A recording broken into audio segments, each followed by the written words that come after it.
Welcome back to Sierra Nova Comic-Con Virtual Expo 2025. This is day 2, and we've got so much stuff planned for today. We're going to be starting off with a little bit of trivia, followed by the Saturday morning comic talks, followed by the crowdfunding corner, where you get to learn about new things that are coming out into the world of comics. So stay tuned. And after that, fun with dirt.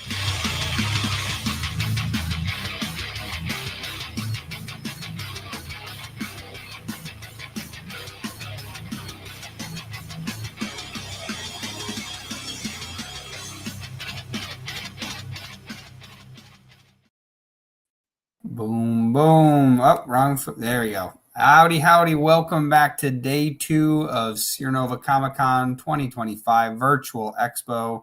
We've got some fun trivia this morning to start the day, and who else is better to talk about trivia than the man, the myth, the legend, Timothy Fling. Welcome. How's my audio? Can you hear me? Oh, yeah, you sound crisp. Sound crispy. All right, good. Trying out a new set of headphones. Before we launch right in, I want to say thanks so much to the Sierra Nova gang for inviting me. I think the virtual Comic-Con on the Thanksgiving weekend is a genius idea. I've said this every year, and I can't wait to take place in some trivia. We talked a little bit at the Baltimore Comic-Con about this new gimmick or stunt. I don't want to say gimmick or stunt, guys. We talk about different kinds of marketing things and which work and which don't work. And one of the things that I talked to Dylan about, and to Greg about a little bit too, was, you know, trying to be invited as a professional guest to decent sized comic conventions, which is a part of our model. You know, I have a small publisher here, Earth Dog Studios, and we go on like a little tour. It's probably 10 cities throughout the year. And when I say cities, we do like Essington, Timonium. Like I do the small cities because part of our strategy is for me to keep the engine going, I need to be invited. If I'm dropping, you know, $1,000 every weekend, I can't put it together between tables and hotels and food and all this. So what you tried to do is to come up with a service that you can provide to the organizers of said comic convention. Now, I don't particularly know too many famous people, one or two maybe, little ones, but it can't be that for me. That's not my in. So it's got to be something to interact with the community. And in our case, what we've been doing is the survive or die trivia game. It's a little bit like a trivia contest. It's a little bit like a card game. And it's a way that players can sort of attack each other with trivia questions. What I mean by that, the group gets asked a question. And then if you see the guy across the hall from you, if you think he doesn't know that answer, you can put the question on him and he'll fail it and you cut him out of the round. It isn't only about if you know the answer, right? Now, I'm going to show you a little preview of it today. We're not going to do too much the attack and defend, but I'll show you the level of the questions, which it's easy, medium, hard, nightmare. And I'll give you a couple examples of each one. And it'd be great if we have people that want to chime in the comments, or if however you guys want to do it. We got some maybe prizes, I understand. Yes. Indeed, we do. All right, well, let's, without further delay, guys, let's jump right into the action. So you think about what kind of trivia game would be popular at comic book conventions. What we came up with, it's kind of a hodgepodge. It is comics, Star Wars, Lord of the Rings, and Harry Potter. And you got a little bit of Star Trek in there, movies and pop culture. But, I mean, correct me if I'm wrong. I just targeted the person that's at a convention, right? Yeah, me. Indeed, yeah. Yeah. So, but like it wouldn't feel out of place. We'll try to expand it a little bit into other properties that people might know. For example, Battlestar Galactica. What is the race of the villains called in Battlestar Galactica? Either version. Greg, do you know? No, I don't. No, I watched that show like a little. There was, yeah, even there's two versions, I believe. There's like a really old one and like a reasonably newer old one. But the answer, of course, is the Cylons. Exactly. Cylon. Yeah. So let's give you, I would call that a medium question. Like if you're at a comic convention, yeah, the person would know that right away. You might even see a Cylon there. Yeah, I was gonna say that's something that I feel like the regular nerd would rightfully know that. For sure. So let's go through a couple, and then I'd like you guys to maybe add a couple that might come to your mind. I'll tell you what kind of questions we could use more of. I don't have any anime questions, which has become an undeniable part of the comic convention experience. Unfortunately for me, that's one I don't have a whole lot of experience with. Some more than some people, but less than others. But let's get an idea. Totally. Go ahead. You the same way? I was gonna say I totally know a good anime question, but it's an anime manga overlap question. Let's hear it. Oh, I already know the question. Yeah, I'm sure you do, because it's one of those fun ones. It's one of those fun ones where I just say, like, it's a good example of explaining a super fan versus a regular fan. And coincidentally, let's hear it. It does involve something super. So if you are a fan of Dragon Ball Z and you have heard the phrase, it's over blank, right? It's over a certain number. There are two numbers that should come to mind if you're a real fan. There is the anime version, and then there's the original manga version. So, So anybody in the crowd who's listening, who's a true DBZ fan, feel free to leave a comment. Hi, John Westoff. That's my buddy John. Yeah, does John know the answer to this question? The fun thing is this isn't even something you can quickly look up because you have to know what I'm referring to as well. So it's a fun thing. I got a trivia question for John. I know John Westhoff, author of Drumsticks of Doom. John, Black Sabbath wasn't always called Black Sabbath. They had a very obscure name before they started. Do you remember what it was? Is the manga number also over 9,000? No. So you got one of them, but the manga one was not. The manga one was different than the anime one, which is what was unique because they just liked the number better when it translated to English. So no, it is not over 9,000. What is the other one? It is over 8,000. Yeah. Oh. It was the original power level of Goku was he was over 8,000. But 9,000 sounded cooler when Chris Sales, no, what's his last name? Oh my God, I forgot his last name. The voice actor for Vegeta and all the other many other animes that he does voice acting for. to say Chris Saloff. No, I know. I almost did actually, because it was like I was looking at his name in my head, and I'm like, say something, and then I'm like, Saloff came out. I was like, oh no, not that one. Now I got to look him up because that's gonna bother me. Voice actor. I did know it's over 9,000, but I know it because of the meme, not because of the show. That's why the whole point is, if you're a true fan, you know that the manga version was different. Yeah, I'm a little bit of an outlier. You know, some of the communities overlap pretty strong. I'll probably get some hate for saying this because I support all the categories, but most manga fans, they're not necessarily comic fans. Like, it's an outlier. You know what I'm saying? Yeah. Like, they would know a lot about manga, but like they wouldn't maybe know the other. Like, if you stop a guy who knows Battlestar Galactica, I'm just picking something, or maybe an easier one is Star Wars. You know that they're going to like all those other things. Yeah, but if you Star pick Wars somebody that's Dragon Ball Z, well, he will like, other manga, and that's more than likely it. Yeah, I think. Correct me if I'm wrong. Like I say, correct me if I'm wrong in the comments. Maybe I got that wrong. No, I think you're right on that. I think that a lot of fans of manga are also fans of anime, and they just want to learn more. So it's not necessarily they're interested in comics. It's more like that's the only way to truly learn more about like the lore, because there's no books or novels written on these things. They're all manga. So like my brother doesn't read tons of comic books, but he's fascinated by One Piece, and he's read a bunch of the manga, and I always say too, it's not too different than music. There's not necessarily a wrong way if it leads you toward experiencing it.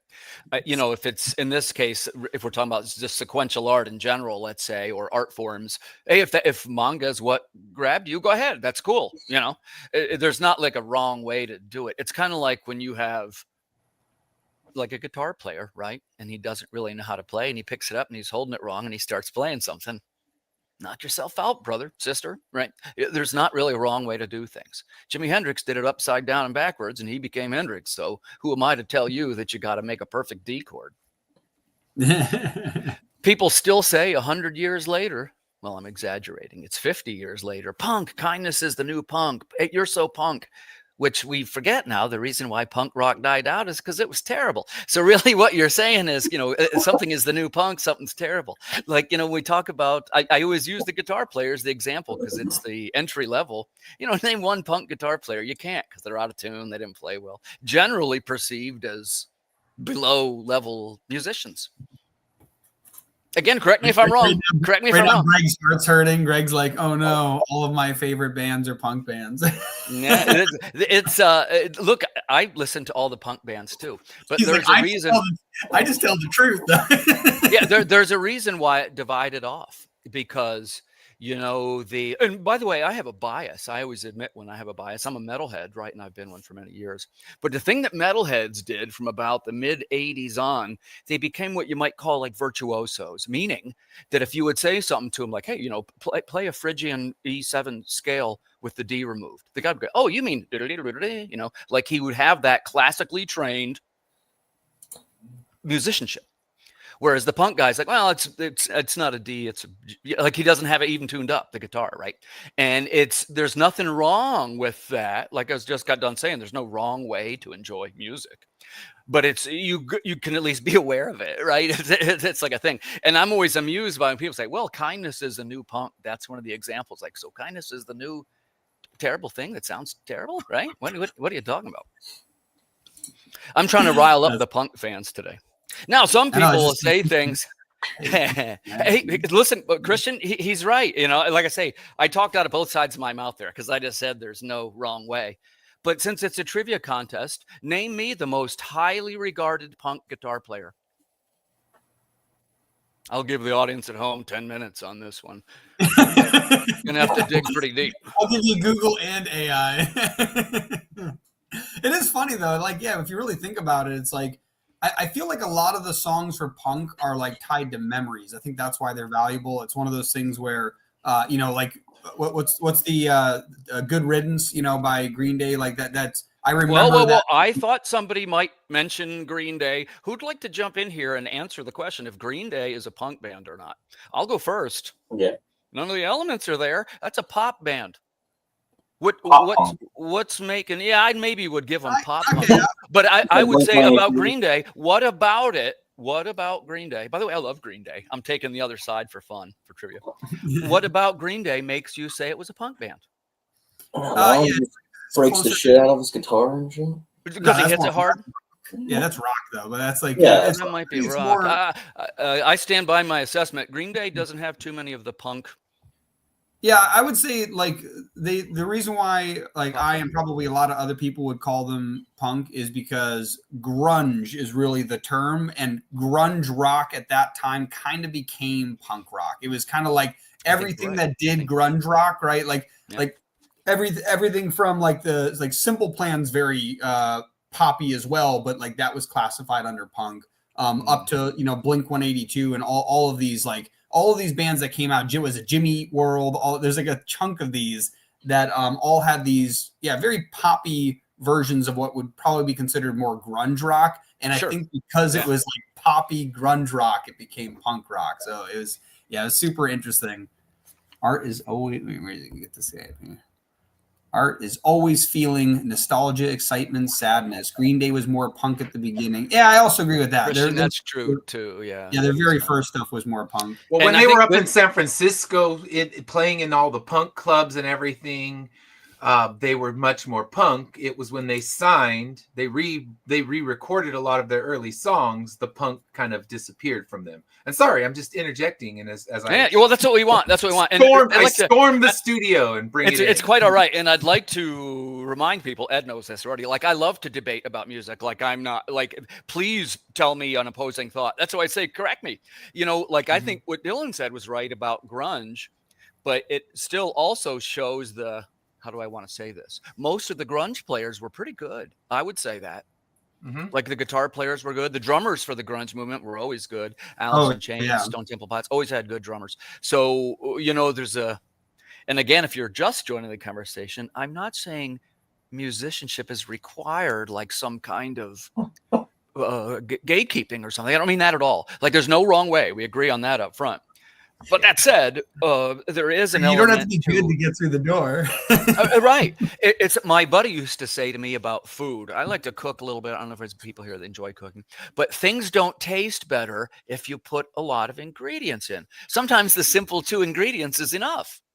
And that's why we have these sort of 3-chord power bands. We make fun of 3-chord power bands a little bit, pop bands or whatever. But the fact is, it's pop because it's short for popular. People like it. That's really what pop means, pop.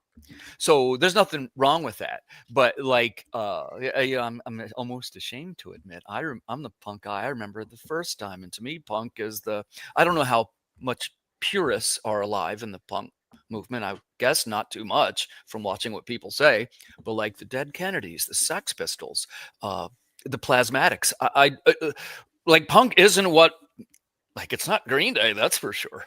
Well, punk actually started in a lot of the U.S. punk started in New York, and we're talking bands like Television and the Talking Heads. The Ramones kind of still fit the model of the punk. I wouldn't put Talking Blondie, Heads in there. Let me take this question. What about Talking Heads?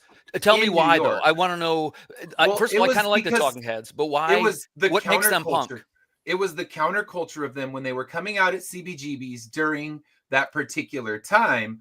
The bands that were playing all got lumped into the category of punk, whether you call them punk or not. And it's because they were doing things. That might be the phrase. Yeah, they were doing things counter to what pop music was doing. So bands like Television, that if you listen to them, they don't have DNAs of punk. I mean, they're kind of math rock, sometimes jammy, but they were not fitting in with what was in popular culture. So all of those bands, they rose up in CBGBs. They all got classified as punk. When people think, oh, CBGBs, they think of it as this hardcore punk club, but it was housing bands like Talking Heads and Television playing there on a weekly basis. Blondie, who was more new wave than punk, rose up there at that point as well. Like I said, the Ramones are the only ones that fit the classic stereotype of punk. Right. And that's where, when they did rise up, because I've watched multiple documentaries, listened to multiple podcasts about kind of the rise of punk in the US, and then it kind of shifted. The LA punk and the West Coast punk brought in bands like Dead Kennedys, Black Flag, Bad Brains. Those came from this direction. But the New York City, what was classified as punk, was definitely more new wave. It was just against what was popular culture. Yes, exactly, Ed. And I agree with the thing about the West Coast that you said also. But so I guess my question is that East Coast stuff misclassified? Like if I went to go my punk album section and it had Talking Heads in there, I would say, hey, this isn't the wrong section. But it might have television, and you'd grab it. Thinking, I don't know television. I don't know. Yeah, television. Just radio. They came out, and people might go rush to buy a television album, and they're going to be completely floored because it still gets classified in the punk category because they don't know where else to put it. Sure, right. There's no math rock category alternative easily looking back on it from what the finished product is. Like, look, here's ready for this. The way to understand things is make them simpler. If we got this guy and his name is Marth Crooks and he comes out and he's got a cowboy hat on and the music goes dun, dun, dun, dun, dun, dun, dun, dun. Guess what, man? He's going in the country section. If I work at the record store, somebody brings me the Talking Heads, probably don't even have to play it. You get the album cover, new wave. Yeah, new wave bands are pretty easy. And by the way, new wave bands were again, one of the reasons why I separate them so much from punk. Isn't Talking Heads the starting guys were Fripp and Eno, right? Do I have that wrong? No, that's David Byrne and Fripp wasn't in Talking Heads. I don't know. Okay, guys, if I got that one wrong, ignore me. But where I was going with my theory was that your new wave musicians started to get to be better musicians, and this is what distanced them from the punk moniker. And really, my suggestion, which isn't going over very well, is that the way that musicians distance themselves from the punk label is by being better musicians. Boy, this one ought to be a popular statement. Come at me. Yeah, so let's see the band. I'm trying to members, drop some bombs. David Byrne, Chris France, Tina Weymouth, and Jerry Harrison. That's Talking Heads. And then two of them went and made Tom Tom Club and actually made a lot of money. And in the beginning, they started in 1975. And when they started, they got, like I said, they perhaps misclassified. But in 1975, there was no alternative music. That was not a category that existed. So they said, oh, that's just punk. Throw it in there because what are you going to call it? It was rock, country, and maybe pop music, but there was nothing that would be classified as alternative. I think it was bands like Talking Heads, like REM, that made them need a category for something else. Because again, there was. You're right. There was no alternative then, but I think you answered the question though. It's way more rock and alternative, and it's almost more of everything except punk. Yeah, but they at the time that's come at me. At the time, that's where they put hundreds of viewers. Name for me. Give me your top 5 punk guitarists without using your. The wisdom of the crowds. Yeah. A hush falls on the auditorium. Can invite. Okay, hey, man. By the way, so I want to steer the conversation. I'll go with Greg Ginn. I think he's a good guitarist from Black Flag. I think he's a bit self-indulgent at times, but I think he is a skilled guitarist. So there's one. I can't name 5, but I'll give you Greg Ginn. There's my one. There's a shout out. Let's steer back around. Yeah, a little bit of an outlier, right? And none of us know him. Right? Oh, there's a shout out. It's fair to say I follow guitar players pretty intensely, even.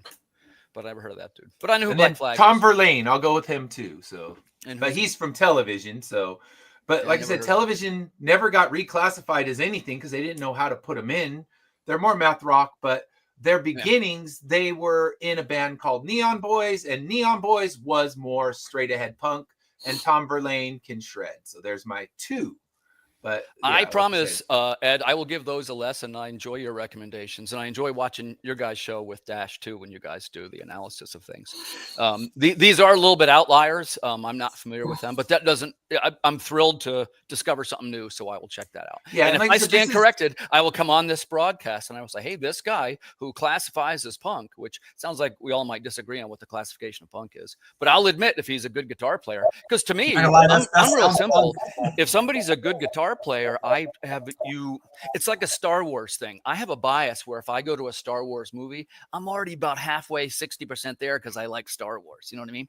So if I go see a band and the guitar player is really good or the bassist is good, I have a bias. I will probably like the band. Like I'll give the singer a little bit of leeway, you know. But if I like the musicians, I will line up. So. Yeah. Perhaps our next conversation, I'll be corrected. I'll be saying about how television was the greatest undiscovered band.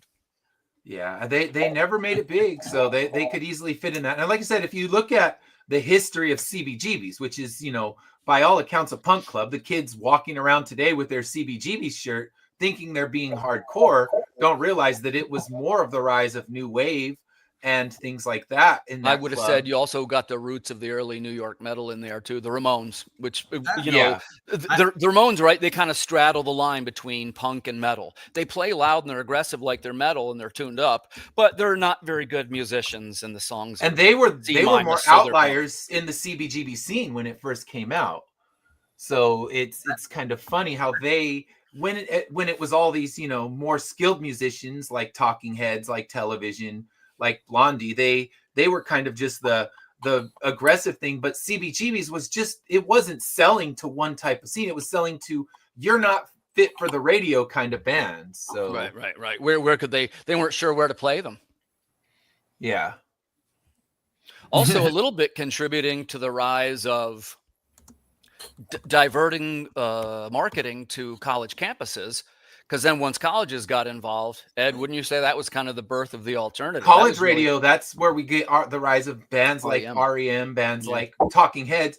But yeah, I think a more appropriate punk club that you could classify would be the 924 Gilman in San Francisco, because that club, it was the West Coast version of that same kind of counterculture. They had they had a no racist policy, no sexist policy, and also no major label policy. That's why Green Day, that they rose up in that scene and then got completely ostracized by it when they went and signed a major label. Same thing happened to Jawbreaker. They were well respected. As soon as they signed the label, fans literally played a show and turned their backs on them. So punk's also the rebellion against the pop. So as you sign a label, the middle fingers go out with your fans. And sometimes in punk clubs, the spit comes flying at you, because I've seen some shit in a punk club. So it goes down. He's like, I spit on a band member or two. No, I've been spit on them. All of a sudden there's fucking spit flying everywhere. And you're just like, why am I here? Do I love this music enough to have spit flying around me? There was this band Guttermouth that played a lot of local, because I in college, I went to this, there was a venue by my house called The Barn, and it was just all, you know, rising punk and ska bands. And yeah, as soon as some would sign to a major label, things got ugly for them. And it was crazy. And that 924 Gilman Street kind of started that sellout theory. Like, oh, if you go to a major label, you're a sellout. We want you here. And that's, you know, Operation Ivy was another band that kind of rose up there, and they broke up before they could get huge. But when you look at what rose up in the West Coast, what rose up the East Coast, it makes punk hard to classify. And I know I don't know the full context of your panel, and I'm just coming in and throwing out things. Yeah, I just first of all, thanks for coming, Ed. I love these conversations. We're gonna take over real quick, because we're gonna do trivia real quick for the last 3 minutes. I got some questions lined up. So I'm curious if Timothy, if you have any questions, but if not, I've got some questions lined up. I have questions right here. You ready? Yeah, I'm gonna pull you up here then. Put you up lead. There you go. Boom. Trivia time. You guys can buzz in, I guess. What is Captain James T. Kirk's middle name? Oh my God. Tiberius? He's Tiberius. Yes.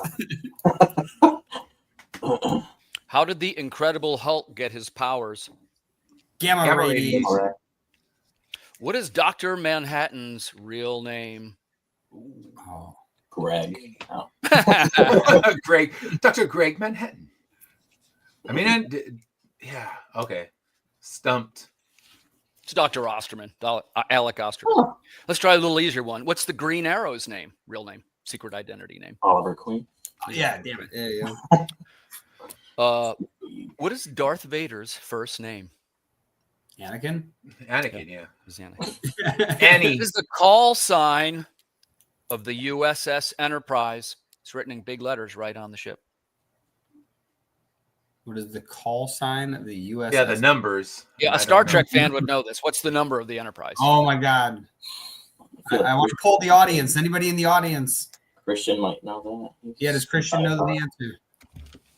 Does Brian know? Just Jesse know? Wait, isn't it like 8, 6, 7, 5, 3? That's Tommy Two-Tone. Brian doesn't know. It is NCC 1701. Wow, that sounds very difficult to remember. Yeah. These are the easy ones. I'm gonna start notching them up. Okay. Who is the leader of the Transformers? Optimus. Optimus Prime. Till Rodimus Hot Rod takes over, but What do is not acknowledge Ghost Rider? Do I got any Ghost Rider people? Sure. Oh, it's John. John, that's his name. Yeah, it is. Ghost Rider's secret identity is Johnny Lightning. he's Johnny Blaze. Blaze, Johnny Blaze, I can't yeah. remember. Yes. In the movie 28 Days Later, they had a rage virus outbreak. Yes. What caused the rage virus? Monkeys. The zombie guy has to know Infected this. monkeys. And yeah, that opening song by Godspeed You Black Emperor, that's the first time they licensed their music for a movie. So there you go. Oh, The nice. second time will be when Immortal Era gets adapted. That's what I'm saying. Some trivia. Cool. I'll throw your own trivia. Yeah. So yeah, I just constantly music's swimming around my head. So sorry, I will not derail you again. Ed, I'll shut you're up. right. I'm right with you, brother. I was playing guitar for an hour before I came on the show. In the shower. Yeah, Yeah, I'm a guitarist. I'm a musician. Who are the original creators of the Fantastic Four? Stan Lee, Jack Kirby. Kirby, damn it. Yeah, I was going to try to remember. It was Jack Kirby, yeah. Correct. Want to give a quick shout out to Stan Lee. Takes a beating in the press as if he steals credit from all kinds of artists and he's some kind of villain. When even a quick look at his early writings, he mentions his artist in every article. Other writers of the time did not do that. Carmine Infantino did not do that. Stan Lee did every time. He always gave him funny names like Jolly Jack, and every time he credited his person. I was gonna say, what's it called? Even their book, the How to Draw Comics the Marvel Way, Stan Lee's in there basically saying, like, I'm not the magic maker, it's this guy. Yeah, I read these things that bash Stan Lee, and I'm like, what are they talking about? That's why I know who Jack Kirby is. Yeah. Okay, ready? What is the Punisher's real name? Frank Castle. Frank Castle. You guys in your fast brains. What is Thor's secret identity? What? What? Um, Oh, Thor's. Thor. Jane Fonda. What is Thor's secret I'll identity? give you a hint. He's a doctor. What? I don't know. I don't think I've ever.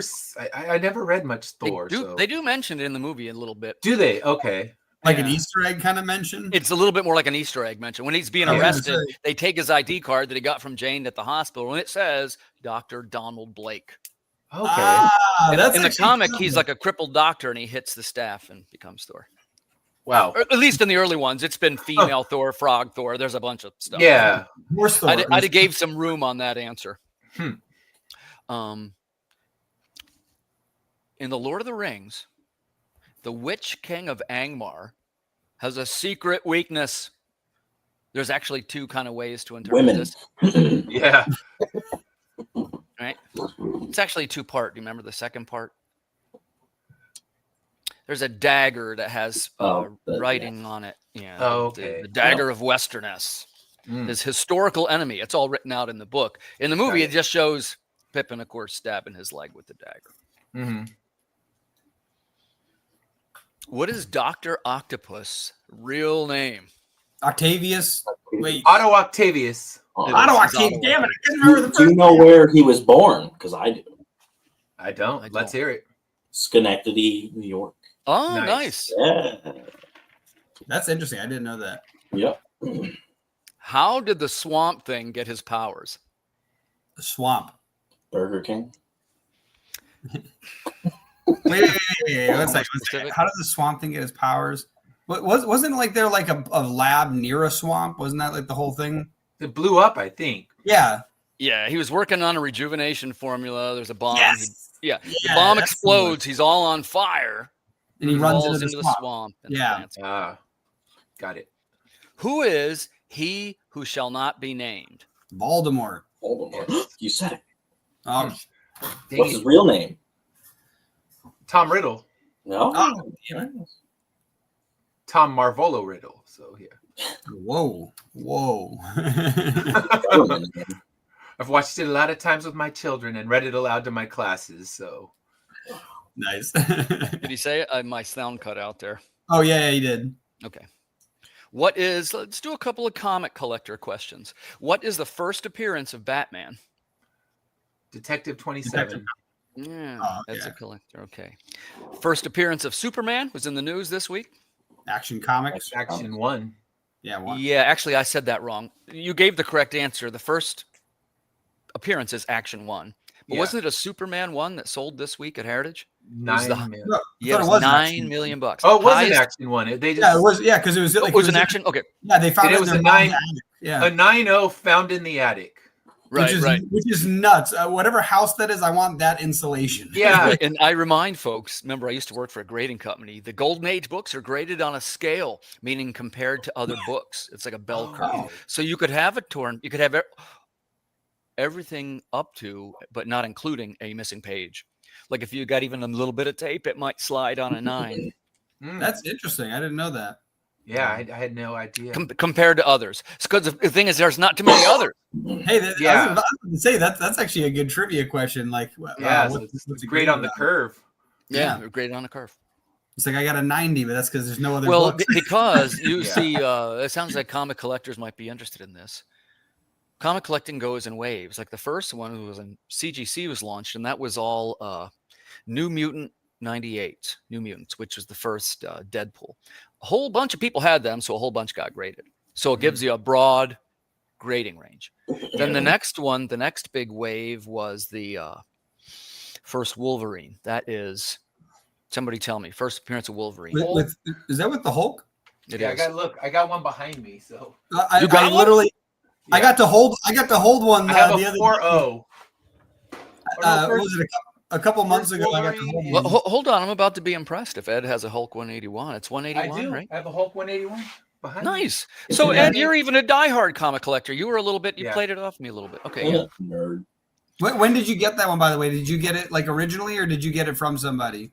I bought it recently when someone had it kind of underpriced on eBay. I mean, underpriced being like I think I paid about $1,000 for it, but Oh wow, Good that's- investment, man. Good investment. That is And then I super had- underpriced. Yeah. yeah, and it was one of those things where I bid $1,000 thinking I was going to lose, and my bid held up. So it was one of those Like, maybe surprise no one paid victories. attention. Yeah, that's awesome. I know somebody who just sold one for like 3,500. So like, yeah, that's at least a third. Yeah, of what it was once in a while you get lucky on eBay, and it's just kind of, maybe it's a weird month and people just aren't looking. And I always throw in a bid on these really high priced books and know that 9 times out of 10 I'm gonna get thrown. I'm gonna lose the bid, but you gain nothing, you lose nothing for that. And that one, I was the highest bidder, and we're getting to like 2 hours before it closes. I'm like, oh, here's gonna come the wave of bidders to knock me out,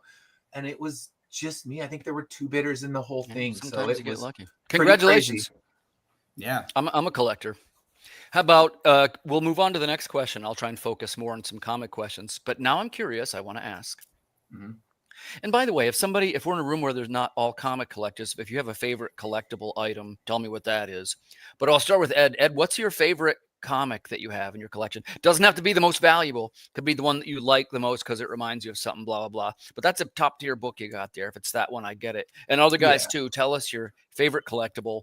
Start with Ed. Ed, go. Yeah, I mean, I think that would be my favorite collectible that I have. And it's one of those ones where I've wanted it forever, won it lower than market value, still expensive, but lower than its normal market value. So that's one of my favorites. And I actually built a whole kind of display case with it where I have the Mezco figures behind in front of it. So made the whole display look good. So that's one of my showcase pieces. All right, good answer, man. So you're a collector. How about who's next? I got Greg. Greg, what's your favorite book or collectible or thing that you have? I got this from Covenant Comics, so that was kind of cool. Wow. Yeah. Give us a full screen there, director, can we? Let's show us again. I got you, Greg. Oh, wow. Isn't that cool? That was a couple of years ago. It was on Kickstarter, so I didn't just get it. But Yeah. I got a Robo Skull on Kickstarter, if you guys know what that is. The ship that looks like a flying skull with the flames. It's like a TIE fighter. Cool. It's pretty bad. I'm not really into action figures, but I was trying to support Kickstarter at the time. Yeah. Good or ill. Yeah. Let's see. Let's go to Dylan. Dylan, do you have a favorite collectible, or what's the crowning jewel of your collection? I'm not like a huge collector of stuff. It's more like I had stuff when I was a kid that I really like, more like that, for example, my Pokemon card collection's, I think, worth like anywhere from like 1,000 to 4,000 or something like that. So like there's something like that. And those are fun. Like I have actually, oh my God, I don't even know what my Yu-Gi-Oh collection would be worth. My brother and I got these legendary God cards. And when we bought them from the store, the very next day they were different. And he goes, yeah, that was the last of the first set. They had a rainbow holographic on the first set. The second set had a gold holographic. Okay. So I didn't know that was even going to happen. So we got it that day. My dad got it for us. Ocean City, New Jersey or Maryland. I don't remember. We were on the boardwalk, but I remember getting those. And I think that's probably one of my favorite collectible items, I guess. I'm not somebody that goes and seeks stuff out to like collect it, but I think. Oh, and then one other thing, I have a pair of Dragon Ball Z Adidas sneakers that they only made a couple thousand of. My brother and I tried to get them. You had to get into a queue online. My brother made over 18 accounts just to try to get it, and only one of our accounts got it, which was one of the 18 he made. So I was able to get those. And then I didn't get it done, but I tried to get it. I went to New York Comic Con in 2018 when both the Japanese and English voice actors for Goku were there at the same time, and that's only ever happened 5 times ever. So I tried to get to them, but they were in Madison Square Garden, so that was impossible. Oh yeah. So yeah, but I wanted to see if I can get each of them to sign a shoe, but that's not what happened. So instead, I just carry shoes around with me all day in my bag. I'm a collector too. I'm a comic collector. I've got some signed books. I got a couple of Silver Age books that are pretty nice. I got a fairly decent Silver Age Fantastic Four collection. I have a Walking Dead 1 to 100 issue collection, which is, and I was a retailer, so it's even got all the variants and even all the comic convention variants from the, I don't know if you knew this, but every time a comic convention like Wizard World, they would release a Walking Dead issue with the city on that cover. So I got several of those and black and white versions and all kinds of nonsense. Been kind of saving it. I probably would sell it. Maybe, it's got to be worth $3 or $4 grand, I guess. Easy. At one point, you were talking maybe 20 grand for that number one, but the market rises and falls. Yeah. The thing is, soon you got to wait for the wheel to turn, right? In roughly another 10 years, you'll have people that will go, this was my childhood, right? Yep. And then you take advantage of the nostalgia collectors. So now, Ed, now it's on you. I guess you were having a show, and I've encroached onto it. I don't know. Right. Did you want any more questions, or do you want me to pull the plug? Whatever you want to do. It's up to Ed, actually, because now. All right, Ed, well, let's see. Let's get our other people in the room so they can kind of let us see. I know we got Dylan. We got hello. We're not Dylan. All right, so we got Jesse. We got Brian, and good morning, guys. We're going to be starting Saturday morning comic talk. So if you don't mind, Greg, I sent you the intro video. So if you could play that way I can get it streaming onto my YouTube. Yeah. So just give me 1 second. I have to put a description in. So also, actually, while you're doing that, I just want to get everybody a quick chance to say who they are, just while we're in the background. Brian, who are you? What do you do? Brian Manel. I'm a budding new creator, sort of. I'm a writer. Recently attached to Rolling Squid Bones, the publisher, and I'll hopefully be putting out my first Kickstarter next year for The Wretched, which is a project I've been in development for about 10 years. Jesus, awesome. That's very cool. Yeah. Jesse, welcome back. It was awesome to have you yesterday. Who are you? What do you do?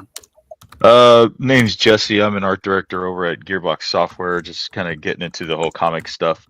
I do everything: writing, drawing, art direction. Just do it all. Enjoying my time so far. Very cool. And also, while Timothy Fling is still here, who are you and what do you do? We kind of skipped past you when we started. We just jumped into it. I will also use this as my sign off because I don't want to intrude onto the other show's time. Hey, first off, Brian, it's nice to meet you. I've been following that project. It looks great. My name is Timothy Fling. I'm a writer and musician from Pennsylvania. I'm on the comic convention tour.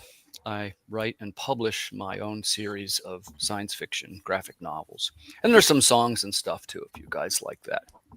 But I am going to see you all at 6 p.m. tonight. We're going to talk about surviving a tectonic cataclysm. And by the way, I didn't know if I'm inviting my own guests or not, guys, organizers. So if anybody would like to come to that, please consider this your invitation. And other than that, you can follow me at earthdogstudios.com. Awesome. And See you guys tonight at 6 p.m. All right. Awesome. Nice having you, Tim. Cool. And Ed Davis, who are you and what do you do? I am Ed Davis. I'm the founder and writer at Finish Line Comics. We publish a few series, Immortal Era and Corruptor, a one-shot coming out, Floaters, and I also host 2 different shows per week. I have a music show every Wednesday where we talk about new albums we've never heard of and kind of tear into them and give histories of bands and things like that. And then this one that we're about to start, Saturday Morning Comic Talk, is my other show where I just interview creators. I throw weird questions at them and we just have a lot of fun. So yeah, that's what we do. So thank you for having me. Yeah. Awesome. Ready To roll? Go for it.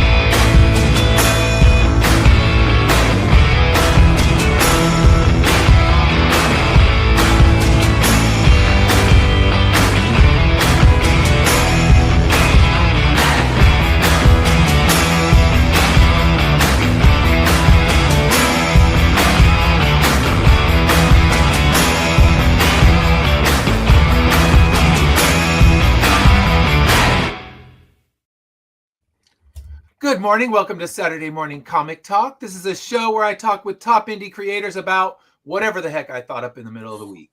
So I know Jesse's been here before, and I deliberately, Greg, did not put a music question because I know you do not like the music question. So I left that one out, and I'll throw these random ones, and he's like, I don't know, Blink-182.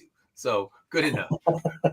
So yeah, then we got into, here I intruded on your last show and brought in a whole musical discussion, but that's fine. So today I made it kind of easy. We're going to be talking, and we've already done introductions, so that part is over, and we're going to be talking Thanksgiving. This is kind of when we get close to a holiday, we do a holiday show. So we're doing our Thanksgiving dinner draft. So we're going to draft what we think are the best foods. We're going to curate the perfect Thanksgiving meal and see what things are left. So if someone drafts the one that you wanted, that's okay. Draft it again because we want to see what lands as the best possible Thanksgiving meal going from start to top. So we'll start at the bottom with just kind of a pre-snack. What's the thing if you're going to be having a Thanksgiving dinner at your family's house or at your house, what are you going to have before the dinner? Maybe that mid-afternoon watching football food. So we'll just kind of go through the list. So Jesse, what are you going to pick for your pre-snack for Thanksgiving? Generally, for pre-snacks, at least with this kind of stuff, I kind of like a cheese board with various jams, that kind of stuff. Mm-hmm. That's what I'd probably go for. Yes, I love that one. That like the charcuterie. I don't know if I'm saying it right. Charcuterie. Charcuterie board, yeah, like with the cheese and the like salamis and crackers and all that good stuff. So I'll put that Yeah, The like good thing is you can theme up the sauces and the jellies and jams and stuff like that. So you can have something that has a Thanksgiving Day palette to it. yeah, and I'm with you on that. That's a good pick. All right, so Greg, what are you picking for your pre-snack? Well, this year, because now I do Thanksgiving at my house. We don't really do appetizer stuff because nobody really eats that. But I would literally do the exact same thing if I did. So All right, so the charcuterie board, or however you pronounce charcuterie, it. yeah, that's how you say it. All right, charcuterie. So there we go. Yeah. The charcuterie board is now got 2 votes. So there we go. All right. So Dylan, what are you gonna pick for your pre-snack? I might have to just go with the charcuterie board as well. I normally do cheese and meat, like yeah, with like that, like we just had something yesterday, or no, 2 days ago. What was it? It was meat and cheese. Like, was it the summer sausage, a couple specialty cheeses, and it was a spicy honey mustard, which was like a spicy honey Dijon mustard. Like That was awesome. friends. Fantastic. That's awesome. Yeah. So there we go. And Brian, what are you gonna vote for your pre-snack? Take a guess. Is it charcuterie board for the sweet? Charcuterie board. Though on my end, so I don't usually have a choice in the matter. I always go to relatives' places, and they, Okay. And usually it's a charcuterie board. And this year was the I had my fill of 2 different types of crackers and grapes, and they also would put out a little bit of a side of like a treat, like like 2 chocolatey treats. Sometimes it's fudged. One of them today was like I think it's called like snow caps. It's like one of those snow caps kind of candies. Yeah. So I picked around a little bit at each of those. Okay. Yeah. And we did, because I hosted Thanksgiving here this year, and we did the charcuterie board for our appetizer. So yeah, that's a clean sweep. Just a good way to make everyone happy, you know? Everyone can have whatever they want. Yeah, we had, like you said, like we had the summer sausage, we had salami, we had 4 different types of cheese, and then the sauce, we had a kind of a sweeter one and a spicier one, because I like the spicier stuff. And yeah, you get a little variety, and it's fun. And I kind of went for a spicier turkey this year, so the spicy sauce kind of matched with the turkey that I was making. So all right, we have our pre-snack. It was a clean sweep. I think the big debate's going to hit when we get to the sides and the main courses. And I know I was reading someone's Facebook wall, and they were saying that like the only pre-snack that matters is deviled eggs. And I'm like, not in my house. Nope. Okay. I can't imagine I mean, I don't mind deviled eggs, but you're going to be wolfing down so much food on Thanksgiving. Do you want to start with eggs? I don't know. And if you're a deviled egg person, then more power to you. I don't know. I need some of those deviled eggs. I love eggs. Yeah, I mean, I like them, but I think on Thanksgiving I eat too much food, and the base in my stomach should not be, an egg thing. So that was me, and that, you know what? No one brought it up, so the charcuterie board for the easy win. And that's the thing, is it's every charcuterie board can look different and still be amazing. And just I'll go visit houses and eat them all. I'm ready. So Merry Christmas. Oh, early, but hey, Merry Christmas. We'll do a Christmas show on Saturday Morning Comic Talk. It's going to be December 20th, and we're going to be kind of going through the Christmas movie. We're going to be doing almost like our Christmas movie draft and seeing what we do. What's the best Christmas movie? What's the worst Christmas movie? And is Die Hard a Christmas movie? The question I like to ask every year. I mean, pre-spoilers, yes, but that's just my opinion. I like when people say no, because I'm like, let's hear it. This is a good time for a debate. Jingle all the way. There you go. All right. So Gremlins? Is Gremlins a Christmas movie, ain't it? I would say so. Yes. Yeah. I vote yes. I mean, I just, if it comes to me where I just say, like with Home Alone, if Home Alone is a Christmas movie, yes, it's jolly, it's got that music and all, but it's just a home invasion movie in the end. But we can call them all Christmas movies. I would argue that it's got Christmas as its central theme, though. Except Home Alone 3 you can takes say place that. in January, so yeah, that's true. Yeah. But in the end, we'll save that for December 20th. And let's see. We're going now to our second pick, and that is the side. What is your perfect side? Now we're moving to the dinner table. What's the side that you're going to put on there? So, Jesse, what side are you putting on the dinner table?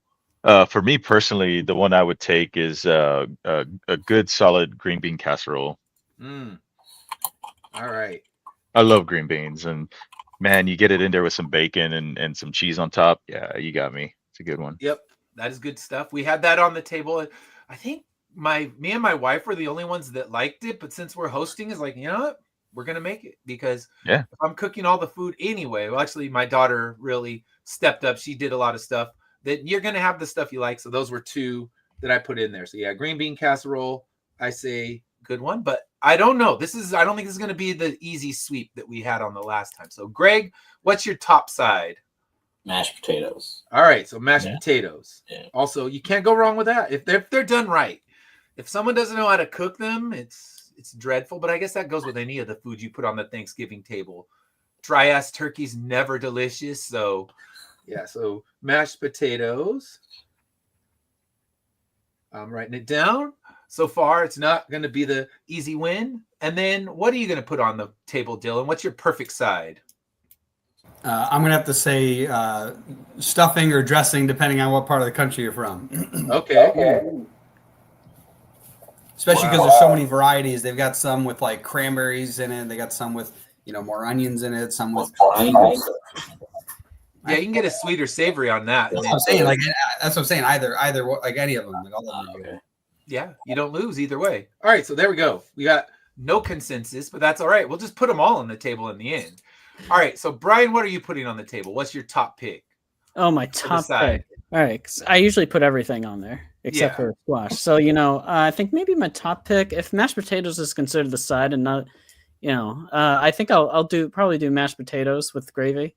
Stuffing is up there. It's close to Yeah. it for me. Wait. What would mashed potatoes be considered if otherwise? It's just for Thanksgiving, I always considered mashed potatoes as part of the main thing. Okay, That's just- so just they're for me. not they're a Interesting. main course side. Okay, that like you can't not have mashed potatoes. Yeah. yeah. That was just me. It's like I don't know, but yeah, it does make more sense to consider as a side, though.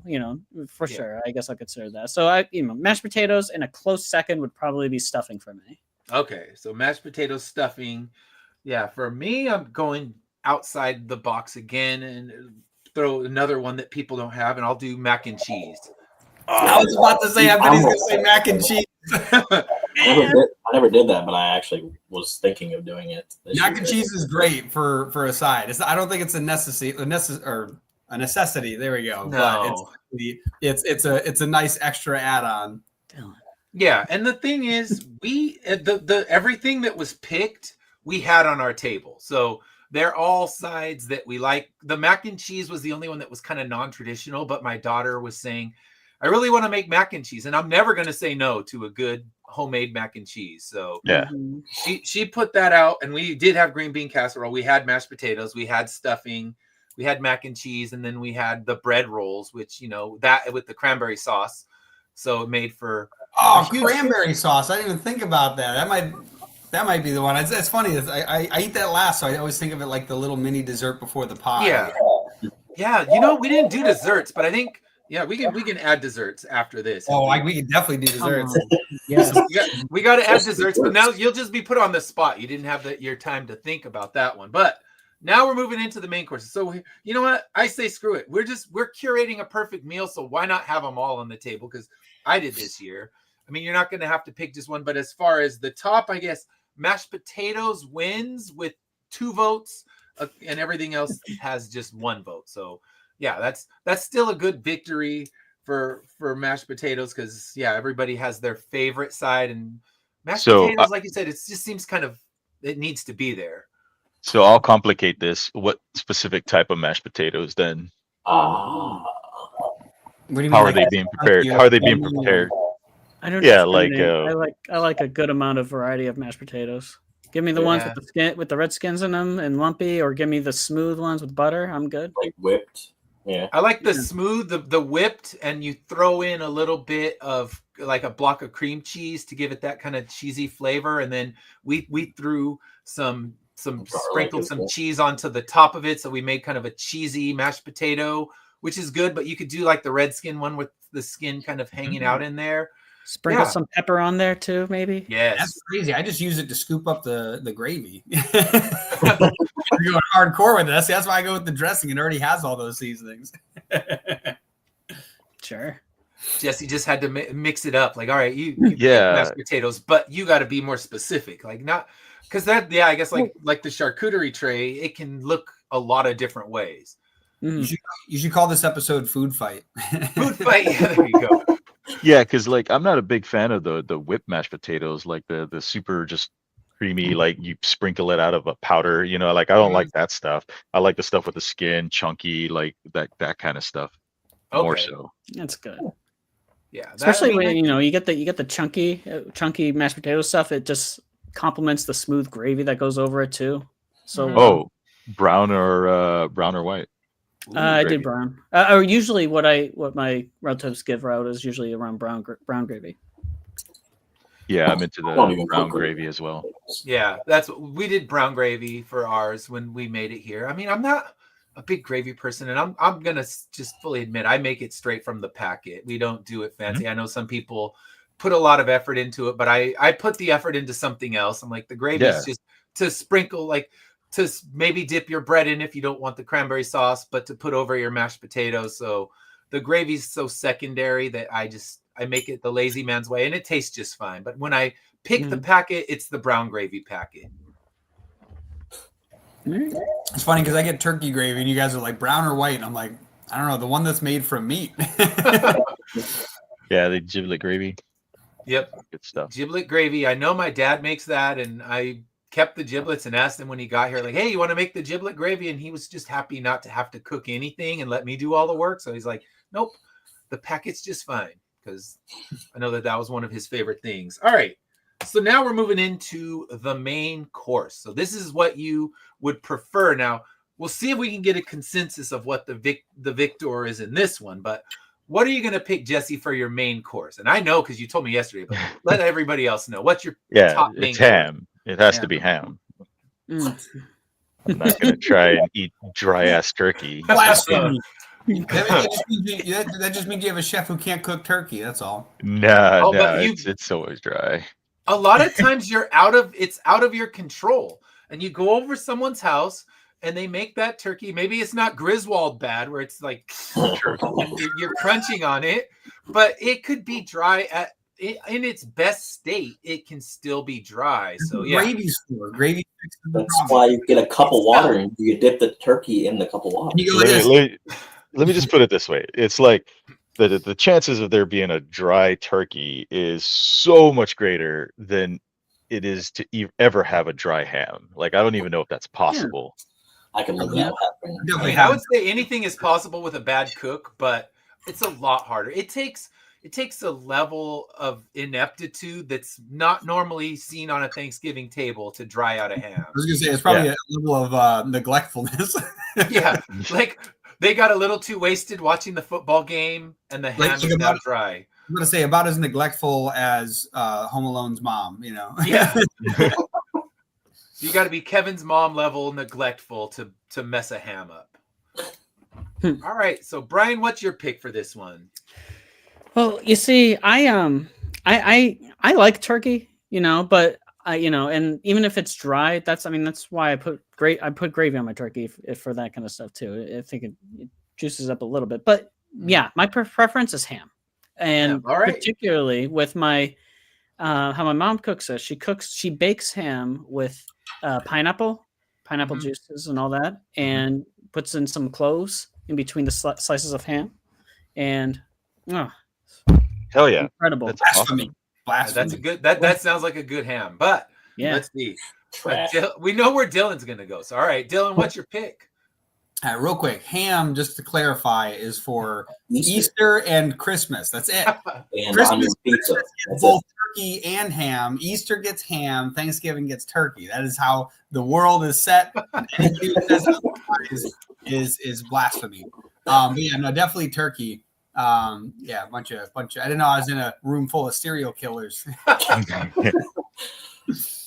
I mean, you have met me, so I don't know. I haven't picked them. I'm gonna. I said a room full of them, not one of them. Yeah. You didn't know that I brought that the other guests I invited were the same. I had to find a hive mind of ham.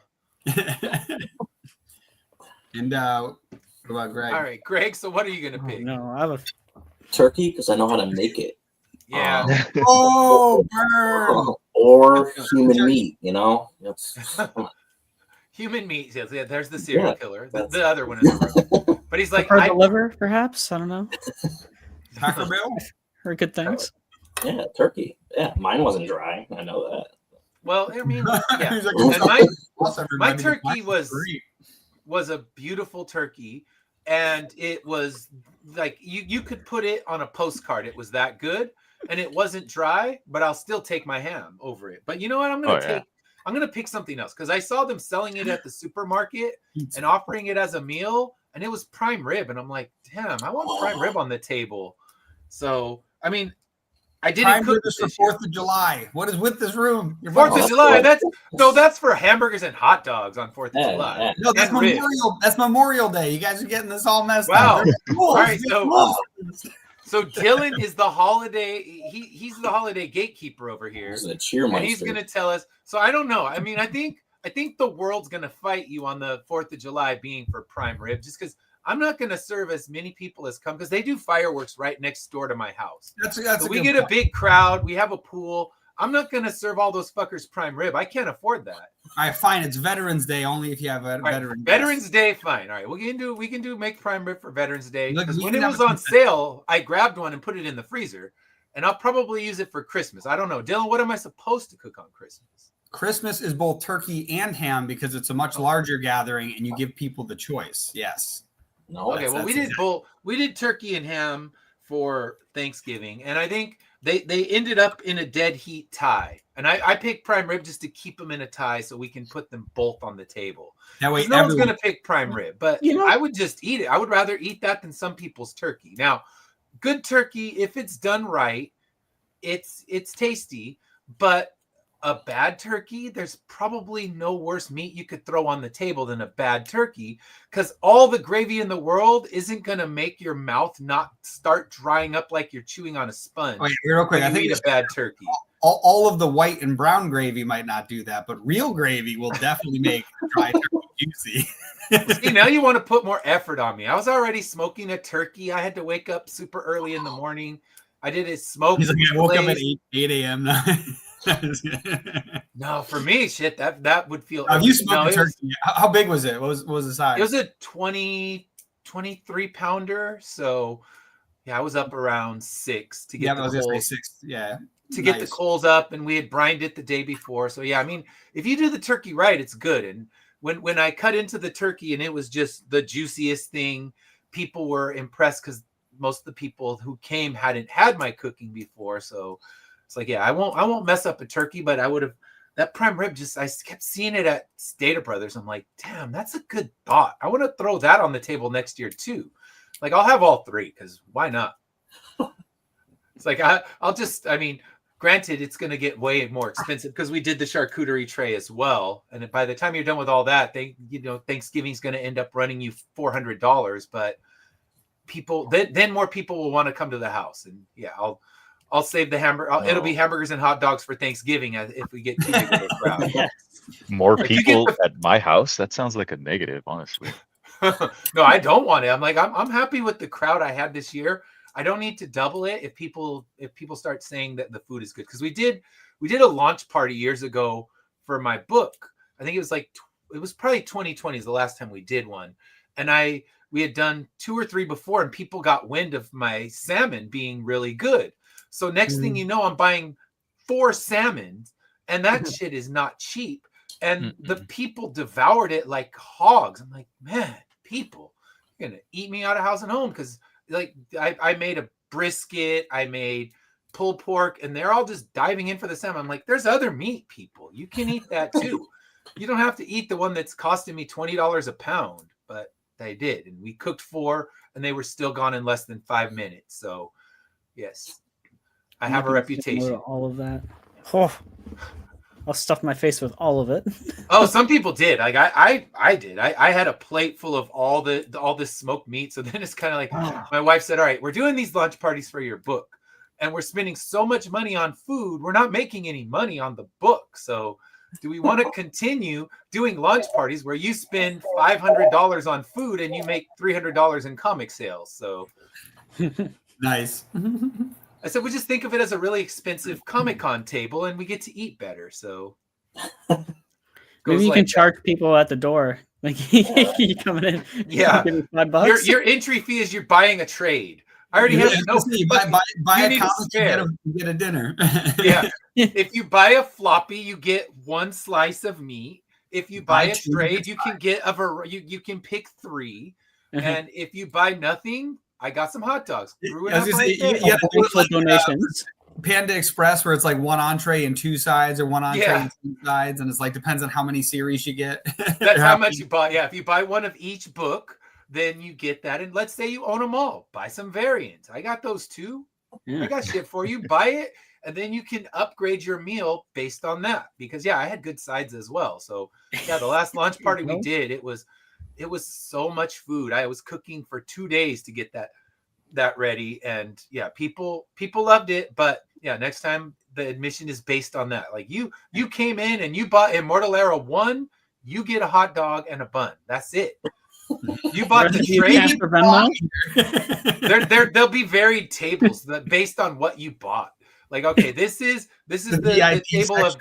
This is the floppy table. This is the trade table. This is the I bought a variant table. This is I bought a graded book table. So it's like the salmon, probably. Primary. Yeah, you want the salmon, you got to own a graded copy of one of my books, or at least the hardcover trade. So it's like, yes, you got it's based on something. Because the one I had a couple people, they came, they bought nothing, and they ate like fucking pigs. So yes. All right.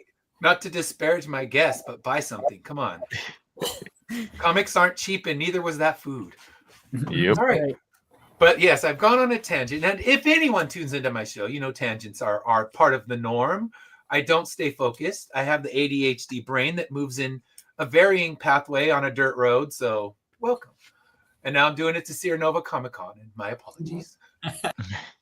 All right. So with that said, our second topic, I only picked 2 because I want to make sure that we have time to talk about our campaigns that are live or in. What about the dessert? Oh, dessert. You're right. We did not pick a dessert. Dylan, thank you. Dessert is the bonus category. So we'll go quickly. Jesse, what is your go-to dessert?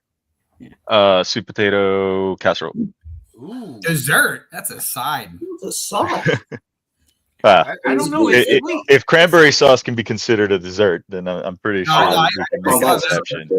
No, that's the pre-dessert side. That's all that is. I don't know. That could be a post-dessert. That could be a post-dinner side / dessert. I'm here for that. There can be dessert.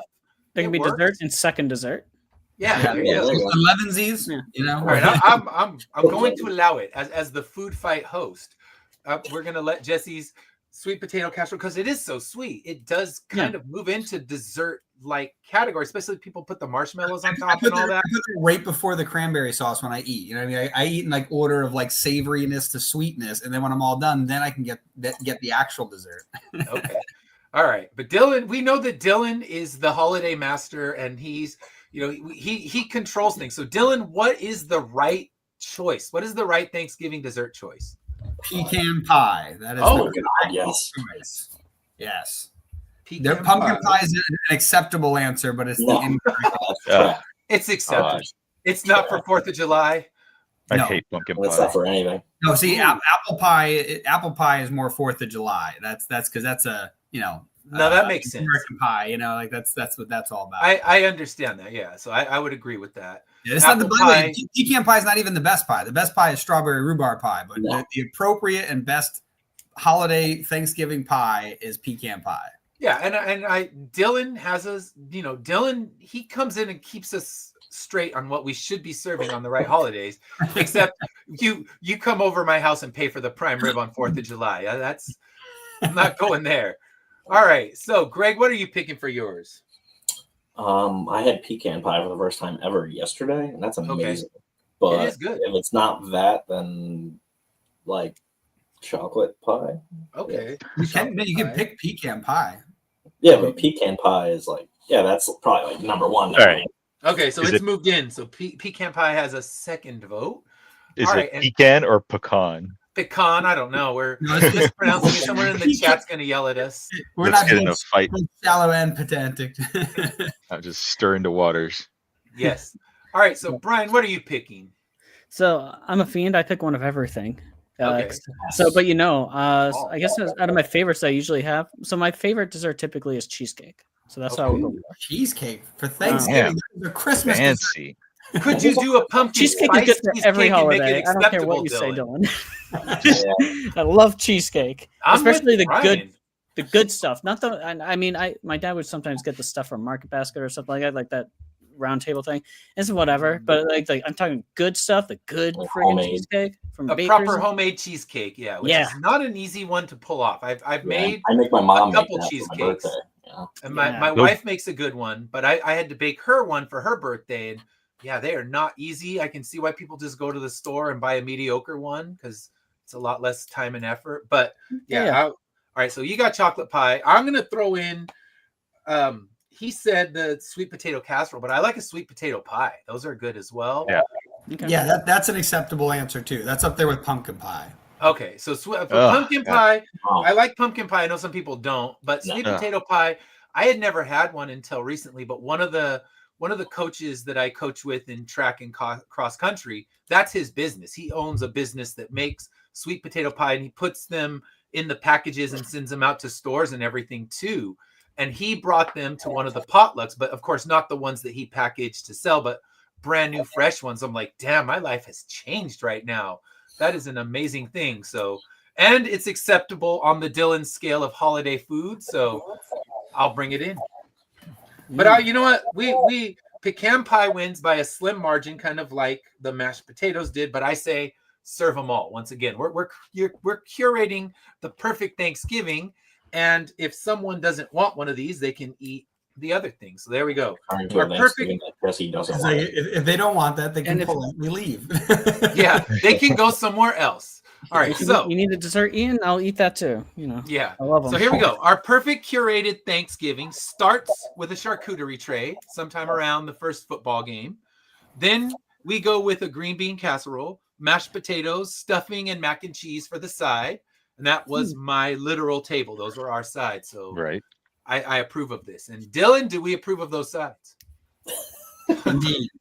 And then we have ham and turkey. I'm going to take my prime rib out of the mix, even though I would just take it because I like prime rib. I mean, I don't care what holiday it is. If I could afford it, I'll do it on 4th of July as well. But also, I cook that in the oven, and I don't want to have to cook anything in the oven on 4th of July when it's 110 out here. So Yeah. yes, ham and turkey. They're good inside ones, even though it was 85 in California. So it wasn't really great cooking inside weather, but I did both of those on the smoker outside. So we didn't have to heat up the house. And then desserts, we got sweet potato casserole, sweet potato pie, pecan pie, and chocolate pie. So we are going to be, and cheesecake. No, cheesecake, not the chocolate pie for me. It was cheesecake. All right. So not the chocolate pie for you, cheesecake for you. And we'll make it pumpkin spice so it passes Dylan's approval. And all right, so Greg, I'm going to ask you this since you are our host master. Do we have time for question number 2, or do we want to go into our campaign talk? I don't know, Dylan. Do we want to do that? Yeah, one second. I'm pulling it up now to see the times we got going on here. There we go. What are we looking at? Yeah, we could do it. I think we could do it. All right, we'll make it quick. This one's just a simple question with one answer, not like the Thanksgiving Day draft. But yeah, I'm gonna keep this because I'm curious because this will always be my post Thanksgiving show question. I want to see how does different group of people change the answers to this. I don't think it'll change a lot for the main course, but we'll see. But enough about that. Let's talk about.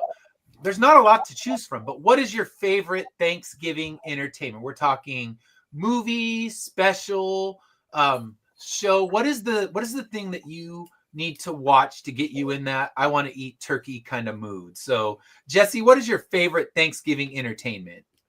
Oh man, that is not a question I was prepared to answer. Because quite frankly, I don't celebrate Thanksgiving, so for me, it's just like whatever. Yeah. There's nothing really that's tied me to anything. Mm-hmm. I do like if I had to watch something, it would probably be one of the Thanksgiving episodes from either like G.I. Joe or something like Mhm. that. That's generally what I gravitate towards during this time of year. Other than that, it's just I look at it's 11 more months to Halloween. Like that's all Yeah. I consider. I'm with you on that. Yeah, it's Halloween not gang, a let's lot great, go. but yeah, good Thanksgiving episodes from shows you like are always good because it's just the show you like, and you throw a little Thanksgiving theme in the end where the Joes got to tell us what they're thankful for. We've defeated yeah. Cobra and his plans to, thwart the weather or whatever it may be. Let's give thanks. So there you go. Oh yeah, Roadblock's cooking, man. Like it's gonna be good. Yes. So there we go. Not a G.I. dry Joe. turkey for sure. Yes, he will not dry it out. So G.I. Joe Thanksgiving, that's our pick. So Brian, what are you going to pick for this one? So shout out to my sister Katie who's watching right now. Hello, Kate. There's one movie I can think of, and I do love it. So Planes, Trains, and Automobiles is my Mhm. Yes, that's the only answer. yeah. That's my jam. It's real funny. I love it. That's my It's favorite great. movie of all time. It's awesome. It is one we put on every Thanksgiving because there's not a lot that we reach for every Thanksgiving. Now I got to reach out for the G.I. Joe one because I think I could enjoy that more than the Peanuts because the Peanuts Thanksgiving is not amazing. So I don't know. If you love it, good for you, but it is. You could tell Charles Schultz was kind of running out of ideas, and they're like, "Quick, we need a Valentine and Thanksgiving episode." And he's like, "I got nothing. Like, just write some shit. We'll be happy." So. Yeah, I almost watched that, and then I was like, "Oh, I have to subscribe to Apple TV." Nah, I'm okay. Yeah, we got it in a Blu-ray box set years ago that had Christmas, Halloween, and Thanksgiving. So of course, two of those discs are well worn, and one of them is barely played, and that would be the Thanksgiving special. Both of them. There's two of them on there. Neither are amazing. So all right, Greg, what's your pick for this one? I think we know, but what is your pick for this one? Planes, Trains, Automobiles. All right, so Planes, Trains, Automobiles getting its second vote, and then Dylan, what are you picking for this one? And that is the only correct answer is Plane, Trains, and Automobile. Of all the movies that are out there, like there are Thanksgiving movies, but many of them are horror films and things like that. The only like Thanksgiving. Exactly. There's the Thanksgiving too. There's a bunch of them, but there's there's only one like real Thanksgiving movie that reminds you about family and it's about actually Thanksgiving, and that is Planes, Trains, and Automobiles. Yes. Which kind of speaks volumes for the holiday too. It really there's only is. One Son-in-Law movie. that's like there's 8 million Christmas movies to pick from. Yeah. There's plenty of Halloween ones, although not a lot that actually take place on Halloween. If you look for that, your number shrinks significantly. There's some good ones. I mean, there's Halloween, there's Trick or Treat, there's Night of the Demons, Halloween 1, Halloween 2, Halloween 3. I'll like fill in the blank of the Halloween movies. They're pretty much all Halloween. Oh, and then also Halloween, and then the next Halloween too. No. Geez, the Rob Zombie reboot followed by the next reboot. But yeah, for me, I'll go with the horror movie Thanksgiving. I like that one. Just it's fun. It also it shows what is now going to be a dead tradition, and that's Black Friday. When people would storm and camp out. Now Black Friday is just a cyber thing where they give you really mediocre deals and try to pretend like they're good. Black Friday week. Like, no, I want to see tramplings. If it's not Black Friday, if someone isn't pushed into a fence. Yeah, we violence on Black Friday. I was on Amazon because I just was looking. I had it opened and I just was like, oh, I wonder if there's anything there. There was I have like a wish list of like tons of stuff just that I keep on there for like books and things like that. There was only a single one that was discounted more than normal because I look at them all the time. And it's so I picked it up because it was like $7. I was like, but other than that, it's like there's nothing else. There's no good deals on there of all the stuff that I normally look at. And then they're like. They're like, here's the new Aura ring for $300. I'm like, isn't the normal Aura ring $300? Like, yeah, but the new one's $400, so the discount can make it $300. And now it's a deal, and it's like, get out of here. Yeah, Lowe's did like an actual Black Friday thing, and that kind of made it kind of look like Black Friday for a minute. Yeah. So did they have the camping out people and all that stuff? Yeah, they had camping out people in the freezing cold weather here, and that's a proper Black Friday, right? Yeah, and no trampling though, no like murder or anything. But there was like a bucket, and so there's like 50 buckets or whatever, and if you pick one of the buckets, there's this golden ticket inside, and you get like a appliance or 2 appliances up to $2,000. Nice. So yeah, Oh, That's cool. cool. so that is the what is coolest it? thing that any store has done in a couple years. Yeah, I was about to say, like, doing a giveaway is a good idea because then the store doesn't need to do a massive discount. But like Apple, for example, that was the other one that popped up was if you buy all the phones are full price. There's no sales right now on those. But if you get one of them, one of the newest ones, I think like 16 or newer, you can get like a $250 or up to a $250 gift certificate. So I'm assuming only if you buy like the most expensive one. But then you're getting a gift certificate that you're just going to give back to them anyway. So you're not saving any money at all. You're getting like an extra thing, maybe up to $250. But do you know what the problem is? Their cheapest new watch is probably $300. So you're still going to give them more cash. And So then yeah, it's pretty fun. Target's was like a tote bag with like a piece of gum, some makeup or something. I don't even know. There was like 4 different things, like a box of Uno cards. An expired Yeah, I gift gotta rush to the store for that one. Yeah. they were pretty weak, and I looked through. I mean, and I was looking through emails, hoping for some from a printer, but none popped up. So Yeah, Comics Wellspring was too like busy with us. So. Oh yeah, Comics Wellspring is also just like you ruined Black Friday. Our bad, but no, they're also like doing like tons and tons. I don't know if you guys saw the. I saw the email. Yeah, the what's going to be changing for the company. There's so much stuff. They're going to have global discounted printing, and it's going to be awesome. So anybody who's doing Kickstarter, I'll give them a shout out since they are a sponsor. If you can see them going across the screen right now, no, they are definitely doing some crazy stuff. They're going to have print on demand. That's going to be one-off printing at almost normal printing rates, which is crazy. And they're going to be doing it globally, which means you could have someone in Australia pick up your stuff and get it without having to deal with tariffs or transfers or any of that stuff because you're selling it directly in the place, which is awesome. It's giving away like global comics code stuff. Totally. I have to. Oh yeah. If anybody wants there's a 7-day discount code at Global Comics where you get a 7-day, not discount, sorry, it's like a 7-day free trial if you do SNCC 25. Yeah, SNCC 25. Greg, we should make a little banner for that so we can put that up on the screen. Because we also have a 1 year, 3 month, a couple of 3 months, and a couple of 1 month free free codes for Global Comics, but we're going to be doing those for the trivias when we do those later. I know this morning kind of got hijacked, but later we have 2 more trivia sessions today. So when we do those, we're going to pick some winners from those. Cool. And also, if Ed Davis is interested, I can share some of the other stuff later because I think you answered most of the questions this morning. Yeah. So I think I won this morning, but that's okay because I infiltrated. I wasn't even supposed to be there, but that's okay. None of us were supposed to be there. That was just mayhem. Okay, yeah. And I came in and start like talking about music, and it's like, all right, what's this show even about? All right, it was about music now. It was, yeah. It became about the true definition of punk. So yes. But now we can go into the everybody stuff. All right, so Jesse. Can you drop your link into the chat so Greg can pull it up? Sure. 1 second. Where'd it go? Oh boy. Greg, do we have his QR code still? Yeah, we have the QR code. Team Strike. There it is. There's his QR code right there. Yeah. And then we have this Teen Strike reading floaters, our little cross promotional image. I think that was by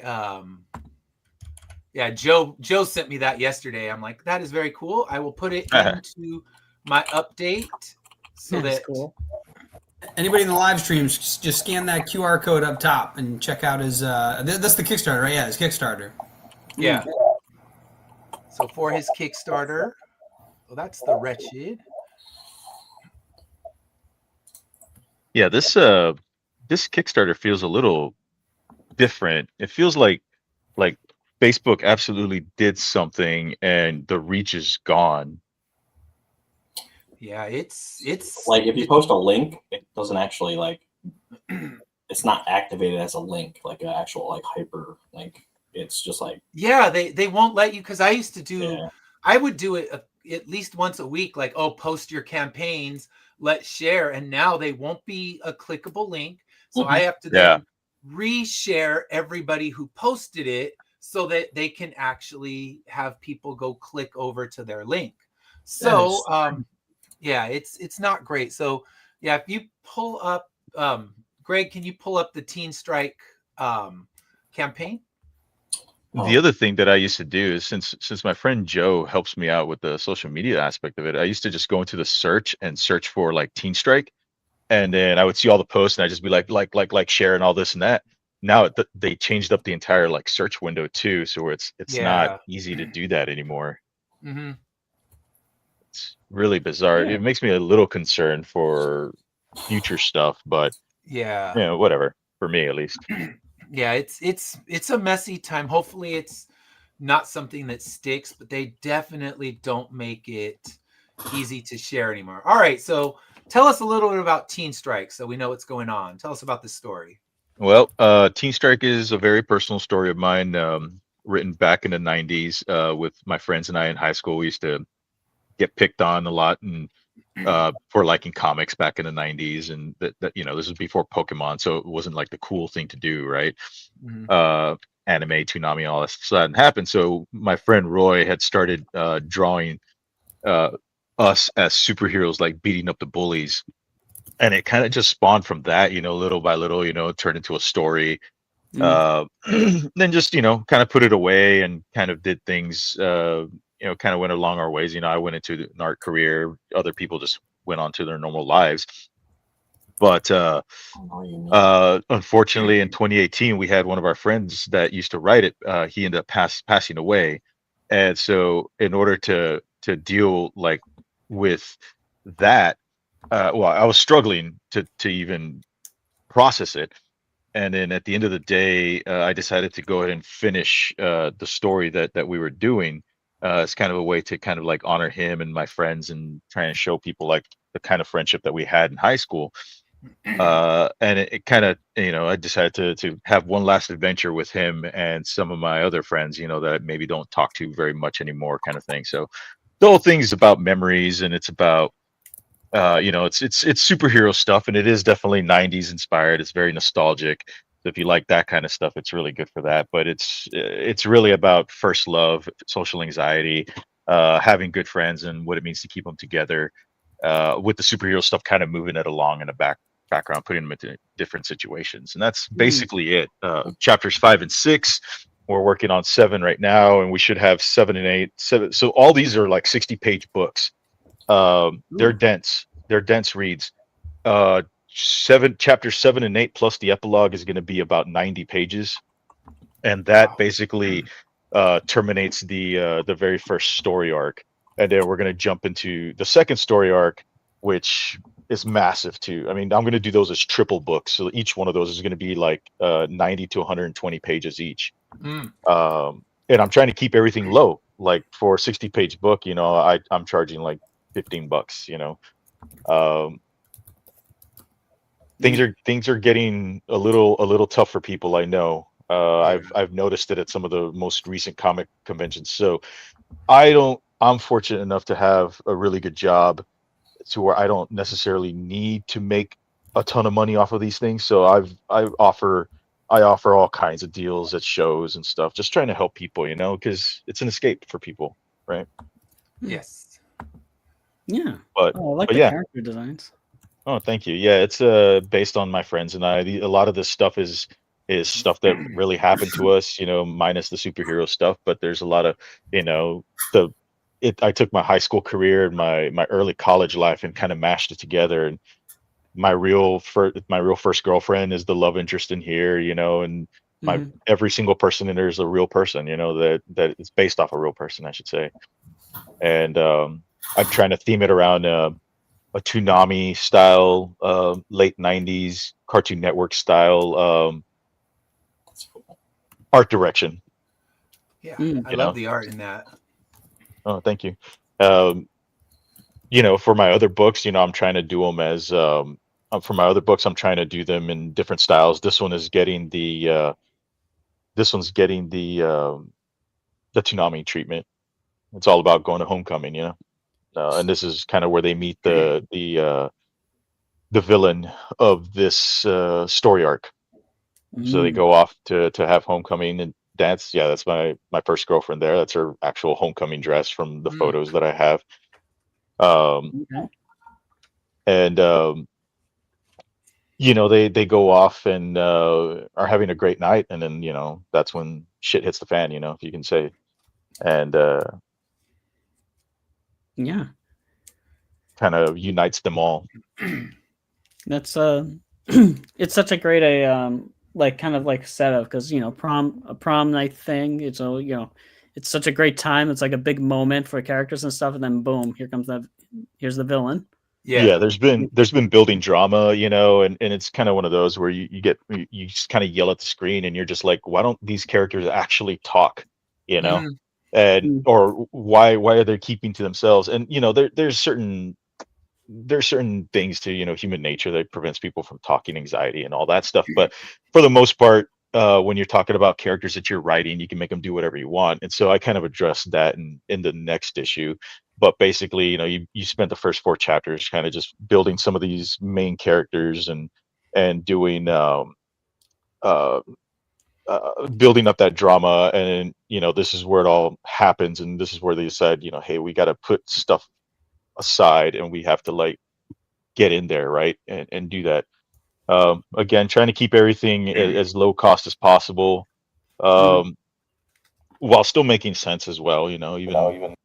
Even though I have a great job, it's still it's still not really a business to me, but it's still something that helps me pay for other creative things that I do and stuff like that. For this one, I am doing for the first time, I'm doing I'll draw you in the next issue kind of thing, because since issue 8 technically is the final chapter of this story arc, they're going to have a big party at the end. And so I was like, you know what, maybe I'll draw some people into the crowds. So I'm doing that one in there for the join the party tier. Okay. Yeah, so we'll just draw people in there. I'm actually adding a couple pages to the end to accommodate the people that have backed it at that tier. So I didn't quite I just throw that out there, right? I was just like, yeah, sure, why not? And yeah, I didn't expect that people would actually do it. So I'm like, oh. So So now you got to draw some people. Yeah. Well, you have such a reasonable price for that. There's people that charge a lot more. I mean, myself included, because my artist charges me a lot more to do it. I don't have the luxury of being an artist myself. So my tier was like 250, I think, when I did it. And it was a very morbid way to get in the book. So nobody was looking to be a decapitated head or being eaten by a cannibal. But your price makes it so manageable. I can see why people would be jumping all over it. Yeah, and that's the thing, is like all the people I know are already in the book. So I was like, oh, well, can't really charge them to get in the book. So I was like, well, I gotta think about, like, what if my sister wants to be in there, or so I was like, it's just something that's short. I mean, my artist is gonna draw the pages anyways. So yeah, it's just like, now I'm just gonna be like, draw this person, draw that person. So whatever. This helps. All right. So Brian, let's bring Brian's up next. His is in pre-launch. So people, when it's in pre-launch, here's the thing: it costs you $0 to go and support a book. You click that follow button. Nothing. That's no obligation to back. It's not like when now the campaign's live and you got the goons coming to your door like, we see you follow this project. Where's your pledge? No pressure. We don't get a list of the people who are following a book. So please hit that follow button. I'm going to do it myself, so I practice what I preach. But Brian, let's hear about your book. Okay.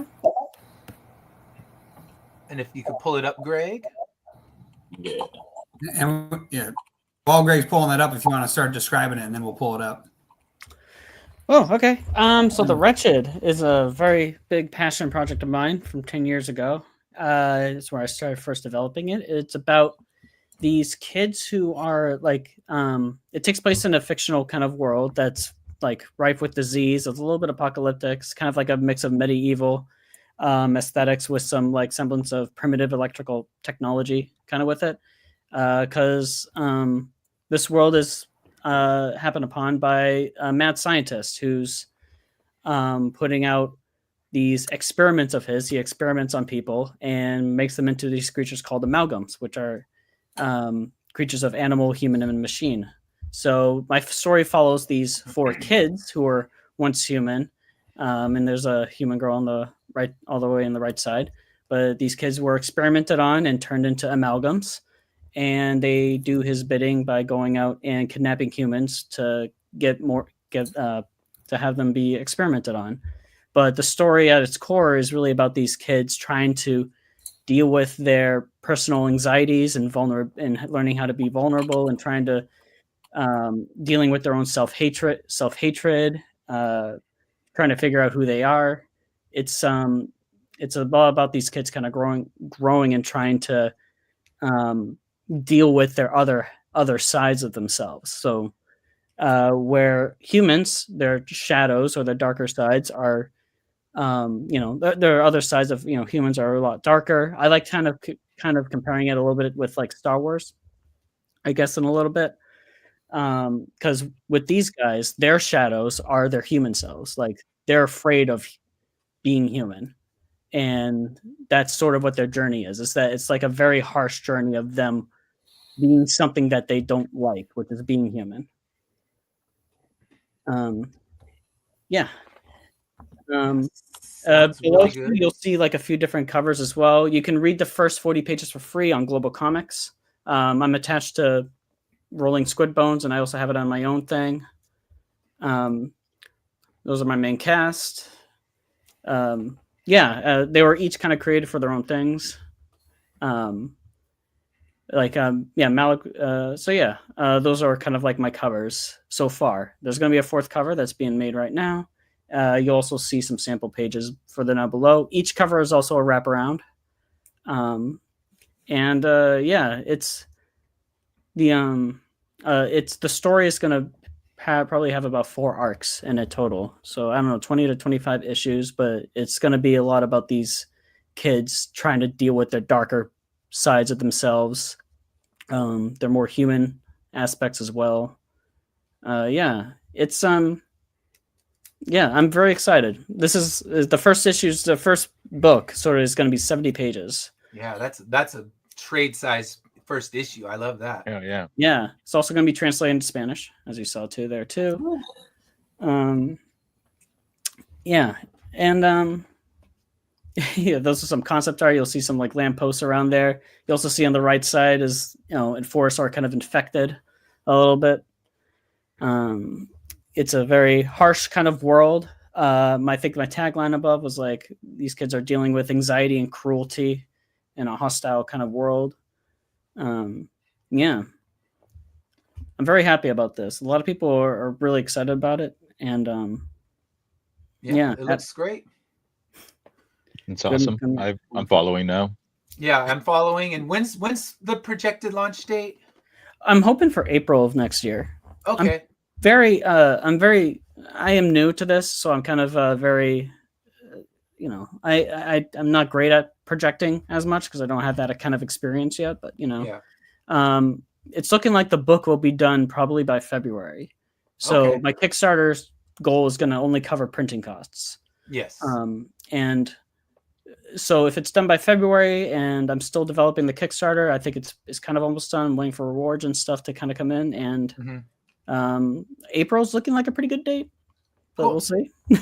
All right. Well, when it gets live, definitely let me know and we'll get you back on the show. And what I tell people is every week it's different. So if you come back on, don't expect to have to answer the same questions. In April, we will not be talking about Thanksgiving. We'll be talking about the Easter feast, and Dylan will come and make sure that we're on task. All right. Indeed. So Greg and Dylan, you got a book. Let's hear about that one. Yeah. Ink. I'm not gonna waste your guys' time. It's a tattoo artist, and he gets superpowers. We're gonna talk about it again later today. So yeah, you should back it. That's fantastic. You should. I love ink. If you go onto my YouTube channel, I'm going to share this later today. I did a review of ink #1 on my book break reviews, where we do 1-minute reviews of books, very quick and to the point. And it was one of the books that I really enjoyed. Book break kind of stopped because people were submitting books that were not amazing. And I don't want to ever talk shit about an indie creator, because I know the amount of effort it takes to get a book out on the table, and I'm never here to disparage another creator, But that being said, I can't hype up something that I don't feel is actually great. But ink was no issue. I was able to talk about it. It's a great book. I own all the floppies, but it's like Greg's probably making me thinking you need a trade so you could read it and not damage your floppies that you want to send off to CGC and get graded. So, yes. Yeah. So, I guess I have a book if you don't mind popping it up real quick. Wait, what's the link to ink? Oh, link to ink. I put all 3 links. It's the QR code too. They're all in the chat. I put them in my chat. So the link to ink is Greg would have to share them, but they're all in the chat. Oh, is it? Yeah. It's somewhere. Yeah, I see it in the regular One chat. second, I got it. Yeah, I put them in the standard chat. Yeah, I already put the QR code up there. The QR code for ink's up there now. I just want to show it real quick, and then I'll switch over to. Oh, floaters. Sounds good.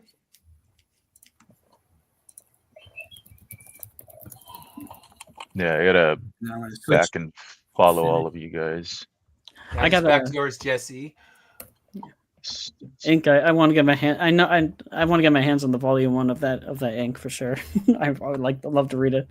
And my art guy, Adam Fields, he's a part of it. He is, isn't he? Yeah, he does ink and Scales, which he's going to be doing the second issue of Scales next year after school ends, because he's busy during. He has a life, I guess. How dare they?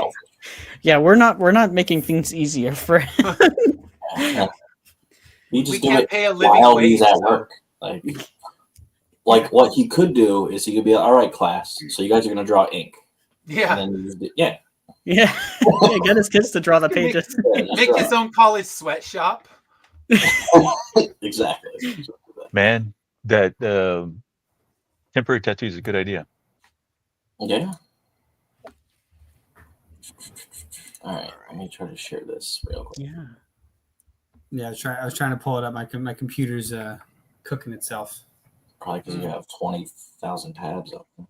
I'm Hey, also somebody has to- I'm also a sucker for stickers, so thanks for having one there.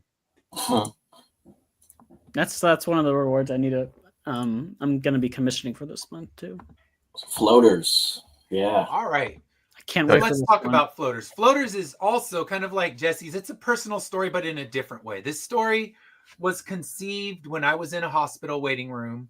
I was in a 2-day span where I had developed so many eye floaters that it was obstructing about 40% of my visual field. Mm-hmm.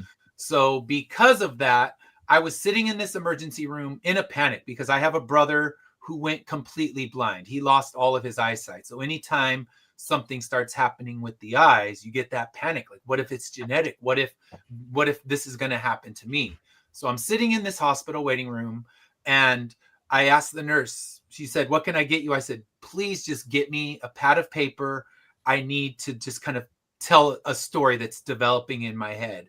The story hatched the previous night when I left the emergency room and was attacked by a homeless woman. She shook me. She told me I wasn't real. And I thought, what if she's right? What if these floaters have changed what I am and I'm not real anymore? So the whole premise of floaters is floaters are not just the vitreous gel in your eye accumulating clumps. They are instead invasive parasites that slowly take over your mind and turn you into either an enabler who's trying to get other people's floaters to activate or a homicidal maniac. And this story kind of documents the tale of one man's development of the floaters and where it ends up leading him. And I wrote it as a one-shot. It's a 28-page book, but I wrote it as a one-shot. It was something that was just kind of a therapeutic way of getting out the nerves that were just destroying me in that hospital waiting room. If nothing else, it kept me sane for that 17 hours that I had to sit there waiting for surgery after surgery. So this was my way of just kind of coping with the emotions that I was having and writing it into this really kind of gruesome horror story, because, you know, if in the end, a good horror story can always take your mind off it. But I tell people, if you think of the Smile series, there's no origin. We don't know where the smile comes from. We don't know when it will end. We just know that it moves along. The same is true of floaters. So the people who develop the floaters, it affects them until the floaters are stopped, and then they'll move on to someone else. And this story, we get to see how the floaters move through multiple people. Mm. That's cool. That Yeah, is well- terrifying. It reminds me of like a Junji Ito story. Yes, and that was my basis with this. That's why we're doing a black and white version, because I thought, this feels like a Junji Ito kind of thing, and they have these heads that come out of their eye, and I thought that's very Junji Ito. You get these eyes that the eyes turn black and a head forms above them, and once you see that head, you've lost all control of yourself, and you're now being controlled by the floaters. And Dan Schmidt did the art for this. He does, if you've read his books, Worms Crawl In or Worms Crawl Out, you know that he's the perfect guy to do something on this horrific level. Yeah, And that's actually back to black and white version. I think that's fantastic for horror books. Yeah, and I told him we got to do it, and I just made sure it wasn't too difficult for him to letter. But I thought it's, a horror book looks great in black and white, but I don't want to take anything away from Maya's colors. They are beautiful, and anyone who backs the black and white, I will send digital copies of the black and white and the color to them so they can read it in either version, but you can hold the black and white one in your hand. It's going to look really cool. It's going to be on one of the sketch covers, so it should end up looking great, because Comics Wellspring does great sketch covers, so it's not going to be an actual sketch cover. It'll be printed on that, but it'll be on the same paper stock. So I anticipate a really good looking book with either version. And then we also have a foil version, a holofoil version that Fish Lee did the cover for. So yeah, I'm excited about this one. And it's something that I'm happy to have a one shot, because everything else is daunting 24 issue series that are on my table. And here you got a one and done read that you can read. Yeah. Awesome.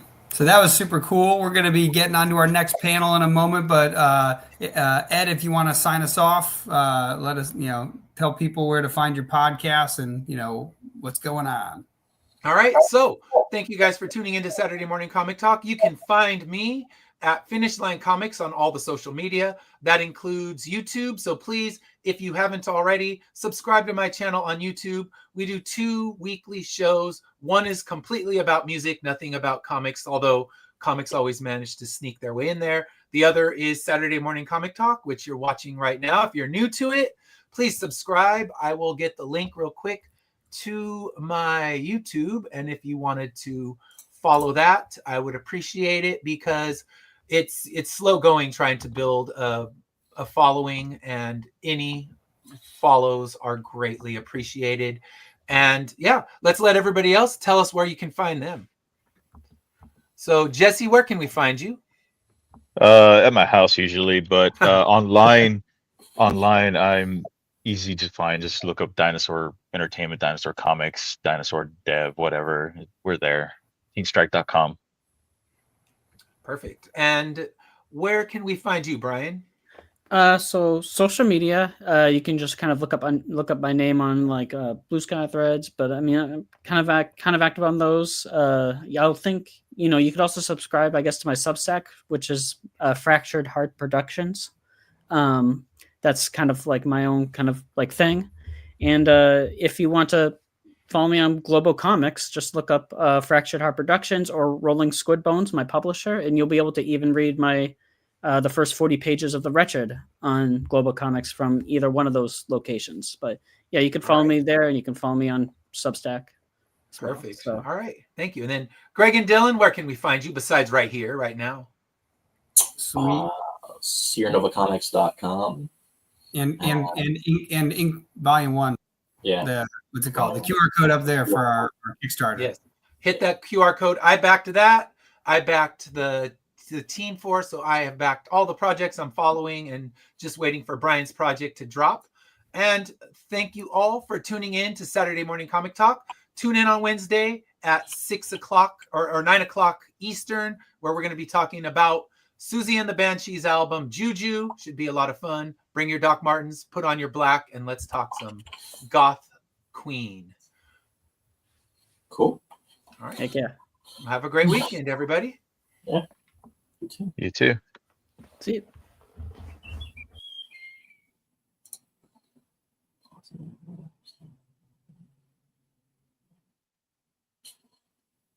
Dylan is talking, but no one can hear him. Oh my God, I'm talking to myself. Don't look at me. All right. Anyways, so yes, that was a very fun panel. It's funny. I thought I was muted, so I think I muted myself, even though I'm hitting it all day long. Anyways, so sorry about the overlap from the previous panel. It was a fun panel, went a little longer than anticipated. We're not going to cut this one short. We're going to extend into the other panel and so on until we hit the crowdfunding corner, which we intentionally made extra large so we can shrink that up a little bit and it'll be perfect. So don't worry, we're not going to lose some airtime for anybody who is currently in the crowd. But yes, our next panel is, I believe, Comic Script Writing 101. There we go. And first, we're going to bring up, where is he? Oh, wrong one because he's away from camera. Braden. Hey, what's going on, guys? Doing good. Who are you? What do you do? Yeah, Braden the Lawyer, Rook City Comics. Debuted with Haven in March and Sketch Night in April, May. So yeah, do that, do the comics, superheroes, getting into manga, all that fun stuff. Summit, cool things. Very cool. And next we've got Jonathan. Tell us who you are and what do you do? Hey everybody, creator of the graphic novel Uric, writer, screenwriter, professor at a film school in Los Angeles. Just here for to spread some information. Hopefully that's valuable for somebody. Awesome. And next we've got Pat O'Malley. Hey, what's going on, guys? Here we got him. I'm a creator of Pop Scars. That's like my big comic that I kind of put out a few years ago, working on a sequel to that. I'm in California as well. And I do a little bit of film stuff too, but working on a sequel to Pop Scars and some new books with, I think you had Fred on yesterday for Wiseacre Comics. So him and I are kind of collaborating on some stuff. But yeah, it's cool stuff coming up. Very cool. And we've got, there he goes, Lulaby. Hi. Yeah. My name is Lulaby. I am the founder of Lumibug Studios. I have about 5 different comics on the books. I'm a full-time writer, and I'm looking forward to being here. And Dylan is again mute. Oh, dang, I did it again. I'm talking to myself. And also, because he's hanging in the background, I don't know if he wants, I can't remember if he's on this panel Brian or is not. part of this, yes. Oh, he is. Okay, cool. Well, then he's coming up. Howdy. Oh, there he is. Howdy. Hello. And you're back again. Long time no see. Who Yeah, are you? right. It's been a while, hasn't it? Yeah, Brian, you guys just for anyone I guess who hasn't tuned in the last panel, Brian Manel, new creator. The Wretched is my first project that hopefully will be launching next year, and I'm attached to the publisher Rolling Squid Bones, and I don't want to delay this too much further. You'll be able to find The Wretched on Kickstarter if you want to check that out, or Global Comics. So, Boom, hey guys. there we go. Look And at also, that. good being here for the first time, Braden, too. Amen. Hey, what's good? What's good, Brian? Yay. Nice. We got a big wall of people, so this is super fun. So today, like I said, is the Comic Script Writing 101. So who here's a writer? Good. We're in the right room. Right? So one of the things that's I find interesting is when it comes to writing in general, you have novels, you have film, you have copywriting, like for sales. You have anything from, writing a poem all the way to, again, writing out encyclopedias. But when it comes to comic book writing, it's interesting where people come from. I notice some people might have a background in prose. They might have a background in screenwriting. So that's kind of what I want to ask. Like, before you got into comics, what was your background in? What was the thing that you were working on that you're like, oh, this would be cool as a comic? And I'm going to start with the one who's got their eyes rolling, Lulaby. Okay. Well, no, I was just like, so I was a math teacher. Not quite sure how that fits into writing, but I've always loved comics ever since I was little. I think that they're probably the best medium to showcase a story, especially if you're not a native language speaker. It gives people so much more confidence, and I just love the visuals that go with it. So when I knew I was going to be a writer, I knew that I wanted to make it comics. I do have some prose novels also, but comics are my first love. Very cool. And what about you, Braden? How did you get into comics? I'm a disability support worker, so not really a writing background, but I just kind of took it up. Thought, why not give it a shot, and develop some stories, and turned Haven into a comic, and now Sketch Night, and yeah, it's been a fun ride. It's been a good time, and yeah. Very, very cool. And Jonathan, what about yourself? I was a collegiate athlete, then went into the business world. And when I was having surgeries, I was actually just kind of stuck in bed, and went on a torrent website. I paid for this a million times at this point, but got Final Draft, wrote a screenplay, because back then there was no streaming platforms. And I was like, I'd watched every single movie on HBO. So I wrote a screenplay, made a pivot to go to film school, grad film school. But at the same time, I was connected with my buddy. Of course, I grew up with comics and everything. My buddy wanted to, he was working at Blizzard Entertainment, a video game company. And he was like, hey, I want to do a comic. And I was like, oh yeah, I'm in. So we started working on that. It quickly just became me. But that was kind of the origin story of how I progressed into the film world, and then also into graphic novels. Very cool. That's very interesting. And we've got Pat O'Malley. What about yourself? I started with film. So I was doing short films and writing movies, and, making stuff as I could. And then I got to the point where you just can't do it anymore on your own. It's too hard to produce. You don't have the budget. It's hard to get the actors, the locations, and comics. It's really easy to do all that stuff. You can kind of go anywhere you need to go, and as long as you can pay your artist, you can do anything. So, pivoting to comics, I was able to get more stories out of my system and finish them. That's very cool. And Greg, I already know this, but for everybody else, how did you get into it? I found out that I liked writing in 7th grade when I had to do a project, and and I started writing comics in 2014 from a giant story, and it turned into a bunch of comics. Exhilarating. Yeah.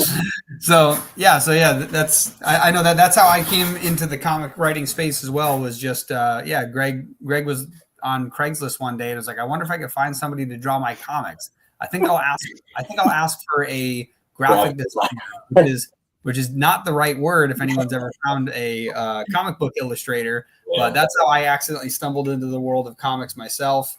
My background's actually in marketing, and that's where my writing primarily came from. And so for me, storytelling and marketing is just as powerful. And so when I came across Greg, and I was like, oh, I can make you a logo. And then eventually I'm reading his stories and I'm like, you need an editor. And so then I got into editing, and then eventually I loved the story building or the world building part of it so much that eventually for some of the comics, I got a lot more heavily involved in like the writing process. I think Ink is probably one of the ones Greg and I have mutually worked on together, which has been really fun, where we're back and forth going, what about this? What about this? And it's very fun collaborative effort, but yeah, so that's kind of my background. But for the most part, you guys are all the writers. I'm the guy that judges you and says, do better and make it sound cool. So I got a couple questions for you guys now that I know your backgrounds. Since you've all kind of come from different places, which is kind of cool. Not my background. Oh wait, I missed you. Damn, guys. My goodness. That's rough. I guess I won't be on. No, That's because he was on the last panel. I'd say, okay, yes, your background. Where's your background? Yeah, I mean, I did kind of start writing when I was a teenager. I kind of tried to write on my own, but I went to school as for media production, so I kind of really started getting into more film writing, script writing. using Adobe Story when that was around. But I pivoted into comics when I started thinking about this story, The Wretched, and I thought to myself, I can't make this into an animation. I don't want to spend time trying to make this into a film. It won't work. And so prose wouldn't do it justice. So I'm like, what about comics? Those have images on them. They'll serve it well. So then I pivoted into comic writing from there, so I can start out with The Wretched and making that. So that's how I got onto that. Very cool. And my bad, there's so many people. Dang, I don't know if that's that's probably based on my abuse of the powers that be. So anyways, now that everybody has shared where they have come from, my question is, when it comes to comic script writing, at its core, what is the most important skill a new writer needs to master first? And anybody can raise their hand, and I'll drag them up to the top. I guess I could try to start. Cool. To master first, I'd say learn the formatting, and then basically learn how to describe the panels. But describing the panels, you can do it in a variety of different ways. We've all seen a million different ways a comic script can be written, at least a few prominent ones. But I would say learn to take a look at at the formatting of comic scripts, because I think a clean comic script format is the most important. And for your artist, because your art team is going to be looking at that, and your letter is going to be looking at that. So make it clean. I'd say next step would be learning how to get in the groove of describing your panels and your panel layouts. And I think from there, really, it'd be good to learn how many panels would work per page for a particular scene. You don't want to get like 50 panels on a page or something like that. But I'd say formatting would be my first thing. So formatting is the first. Who else? Who else has a first? We got Lulu B. Bring you up here. Oh, maybe I got you. There you go. I'd say the very first thing would just to realize that you can only have one action per panel, because that was really hard for me to learn. I'd be like, and then he did this and turned around, and then my artist would be like, can't do that. That's not it. So something like that might be a good thing for to first learn. Yeah, single actions is definitely an important thing. Same thing, but that. Yeah, Greg was like, hey, he walked forward, got knocked back into the chair fell back, and then he got back up, and that was all one panel. One panel. Next. Any others? Any other first skills people should be considering? Pat. I would just say too, it's like, why are you telling the story? Like, why is it important to you? So I think you have to identify that before you even get, you could have a good idea, but is it worth spending, 4 or 5 years on, and then paying people? Really identify why it's important to you. What's the meaning behind it before you kind of take on this journey. I mean, some people are just jump right in and do stuff and make stuff faster. But for me, everything's taken a long time. And you kind of once you start a project, it's like you got to live with it now for a long time and kind of be in love with it, So I would say make sure know what you're writing about and why it's important to you, because you're going to be kind of married to it, chained to it, whatever, Yeah, I think that's probably really important, because a lot of people, like we just talked about, people that wanted to put multiple actions in one panel because they have something in their head they want to put into a comic, even though it doesn't quite fit. So knowing your why, the reason you want to tell the story, allows you to go, okay, I'll take advice from the comic book creators and actually put this in the way that it should be laid out, so I can at least get the story out there. It doesn't need to be exactly the way I saw it in my head. It just needs to express the thing I saw in my head. And that's I think a huge deal. So I do like that. And that'll keep you going too. If you know why, it'll kind of keep you going towards that, running. Yeah. Awesome. Any others? Hey, I think pacing is super important. You know, at the end of the day with writers, right? So it's, you know, you got 20 pages or however long your first issue is, you know how many pages you got. I think getting like a really solid outline. I like to do kind of like a page by page breakdown of kind of what's going to be in the comic, and then kind of tightening it up from there.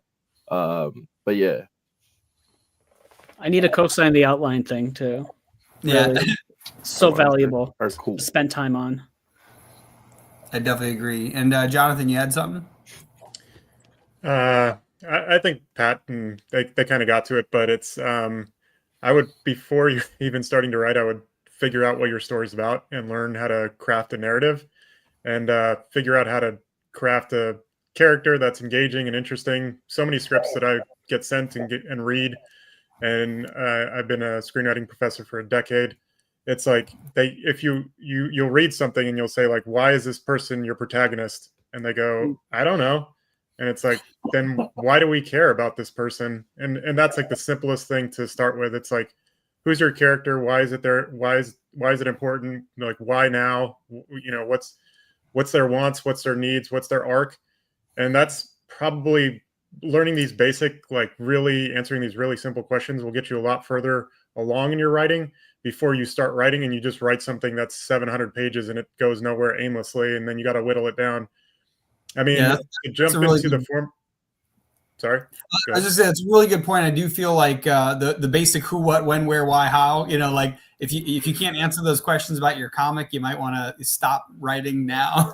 Exactly. So it's like just think about the really simple things, like as the examples of your favorite stories. It's like billionaire kid watches his parents get murdered in front of him coming out of it in a like crime-riddled city. It's like everyone knows who I'm talking about immediately, but that's why that character is so engaging and one of the most popular of all time.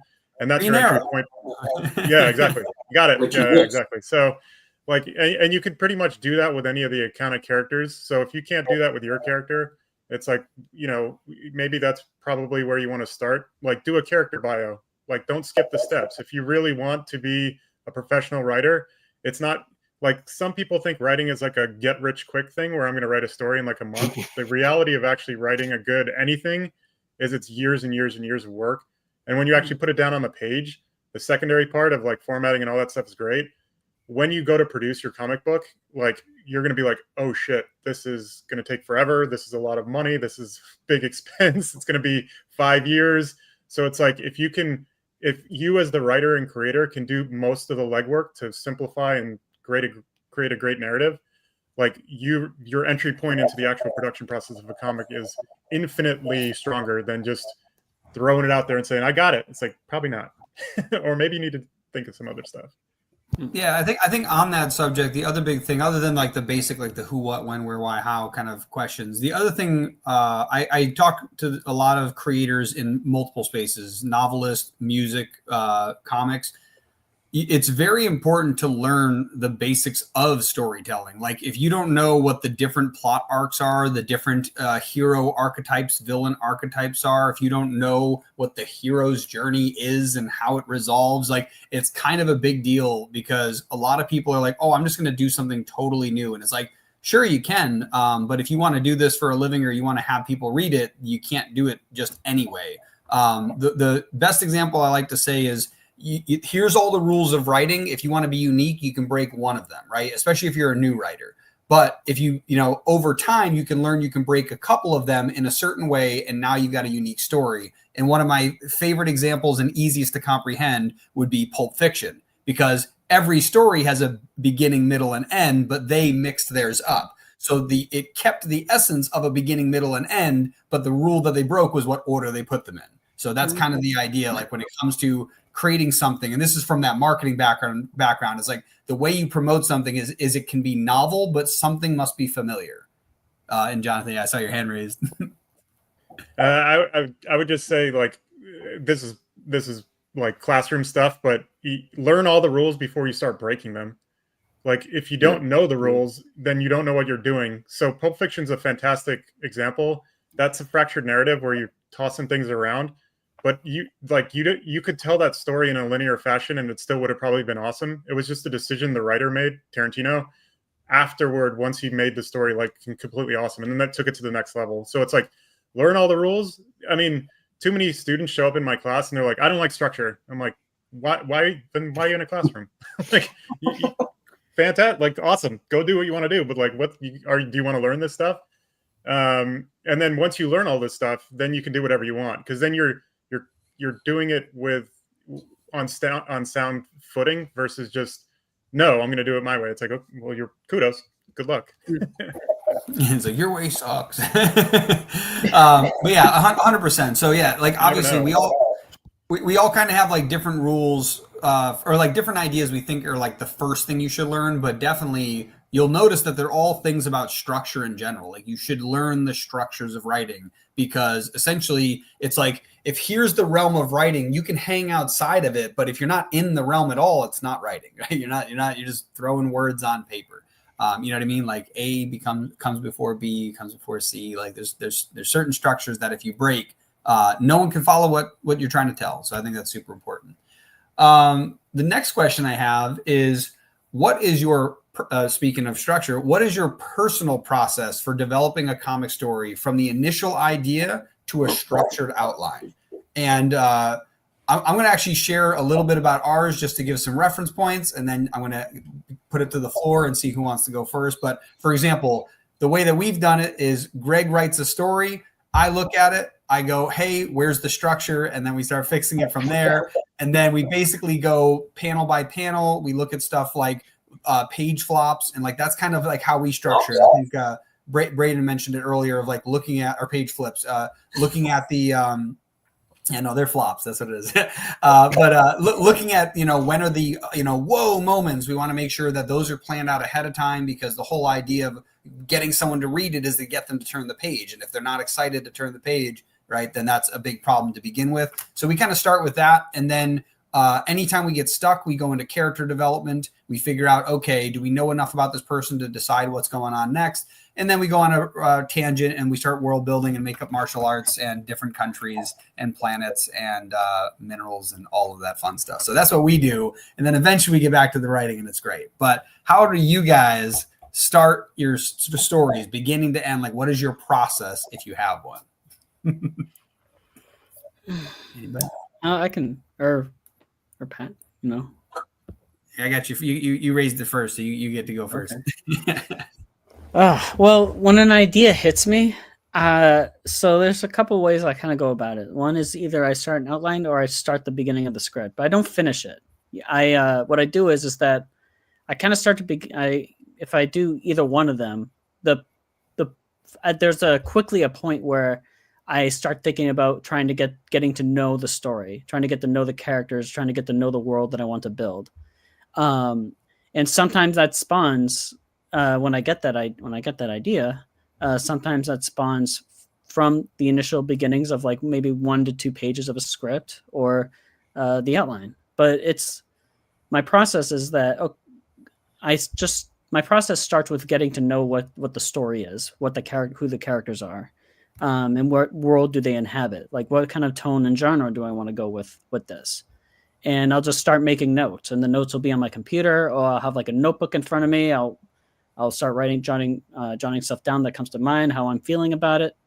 And then the story kind of just branches off from there. How do I want to tell this first issue? Like, how do I want to end it? I think endings are very important. How do I want to end this first issue on to kind of tease a mystery or something that leads to the next one? And then what's the first arc? What's the overarching story for this character? What arc do I want them to go on? Like, how do I want these characters to develop? And how do I want the world to change?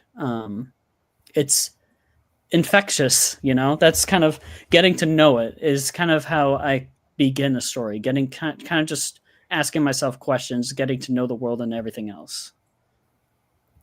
And awesome. Just spirals into that. Who else wants to share? Pat had his hand up. Yeah, Pat's going next. I'll share. So I think you need a safe place to just like be crazy.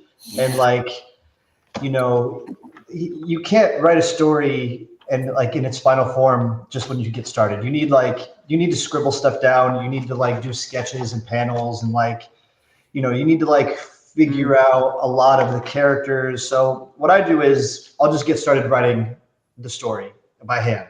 and then I'll start drawing the characters, and I'll give them like scribbling notes, and eventually by the end of one of these or two of these notebooks, then you can kind of turn it into like a book that, like now all this stuff makes sense. Like I figured it out. So I think you need to give yourself room to just vomit everything up. Yeah. Just get it out, get it on the page, let it be messy, and then find the gems and kind of like pull them from there. But I think, writing a story once is probably a mistake. I think you need to write it a bunch of times and visualize it a bunch of times and outline it a bunch of times. Because like my story changed so much by the time I took it to the artist, and even changed the dialogue after you get the art back. You kind of have to be open to letting it evolve. But I think until you dig in and like find it, I never sit down at a computer and just start like writing. I think I need like a notebook first and just kind of like explore, like what could this be? And most of it's garbage, but like the stuff that you do pull from it, you kind of sift through, and it's like, okay, this is like a gem. That's just how I do it though. But I have like 2 of these notebooks that I went through to build Pop Scars out. Definitely. And we got Jonathan. Oop, if I can get you up. There we go. Gotcha. Yeah. Whenever you need a default, I can answer any of these questions. This is, but to repeat, I would start with like, is it based in reality? Do you need to create a universe? What are the rules of the world? How is that going to work? Make sure everything makes sense. Create an engaging character. Why do you need to tell that story? Then, once you know the macro arc and the character's journey and the, whatever the arc is going to be for the entirety of the whatever you're writing, whether it's a novel, a feature, or a comic book, once you have that full arc, I'd break it down into like digestible little, what are called sequences. So as a young writer, you create a sequence where you have, you establish a status quo for whatever 10, 20 page, 20-minute arc you're going to be going on. Create wants and needs, and then objective versus obstacles. So the obstacles in front of your character that you present, the more difficult they are for them to overcome, the more dynamic the journey is going to be, and the more compelling the story is going to be. So find those little things, and Dylan, to your point about like act outs or culminations on sequences, that's how you get dynamic books. That's how you get dynamic panels. That's how you get dynamic pages, and pushes it like a person's eye to the next page. And even on the smaller level, like when you're talking about scenes or pages themselves, like if you cannot identify the conflict that's occurring or what the objective is of your character, it's probably something you don't need, and it probably doesn't really create the most amount of value for page space, narrative construction, the way in which you're keeping your audience engaged with what you're doing. You see this in a lot of indie books. It's sometimes one or the other. It's like you have a writer that's new to the game, or you have an artist that's trying to write for the first time, and it's just a bunch of like panels, or there's really not a ton of like dynamic character movement. And it's like, oh, you just kind of like, you leaned into your strength, which is fantastic, but then you missed kind of some of the other elements. So like Pat was saying, like get a notebook, doodle it down, like outline everything. And then once you get to like that outline point, like put it onto a page, see what sticks, see what's good, distill it down, put it through a sieve, because to make the most dynamic anything, you kind of want to be able to answer those questions. Like what's the conflict? What's the obstacles? What's the, what does your character have to overcome? Like, is it a linear story? Like I'm going to do this and you just do it. Like, that's not dynamic. It's like, what smacked the person in the face and knocked them down? What wall do they have to jump over? So start there, like before you just dive into a page. Some people's process is that, but I think like Pat kind of nailed it. Get a notebook, identify all these things, start doing the actual legwork of constructing a dynamic narrative. Mm-hmm. And I see Lulu showing off her notebook. My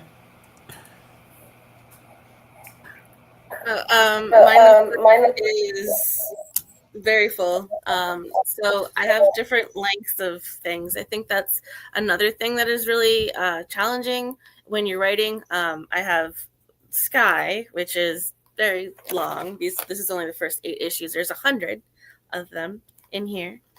And then I've got like other shorter things like, Crossroads, and that's only 12 issues. And then I have this thing called Water, and it's only 1.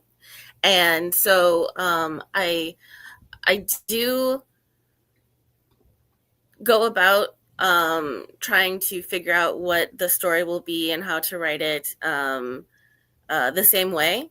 When with the one that's just one single issue, that one's probably like the most old school. Like I'll do the log line, and then I'll do the outline, and then the 3 acts, and then try and figure out where I want to have my payoffs in the different acts and different things like that. So that's sort of what I do with like short term narrative form.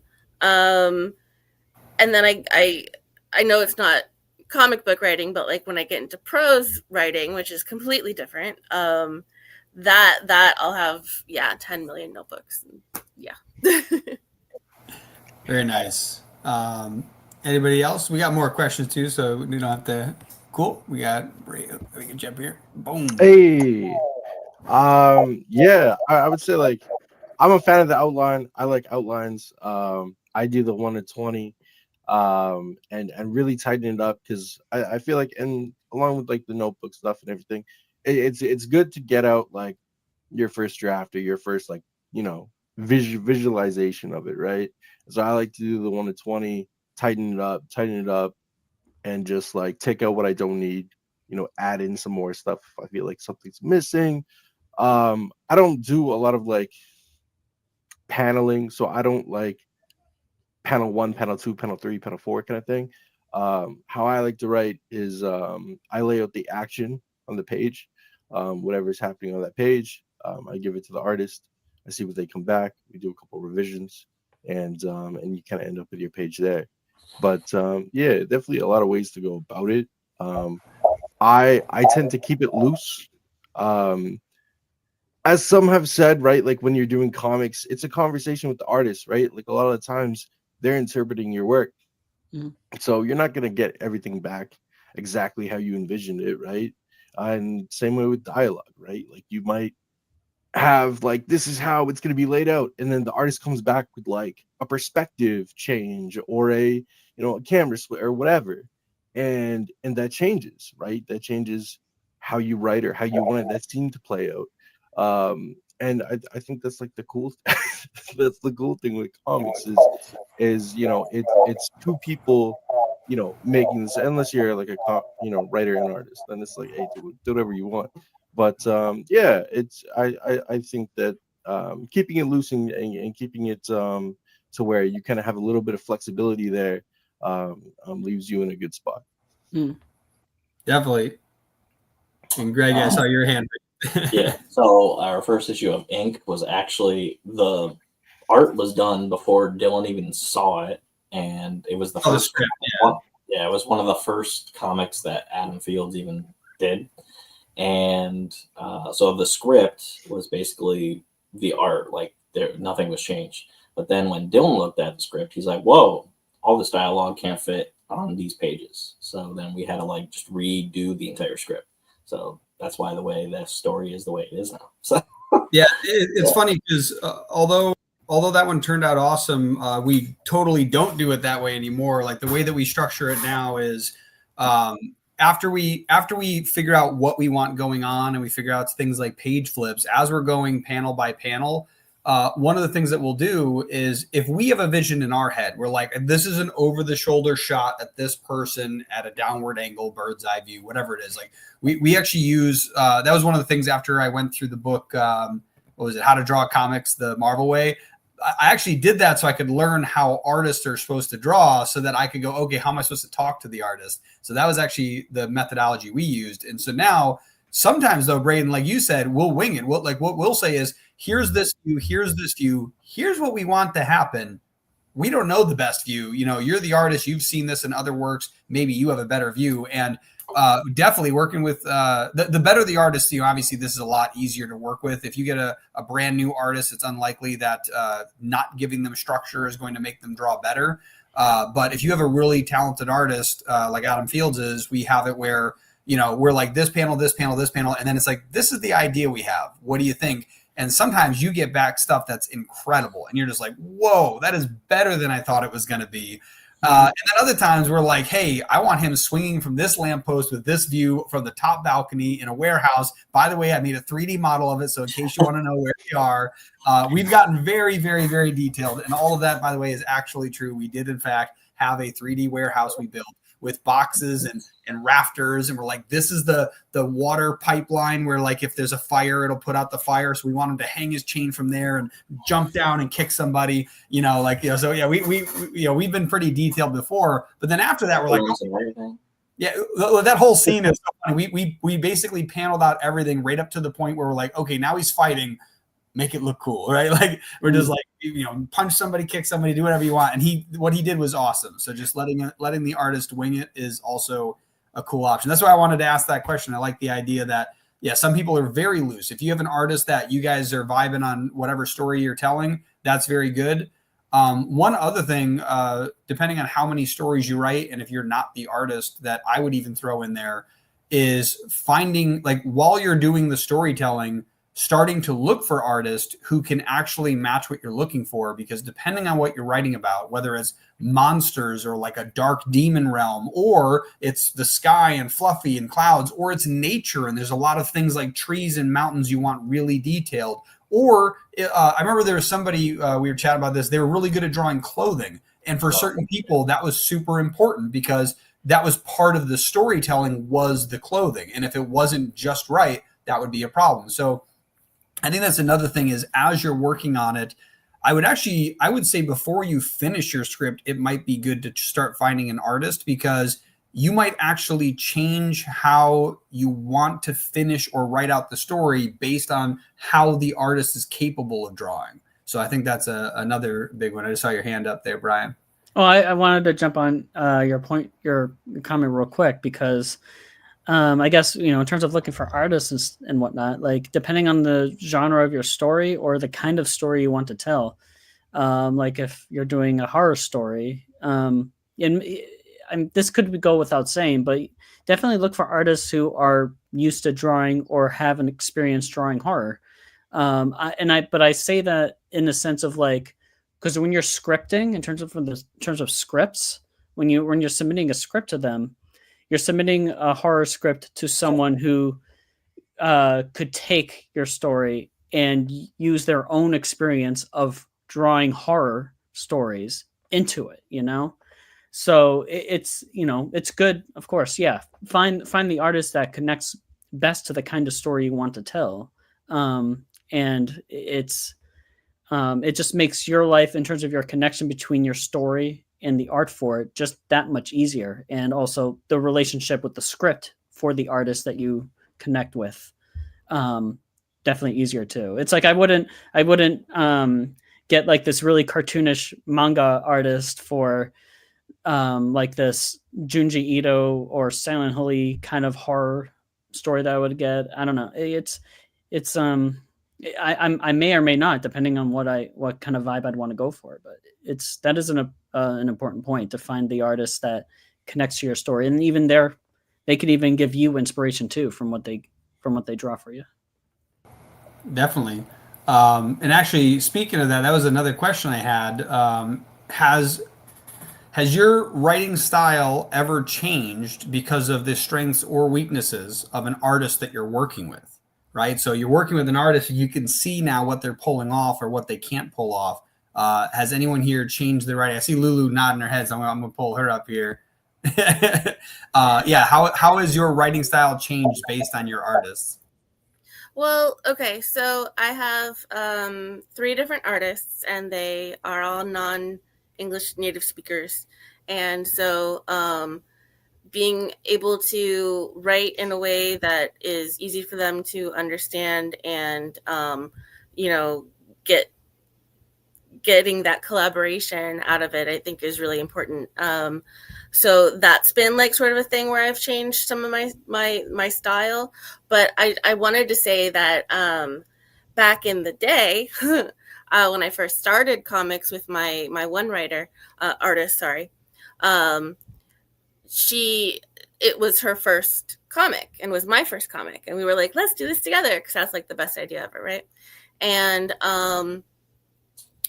she asked for, references and panel descriptions and very, very detailed everything. She asked me to do thumbs, like all this stuff. And like, if I were to do that for her now, she'd just laugh at me. She'd be like, what are you doing? I don't need any of this anymore. And so that sort of is a different way of changing the style of writing to what it is that your collaboration evolves to. Definitely. Who else? Who else has changed their writing style based on their artist? Anybody? Man, you guys are like, this is how I do it. I'll hop up if no one's. Yeah, I'll take that. Sure. Like, this is how I write. You change. You get better. I flow like water. As yeah, for sure. Right. Like there's like my artist Victor Silva who does SketchNet. Right. Like he really does like action scenes like really, really well. And dude, like the first issue of SketchNet, I had things kind of laid out, but I could tell that he was kind of itching to get going with a little bit of action. And so I threw some action scenes in there just to, and it ended up working out really, really well. What I like to do with all the artists that I work with is like to say, hey, like, what are you passionate about drawing? Like, what are you, what like sparks joy when you're doing it, right? And then I like to form the story kind of around that, in terms of genres and stuff like that. So if you let me know that, hey, I really like sci-fi, I really like whatever, that's kind of what I'm gonna base it around on. With Sketch Night with Haven too, there were things even just naturally where big scenes with like lots of people was like a weakness for him, right? And so after like the big scene in Haven, the building's cleared out, right? And we can explain it away by like people getting out, huge fight going on, people getting out of the area and stuff like that. But like it's one of those things where it's even as a writer, like if your artist has strengths and weaknesses, you lean into them, right? I think it's if your guy has trouble with anatomy or whatever, maybe do a mech series or something like that, right? But you lean into what they're strong in, and you help them out as much as you can with what they're weak at, right? And yeah. No, very cool. Yeah. Anybody else on that one? A little bit, I guess. If I can get you up there. So I was a little bit confused because in terms of like changing my writing style, I write the stories that I want to write and tell. Like I usually, and I trust the artist to. When I'm comfortable with the artist and I develop a relationship with them and they like what I'm doing. That's usually I haven't had any issues really in terms of like my artist not liking what I draw, what I write and how I write things yet. So, but I think what Braden said is important too, because I remember Gail Simone talking about that, I guess, on social media about asking and learning what your artists like to draw and what they don't like to draw. And I think that is valuable. But I personally wouldn't throw in an action scene just because my artist likes drawing action scenes. It's all for, I'm writing the story kind of how my vision intends for it. And if the artist has trouble with it, then we can kind of talk about it, figure it out from there. But that's just me. But I will say too, in terms of how I cater stories, like I have another story called Tales of the Celestial Sea, which is also on Global Comics from my page, but it's a wordless, surreal fantasy comic that's inspired by surreal art paintings. And I wouldn't ask, I love Adam Fields, but there's an artist friend of mine named Felipe Townsend, Thousand, I don't know. But I looked at his artwork. A lot of it's like watercolor, very imaginative, surreal. He has a bit of H.R. Giger in some of his work too. And I'm like, this dude's art style would fit great for my kind of comic. So if I have like a story with an artistic kind of vision for it, would seek out an artist that I feel like would be comfortable for it. That's kind of how I would approach it. Like I have stories for many different vibes, genres, like emotions, aesthetics, and I would usually actively seek out an artist who I feel like enjoys drawing those things. So to fit sort of my vision kind of for it, and our vision really, we can both kind of bring out the best of it. So that's sort of my thing. So I would just kind of, I don't know if I would say I changed my writing, but whatever I'm inspired to write for. The artist. Yeah, like you're working. So it's more like you change the artist. So I guess this leads to another good question. Basically, whenever you're working with an artist, obviously, it's very rare you get the perfect artist that nails it. Like every single time, first page, you're like, excellent, next, right? So my question is, especially since most of you seem to, kind of keep your stuff the same, you don't really adjust your writing for your artist. What does your revision process look like from first draft to final script? And what are you typically cutting, tightening, or expanding? And I'm going to extend this all the way from your own writing before it ever touches the artist's hands up to and including when you're looking at that art coming back based on what you wrote. What's going on? So who wants to take that one first? Okay, go for Pat. I'll think about mine, I guess. If I can get him, I'm gonna get him.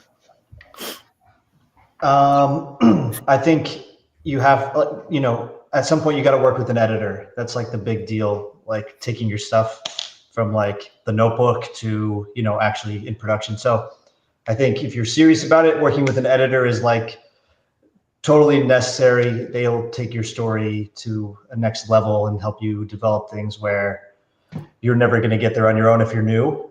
So, embrace that. And for me, my first issue of my first comic, I think I wrote 20 versions of it, revisions before we even got to the artist. And then I think you have to be fair with your artist. Your stuff is always going to be different. You guys brought this up before. Like, you're never going to get back what you envisioned in your head unless you're drawing it yourself. That's just that's part of being a writer, is like, you have to let the artist do their job.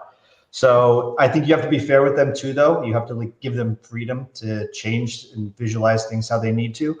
So I try to keep it like, you have to find the happy medium between getting what you want, but also keeping them sane and not like changing up pages and panels that you want to tweak, because it's just not fair if they finish something and then you're too far in. It's really like, if I see thumbnails, that's the time to make your edits. Mm-hmm. If we're on, pencils, you can make little edits. And then if you're on inks, you should not be changing stuff. You kind of are already in, the concrete has been poured or the cement has been poured. Yeah. And then by colors, you're already all in. So I think it's respect everyone's time and process, but I think thumbnails are a great time to make sure you're getting what you want. If you don't get it at that point, maybe something wrong with your script or your page, your pacing, that's just kind of what I think and how I've kind of worked with my artists. No, definitely agree. I think a lot of people skip the draft phase of the illustration. Like, I want to see my stuff come to life. And it's like, it's not going to look the way you think it's going to look if you don't get like on the same wavelength. And like I said earlier, like if you work with an artist long enough, eventually you can kind of pick up what they're putting down, and vice versa. They can kind of figure out what you're doing. But I definitely agree. Start with drafts. Like we do like those blue lines, like real quick. Like we want to see that and be like, okay, you get what we're talking about. You can do the illustration. And other times we're like, what the hell is that? Like, that's not what I said. And they're like, oh, I thought it was this. It's like, oh, no, I mean it like this. So yeah, I definitely agree. Get those thumbnails. And especially if you're working with artists that don't speak English first, which I think, social media has opened us up to working with artists all over the world. You have to make things clear to them, and the script is for them. Your script is not for the public. Most people aren't going to read your script. Your script is for your artist and your artist only, really. So you have to really tailor it to them and give them something that they can work with. I've heard a nice phrase that it's the love letter to the artist. That's what it is. And Jonathan, what are you? What's your revision process like? It kind of dovetails into everything that everyone's already said and kind of what we started with. It's like, if the more work you can do as a writer, the smoother this process will be. Like, the better script you can put together, the better movie you're going to make, the better comic you're going to make, the better, novel you're going to make. If you want to be a professional writer, like, it's more than just, here's the draft. It's like draft upon draft upon draft, and that's your first draft versus like the first time you write something. I think there's actually, this is going to be the old cliche of writing, but I think there's like 3 parts of writing: the script, the production of the script, and then I actually lettered my book. So then you can actually edit it on the backside. And I think once your artist sends you the art and it's like like you said, oftentimes better than what you envisioned, like, you can change the dialogue at that point to make it fit the panel, like function better, move the narrative better. Since this is kind of like a 101 discussion, it's like, as a brand new comic writer, you're probably going to like mismanage your panels and how much dialogue fits. Like, you're either going to write too much or too little. And then the realization is, when you get back to your art, you're going to be like, my dialogue only got me to like 3 pages of this 20-page comic, or the other way around. I put 700 words into a panel that literally covers the whole panel. I see some pointing, but I would do this too, like, because one realization, if you're in the indie space, the actual production of comic books is crazy expensive. So it's like, as you're writing, it's like you got to start thinking about that. I think that would be a smart thing to do. What I did with my artist, and I'll show you, like, literally you'll see it in real time. Like, that is an Excel spreadsheet. So that is a 6-panel Excel spread. This is the first page of my book. That is an Excel spreadsheet, 6 panels. And I literally put my entire script into that. So I knew exactly what it looked like on the page. And then the artist was like, oh, okay, this. So there was no ambiguity about what we were doing, because like Pat said, it's not fair to not do your job as a writer. And then when they send something back to you, it's like, it's not their fault. They're doing their job. That was your fault for not writing it correctly. And the great thing about this is 132 pages. Like, once you're in the groove with your artist, because you've set it in motion, like, even the pencils and the inks and stuff that were coming back, like, once we got outside of like 30 pages, it was just smooth sailing, because we had set the groundwork that, like, this is what it's going to look like. Here's the layout. And then it is ultimately a collaboration, but make sure you're doing your part and you're not just saying, like, kicking the can down the road, because all you're going to do is piss everybody else off that has to do their job correctly. Mm-hmm. Yeah, I was going to say, it's kind of like when you own a business, like, everything's your fault. It doesn't matter if you're the one doing it, it's your fault. So if you didn't set it up properly for them to succeed, that's on you, not them, right? If you get an artist who isn't able to draw what you're drawing or what you want them to draw, and you're putting all this pressure on them, like, that's your fault. If your script was properly written so that person could have either self-evaluated, or you have your own evaluation process, like, hey, show me some work that you've done. Oh, that doesn't align with what I'm drawing or I want drawn, all of that stuff. So I definitely agree that more time in the kitchen before you bring the ingredients in is probably a good, it's almost like you're gathering the ingredients before the chef comes in. I guess that's a better way to put it. If you don't have all the ingredients and then you're upset that, they made a pie and not a cake, that's kind of on you. But no, I definitely like that. Anybody else have thoughts on that? Your review process and what you're doing? I can. There we go. Gotcha. Yeah. I mean, from a script writing standpoint, I mean, I have an editor, Katrina Roetz. She's awesome. And I mean, usually when I send scripts over to her, the scripts that I send are after weeks or months of me just going back and forth, scene to scene, trying to take out stuff, re-add things, really going through it. Like, it might be like the 5th or 10th version. By the time I send it over to her, I spend it a lot. So I revise my own scripts a lot. And even when I get her thoughts back, I'll have my own I'll throw a whole bunch of questions at her to try and really get the nitty gritty of how certain things work, pacing, all sorts of other stuff. And sometimes when she gets scripts back to me, I may not feel satisfied with the scene or something like that. So I'll just do more revisions and then get her thoughts on it. But yeah, when it comes to enter into the art phase, definitely be active with your artist during the penciling or during the roughing phase, I should say, or the thumbnail phase, because I think that's before he even gets into pencils. I think it's really great to see how he's going to lay out the page, and you guys kind of talk about it. Then you guys get into the pencils, and if there's any further revisions from there, that's where you do it. Do as many if needed. I spent like a couple hours on FaceTiming with Adam Fields for The Wretched for like 30 pages on one day on a weekend, and we both talked about the pages, made a couple revisions here and there, and it just made the process so much easier. So that's kind of where you need to do it for sure. From there, I guess it's like the most that you can revise from there would be dialogue after how the pages are fully done. Maybe you feel like a dialogue would be written differently. It'd be maybe rewritten better in a certain way. So you can make revisions on some dialogue with your letterer. That's something that you can do as well. But in terms of the art, once it gets to the inking phase, I mean, you'll be causing a bunch of headaches if you need to change anything. Yeah, you'll likely be paying for it too, because I don't know too many artists who are going to just be like, oh yeah, I'll just redo all the work that I've just triplicated, So especially, like if they hand ink too, a lot of artists like ink traditionally. They don't. Some do it digitally, and that makes it easy. But I mean, easier. Yeah. Easier. But like a lot of artists, ink traditionally, and I personally love that.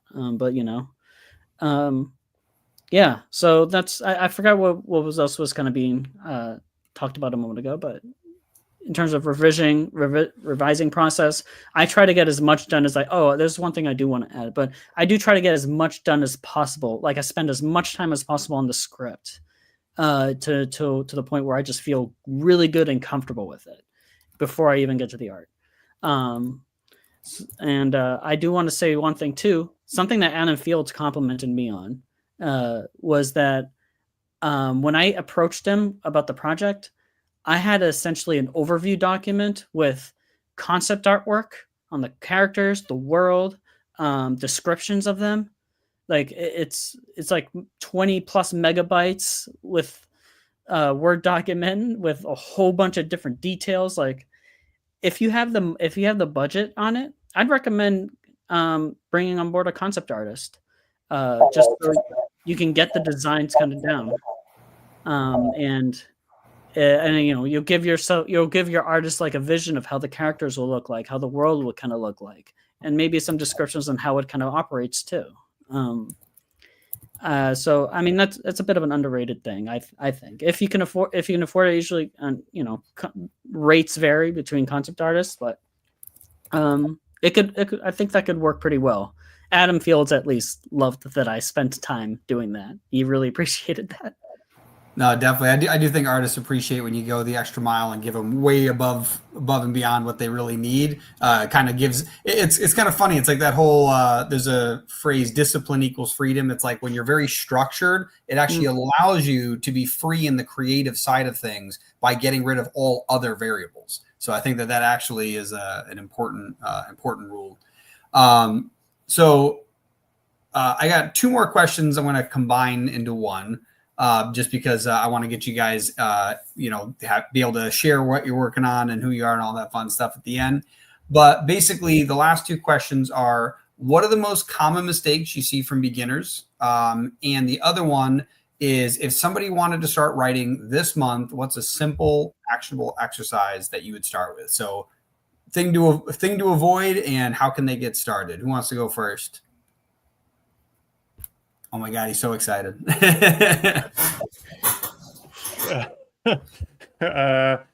Thing to avoid, not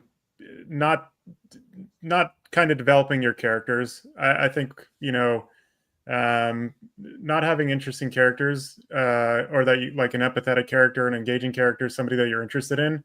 And not being able to say like why it's his or her story is probably just such an easy thing to start with, that I would do that first. Like, just, The Last Son of Krypton, whatever it's going to be, like get that first. Create a like a starting point and an end point. Learn the craft a little bit. Like if you don't know what the hero's journey is, like these are the simple things that you probably want to like master and just kind of read a book on or something like that.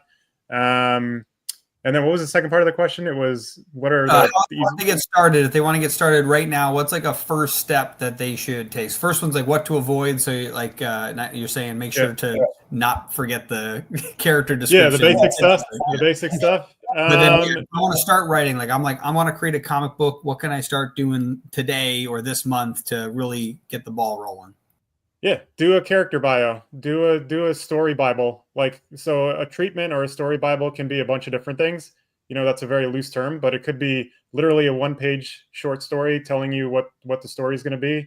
And even by doing that exercise, you frame the narrative, like, and you're not just writing into the darkness, because probably the worst thing you can do is like write a 150-page comic book that doesn't do anything, because you're literally just writing a check.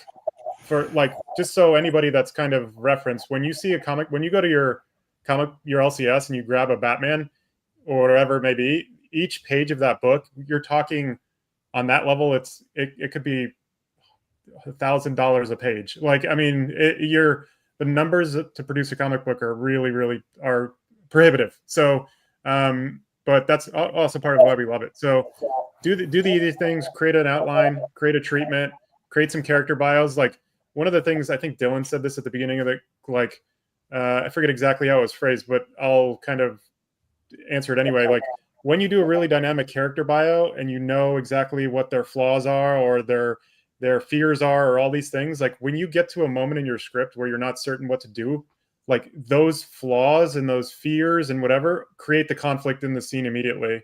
It's like, boom, all you do is just go right to your character bio. It's like, they're terrified of bats. It's like, I was about to drop an F-bomb. Throw some bats in there and like just scare the crap out of them or whatever it may be. And that's because you did the work to create a really dynamic character in a bio. So like when I'm reading something new and like there's just this aimless scene with no conflict, I'm like, what's their job? And a new writer will be like, I don't know. I'm like, well, you don't know every bit of piece of like what your character does and the way they think. So those would be the little entry points, like, that will go like really far into your script that you don't really realize.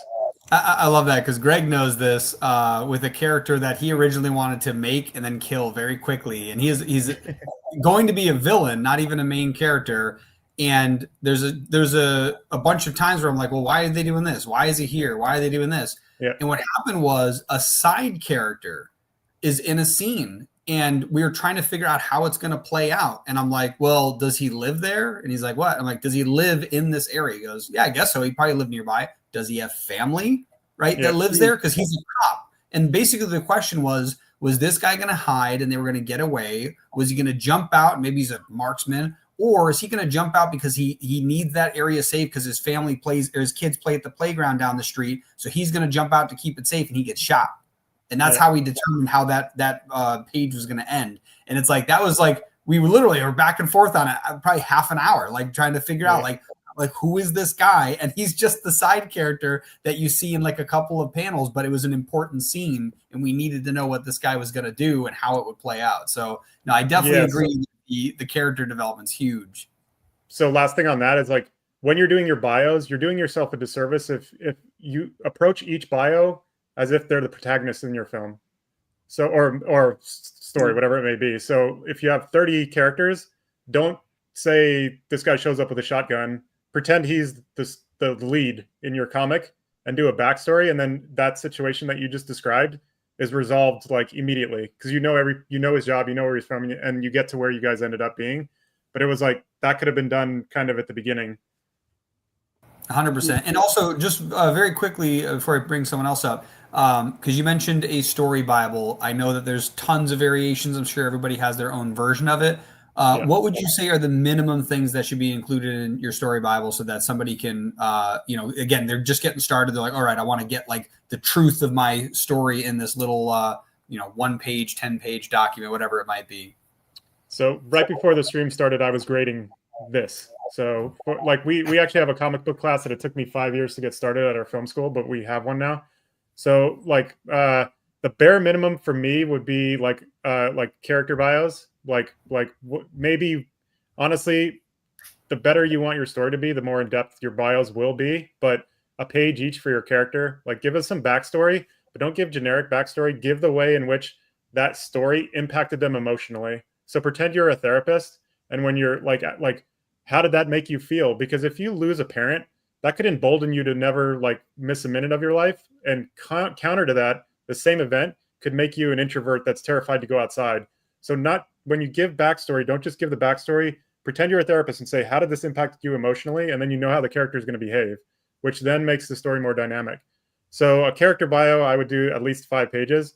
And then a treatment, it really depends on the size of, like if you're doing just a 20-page floppy, a page is probably plenty. But if you're Also, trying to just do the word treatment, just because that's probably a word not everybody knows, especially if they're new to writing in general. Define what you mean by treatment. A treatment is just like a short story, like a prose narrative of what your story is going to be. Like, so just a short story about your novel, like your film, your book, whatever it's going to be. So just beginning to end. And the simplest thing to way to approach that is like, you could do literally 3 paragraphs in a one sheet, which is 1 page. That would be what the industry term would be. But just act 1, act 2, act 3. That's the simplest thing. If you can't kind of describe it that way, and that would be 3 paragraphs. And then you got, whatever, 1,000-word 1-page document, and the beginning, middle, and end of your story. So now you have your characters, you have a beginning, middle, and end, and then from there you can blow it out to craft whatever kind of narrative you want. But for me, those would be like the bare minimums.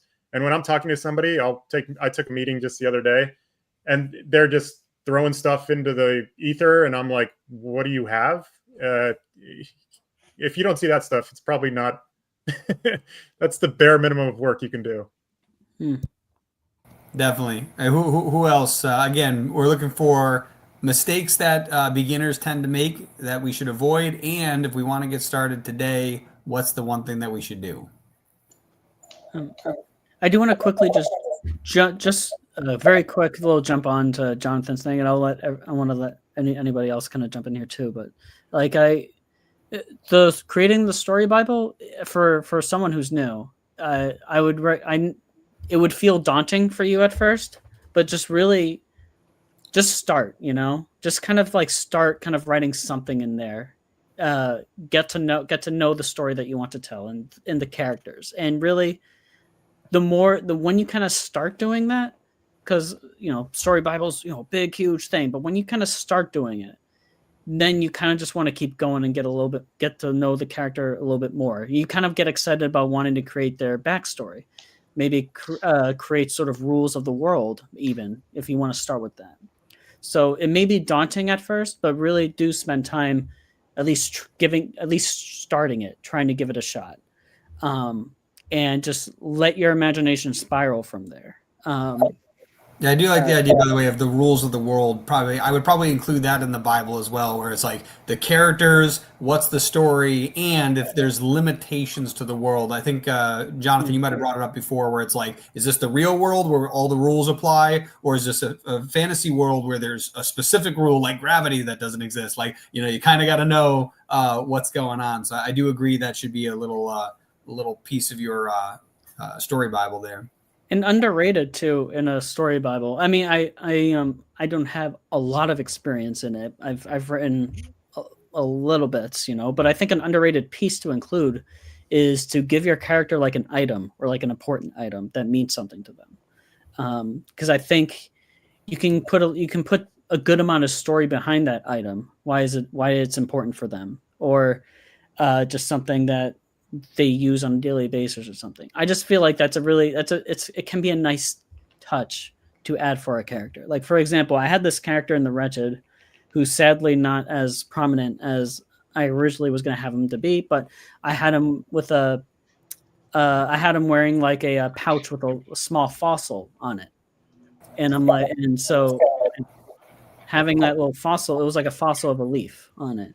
And for him, I wrote like, it was a fossil that was given to him by a friend of his who got separated. And it reminded them of the old world when life was a lot more prominent, like stories of the old world and whatnot. And it just like, there's this connection between him and his friend, Yeah. I like I like the idea of the item, but I just wanted to go back one more time on the rules of the universe, because it just reminded me of Star Wars and how suddenly, if you put a small ship in hyperdrive, you could blow up anything you want, because yeah, why not break the rules of your own universe? But oh man, that Death Star, it's impossible to destroy. Wait, we could have just taken like 10 TIE fighters at light speed, and that would have done it. Like, wow, we weren't thinking. So no, I definitely think that's super important, because I believe that's a very good way to destroy a reader's excitement in your story, is to set up rules, or even if they're unspoken, like this thing that you're following, and then all of a sudden you're like, wait a second, aren't you not supposed to be able to do this? And then like suddenly, like if Lord of the Rings, every time Bilbo put the ring on, something else happened, it'd be kind of hard to track, unless that was the thing, unless literally it was just random every time he put it on. But like knowing what to expect, like, oh my God, he's in a situation, what's going to happen? He's like, oh, he should use the ring. And now, even if it's that thing in a movie that almost, or a book or a comic, that you're like begging the character, like, don't you know the rules? Like, follow, like, this is the thing. It's how it works. Just do it. And if that doesn't exist, it's kind of hard for the reader to like enter your world if there's not a world that you've developed. So I definitely think that's a big deal. And to jump on that too, not just the world, but also put limitations on your characters too. Like you don't want your characters to be, I mean, John also touched upon it in terms of like having like negative, put in some negative aspects of them, or their fears, for sure. Yeah, Superman without kryptonite or fear is not an interesting character. And ironically, a great example of that would be like Captain Marvel. Like that character, even in the comics. That's why I like the movie, despite actress's best efforts, right? That it's very hard to make a character who's basically emotionless interesting. And another good example would be The Witcher, where The Witcher is supposed to be like basically an emotionless zombie, but in TV and film, like, that's not going to be interesting. You need something tied to it. So even though part of their goal with making that series was making it as true to the game as they could, they could not do it without adding a little bit of emotion to The Witcher, because it would not be interesting. You can't empathize with someone who literally has no emotion. Like that is void of the ability to empathize. So I think that's super powerful. And I do want to get other people to jump in here, but you just made me think of another great example. I think a really, really great and almost unique example too. A little bit unique. Saitama in One Punch Man. Like, he's massively overpowered and not a whole lot of emotion behind him. But so it's like, how do you make a character like that interesting? And how the writer chooses to approach to make him interesting is how make his character arc be trying to refine joy in life. Like, he's just like, how can you enjoy being a superhero if every victory feels effortless? It's almost like the effort is what made it's a lesson inside of it. It's like the effort itself made the journey valuable. I put in all of this effort, and now I never have to put in effort again. What do I do now? And that's why, you get that, massive fight at the end, and you're like, yes, Well, yeah, I mean, he did it. He did it because he wants to save people. He genuinely wants to be a hero, but at the cost of getting too strong, he's just going through the motions, kind of like a zombie in life. There's no obstacles for him. That's kind of like that's his sort of obstacle, is that there's no obstacles for him. And he's trying to figure out how to, I don't know, like how to live, I guess, like how to, just think, that sort of thing. I'm doing a little bit of a terrible job, but that's like the crux of it. It's like the obstacles are gone for him. So how does he how does he try and deal with that? How does he grow from there? Like, how does he, and honestly, having other characters, like Jonathan said, like having other characters developed without having oh man, I forgot the cyborg. Yeah, I forgot his holy crap. Anybody else? One Punch Man, Cyborg is his sidekick. Nobody. I forget his name, but the whole point is he aspires to be this great hero, but like he is literally garbage in comparison and realizes it. So like it's having those contrasts, like having somebody even if you are to have somebody super great, if there's not some reality check on the side, it also just feels surreal. I think like that's my reason I like Marvel a lot, is a lot of their stuff is, I'll say, science-based, right? Like the Hulk gets his powers from radiation, Spider-Man, similar thing. Like it's stuff that we can be like, oh, that's interesting. What if? Where like in the DC universe, it's like, okay, Superman, completely undefeatable except for a rock that's only on his planet and it's super, super rare. Green Lantern can literally create anything that he puts his mind to, and that's it. Like that's the only limitation is his willpower, right? Batman, just a human, just kidding. He's the richest person on earth, also one of the 9th smartest person in his universe, and literally given his superpower is given enough time, there is no obstacle he can't overcome. Like it's so funny. Like don't get me wrong, I love those stories too, but like I do think that sometimes without that contrast, which is why some of the older stories, the like limitations and stuff. Yeah. And Pat, I know you were looking to answer some questions here because we got tangent a little bit, but again, good. Biggest mistake to avoid for first-time creators, and what's the first thing they can do to get started? We got Sales Bible, and we've got character development. I think those were the 2 mentioned so far. I think the biggest mistake is some new creators bite off more than they can chew. Like some creators try to tell Lord of the Rings before making anything. So, I kind of almost did that, but I think you really have to make a comic, get it out of your system, figure out how the process goes, and then get into your big, whatever your special story is that you're like dying to tell. But I think you need to like cut your teeth a little bit and learn how to tell the stories and work with artists. So I would say to like, don't jump into like a 132-page book or something with 10 issues. Like, why don't you tell like an 8-page story and see how that goes? Start small. Like there's no problem starting small. And then I think the best way I learned how to make comics was reading Scott McCloud's book, Understanding Comics, Making Comics. I felt like those 2 break down everything you need to know about the process, about the medium. And yeah, without those, I feel like they just do such a great job defining like the world of what you're working with and how to work with the limitations and how to break down like scene actions and transitions and soup to nuts. It's like the book to read if you're going to try to make comics. Definitely. So the thing to avoid is don't bite off more than you can chew, and thing to get started, read Scott McCloud's book, which I'll be honest, even I haven't read that yet. And I read a lot of nonfiction books, and I should read that book because it's so good. It's fantastic. It's my top of my to-do list now of like Amazon orders. So like, it's right there. It's like, I just need to get through all the other ones first. I need to do the same, Dylan. Honestly. Yeah, 100%. That's definitely, that's a important to-do list.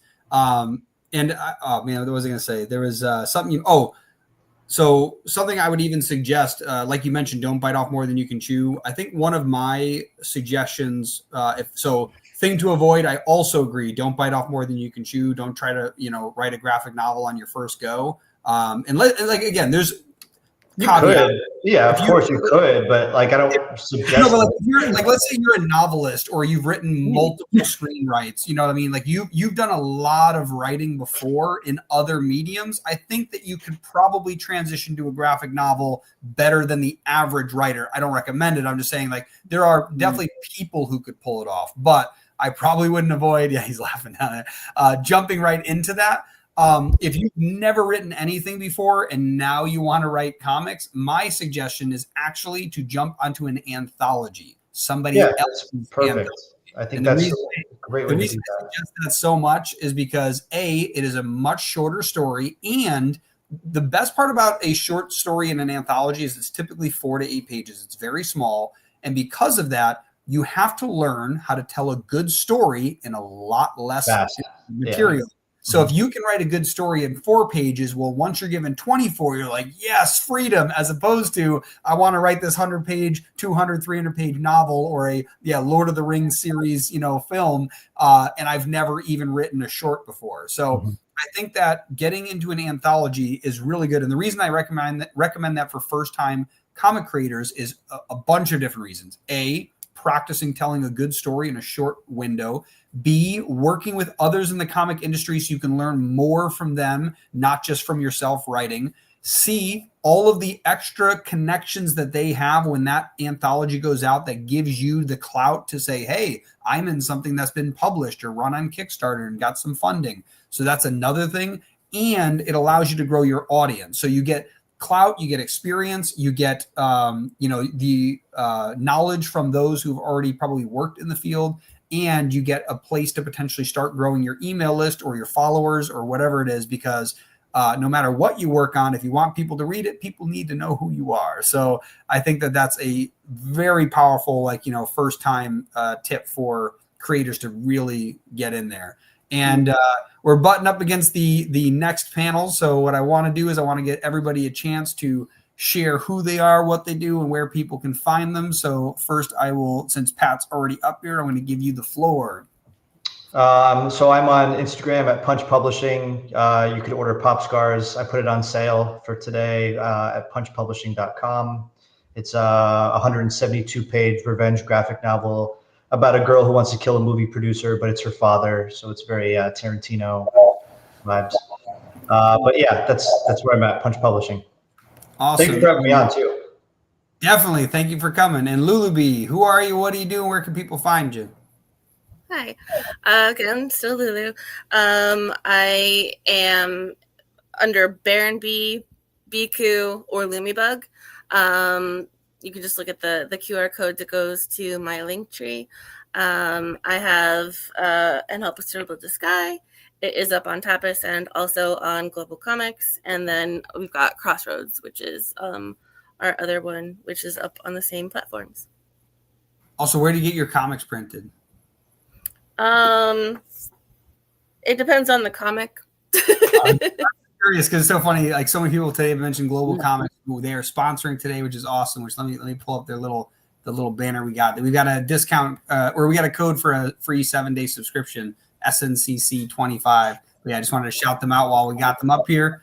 Jonathan, what about you? Who are you? What do you do? And where can people find you? This is my IG handle, so that's pretty much all of my social media. To be honest, I'm not the greatest, but Dylan is correct. Marketing is everything. So you can write it in a vacuum. If you can't get it to people, it'll never go anywhere. This is my graphic novel, Eric, and I made the mistake of writing a graphic novel right out the gates. So that's why I was laughing. Like, yeah, you learn really quickly. Well, luckily before we went to art, like I'd been a writer for So anyway, you can find me there, and then you can buy the book on comicavalon.com. Awesome. And there we go. There's, come on.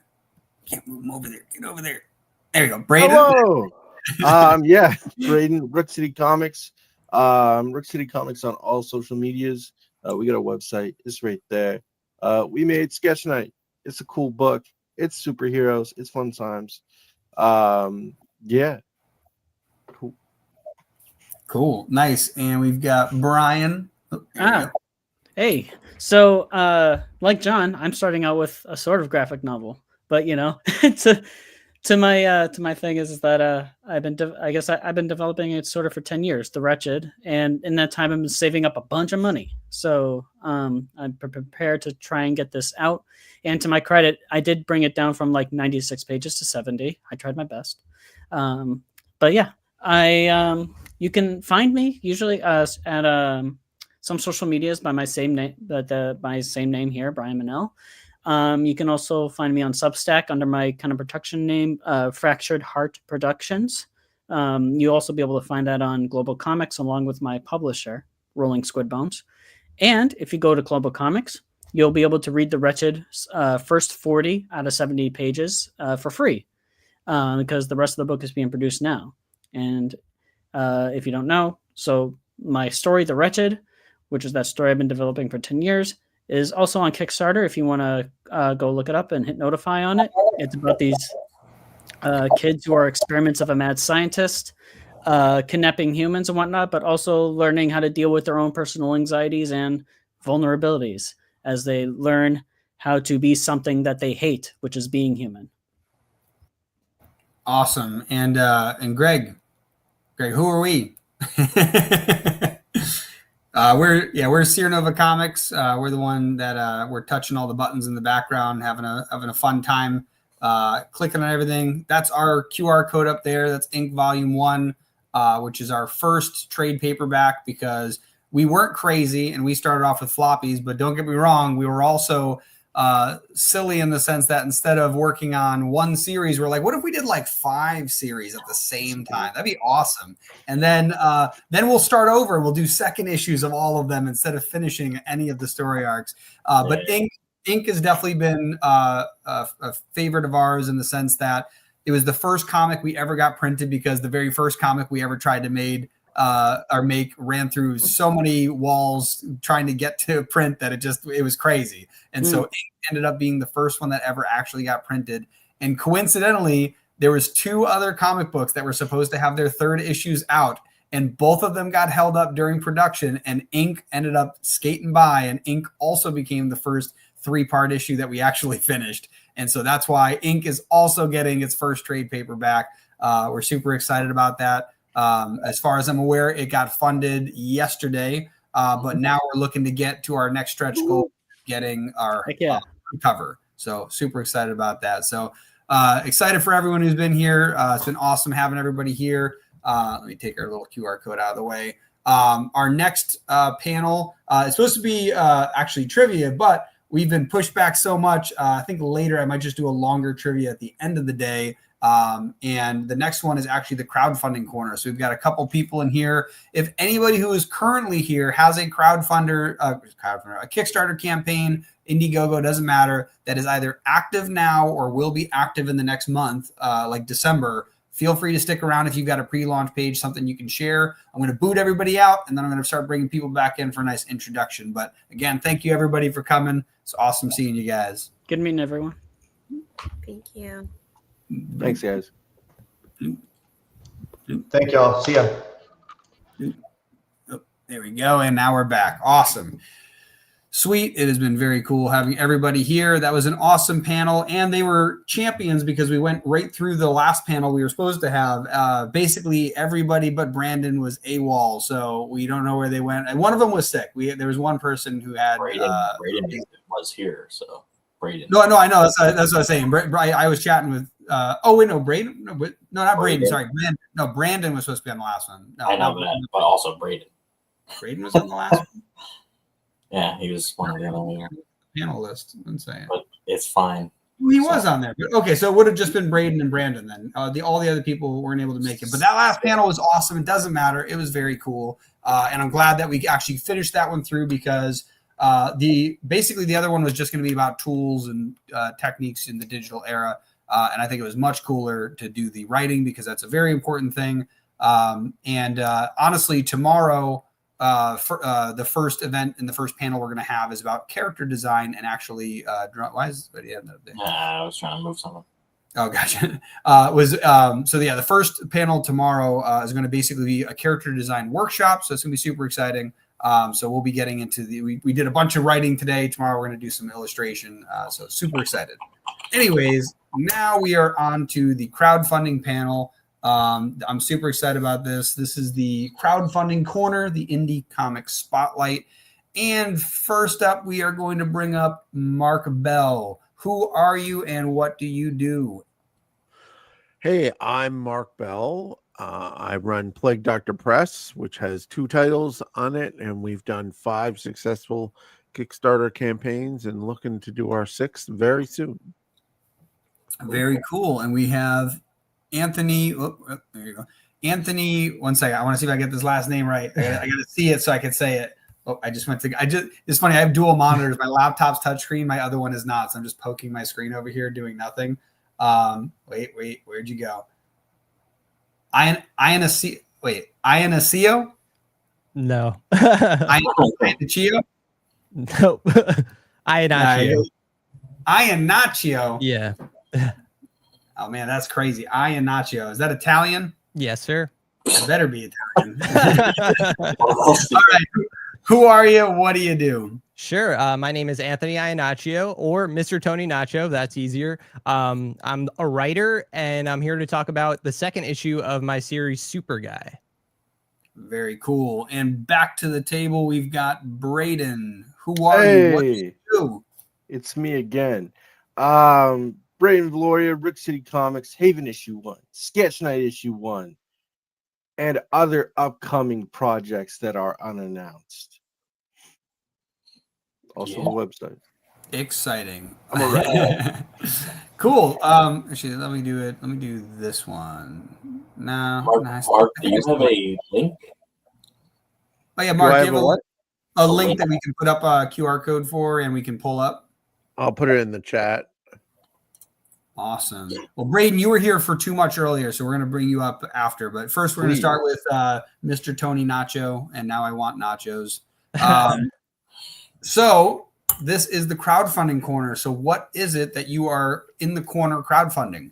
Sure. So, like I said, the second issue of my series, Super Guy, it's titled My Date with the President's Daughter.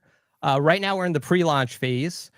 So we're not fully launched yet, but we're hoping to launch like February or March. So early 2026, no later than that.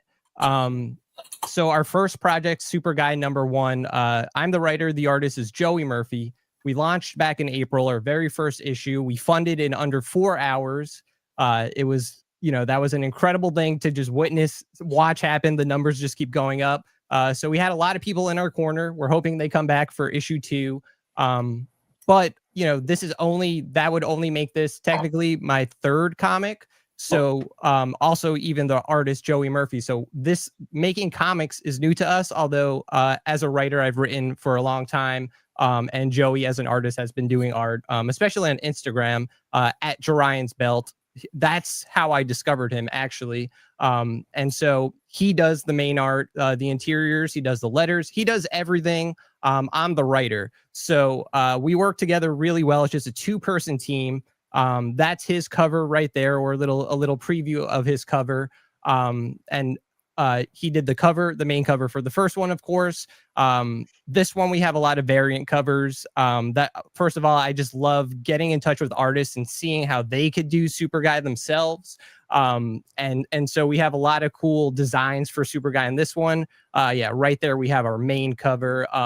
So some people might know the reference, but there was this like old Disney Channel TV movie called My Date with the President's Daughter, which we're not necessarily spoofing, but we're kind of pulling from there. I never really saw anyone reference it anywhere, so I thought it was pretty cool to include it in this.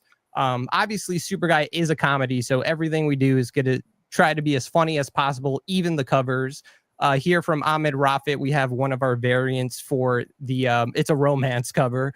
So we're trying to come out probably around Valentine's Day because there's a little bit of romance in this issue. Trying to put out there what people aren't expecting.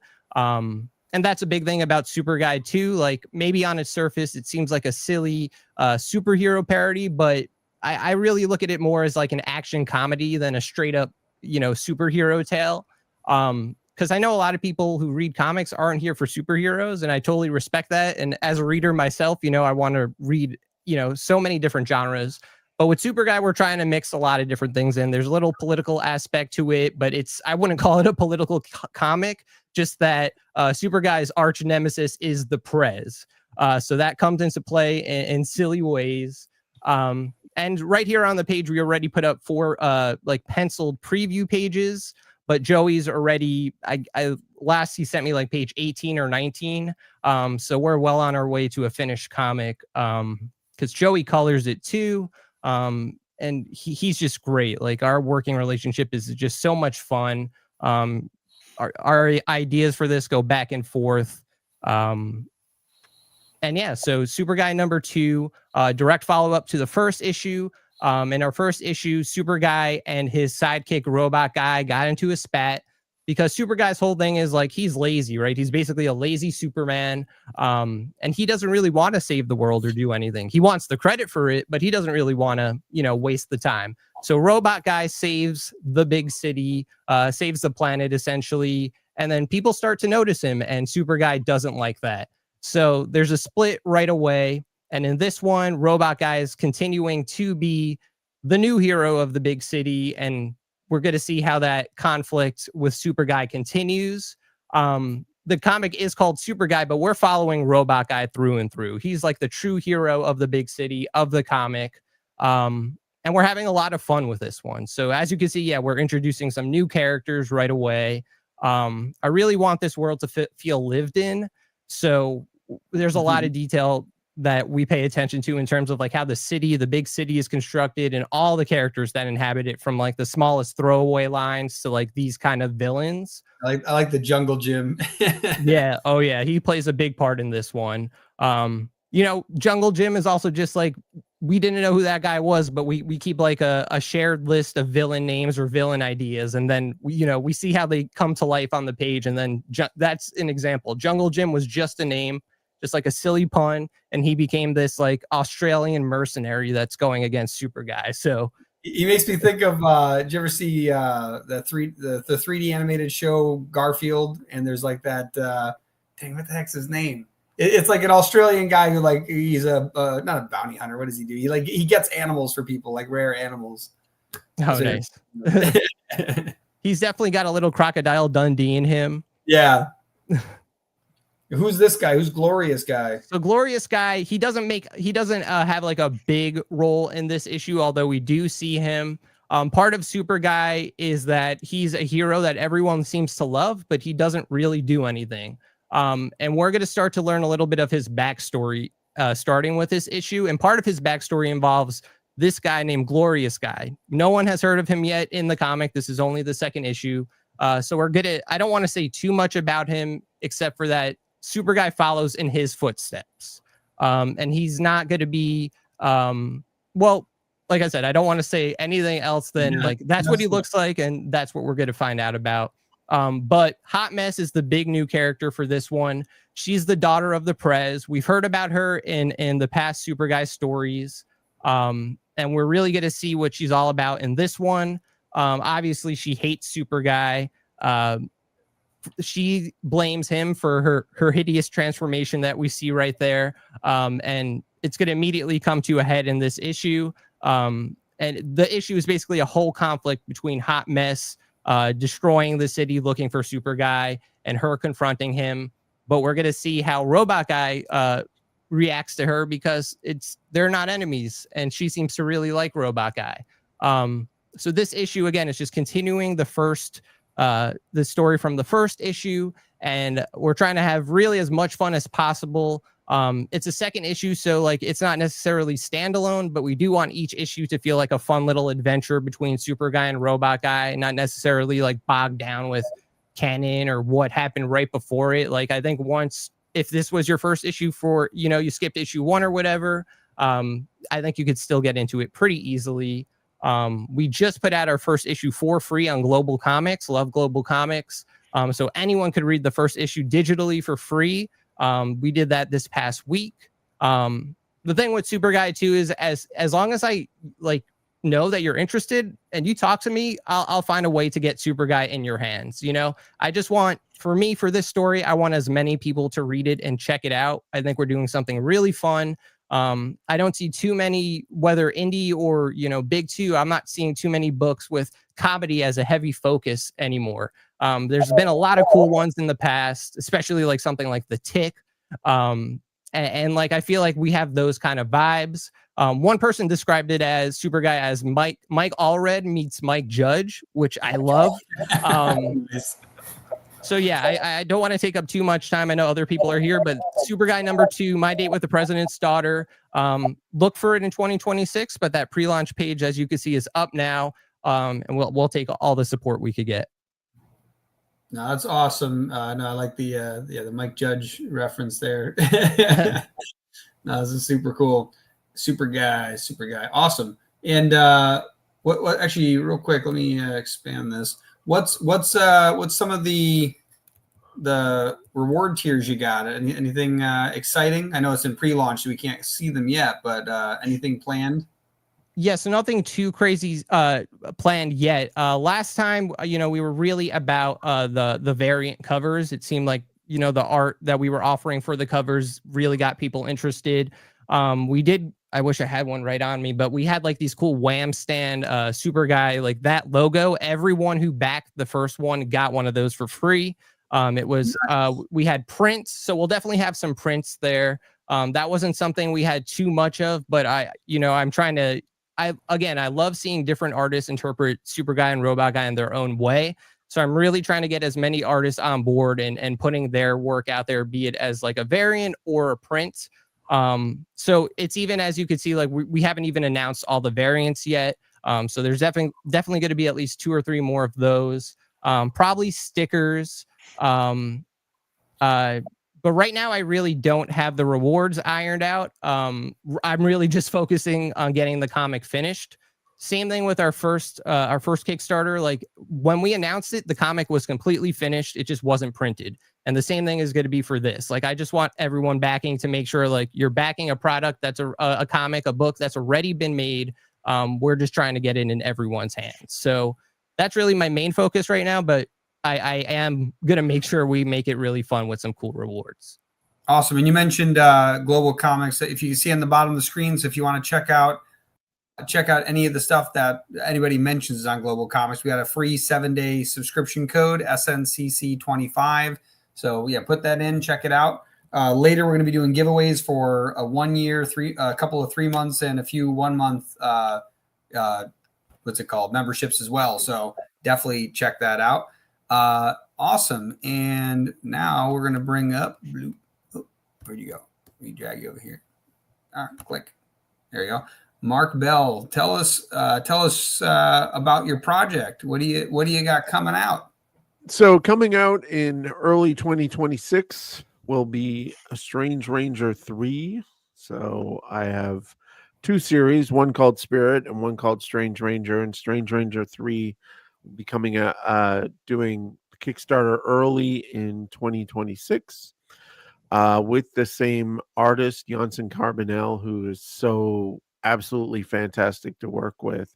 I do the writing and the lettering and all the fulfillment and all that stuff for these books. So Strange Ranger is the story of a young woman's first job as a park ranger, and she discovers that the park is full of supernatural creatures. It's an all ages book, but they are of interest to all ages, not just kids. It is, the first issue was centered around a lost child. What I do is kind of take things that happen to actual park rangers and then expand them into the supernatural realm, so that that there's something interesting to look at and explore with these stories. She has 2 colleagues, 2 friends she meets at the park. Esme, who is like a woodland elf type creature, and Gord, who is a weremoose. So these 2 characters help Agatha, who is the Strange Ranger, and as she explores her park. The second book is about these troll badgers who take over the park. They're kind of like gremlins. They're mischievous and chaotic, but they also destroy things. They set all the fire towers on fire, and they dress up like her. And it's meant to be a fun sort of 80s riff on gremlins and that sort of thing. And then in the end, they turn into a giant. They band together and they become like a kaiju troll badger, and they're stomping all over the park. And so we had a lot of fun with those. And this is the Kickstarter for issue 2, which is now available. And then issue 3 is going to be about forest fires, because you can't do a park book without dealing with forest fires. What you're seeing on the screen now is some of the amazing artwork that Janssen Carbonell has done. So these are the troll badgers that he designed based on what I told him, and they're fun. They're meant to be fun and interesting. And we also did, for this Kickstarter, and we'll probably do more in the future, we did keychains and pins and all sorts of things. And this is Janssen's cover for Strange Ranger 2. We had 3 covers for this issue, one by Janssen Carbonell, one by Melissa Caprione, and one by Kaylin Smith, who are all fantastic artists and were so fun to work with. So Janssen's is a kind of riff on the first cover from Strange Ranger 1, and then these are the Troll Badgers on Kaylin Smith's cover looking down. And then Melissa Caprione did the third cover. This is a sketch from it, and that's meant to be a riff on Kirk in the original series of Star Trek with the Tribbles and how they're all piled up around him and he doesn't know what to do. And the Troll Badgers are kind of like that. They're just everywhere and taking over everything. And there's a couple of page previews here that shows, again, Janssen's just absolutely gorgeous, fun, interesting art. He never fails to do interesting characters and interesting scenes.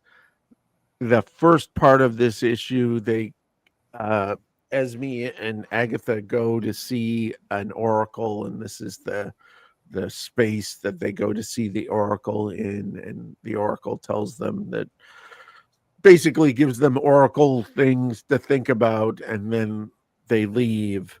And they realize they've been away for 3 days and left poor Gord with all these troll badgers that take over the park, and he's frustrated by that. So this is more sketch pages of that. And I wanted the troll badgers to be slowly revealed, and this is some character sheet work that Janssen did on these troll badgers. These I turned into stickers, and the one with the yellow and pink shirt, I have pins of him that are really nice, and keychains that went out to every backer. So, and then this is just a rundown of the characters, Agatha, Esme, and Gord, and they're who they are in the story. And then if you like books, like if you like Gravity Falls, if you like that sort of comic and cartoon, that's kind of what we're going with here. And again, more fantastic artwork from Janssen. And then there's his picture there. He is such a joy to work with. He lives in Dominican Republic, and I just am excited about working with him again on the third book. And then this is Melissa Caprione. She did the second variant cover, and she does my other book, Spirit. She also has a graphic novel out from Dark Horse called Basil and Oregano. And then Kaylin Smith is another artist that I worked with, who has some amazing books. Lothar is her main book that she has out, and Plume, and she has done some amazing work, and she did the third cover. So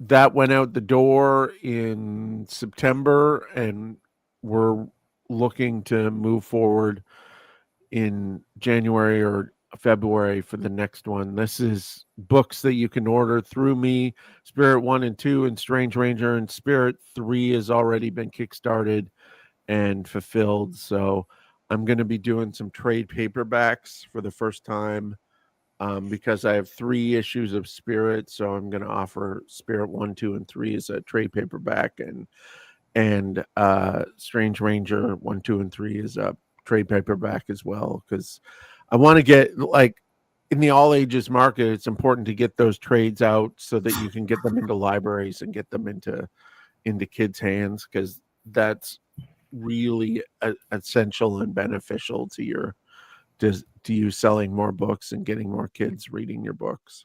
So yeah, 100%. I think that's a good thing too, is when you get kids into comics now, they can enjoy the other comics as they get older too, which is awesome. So I love that.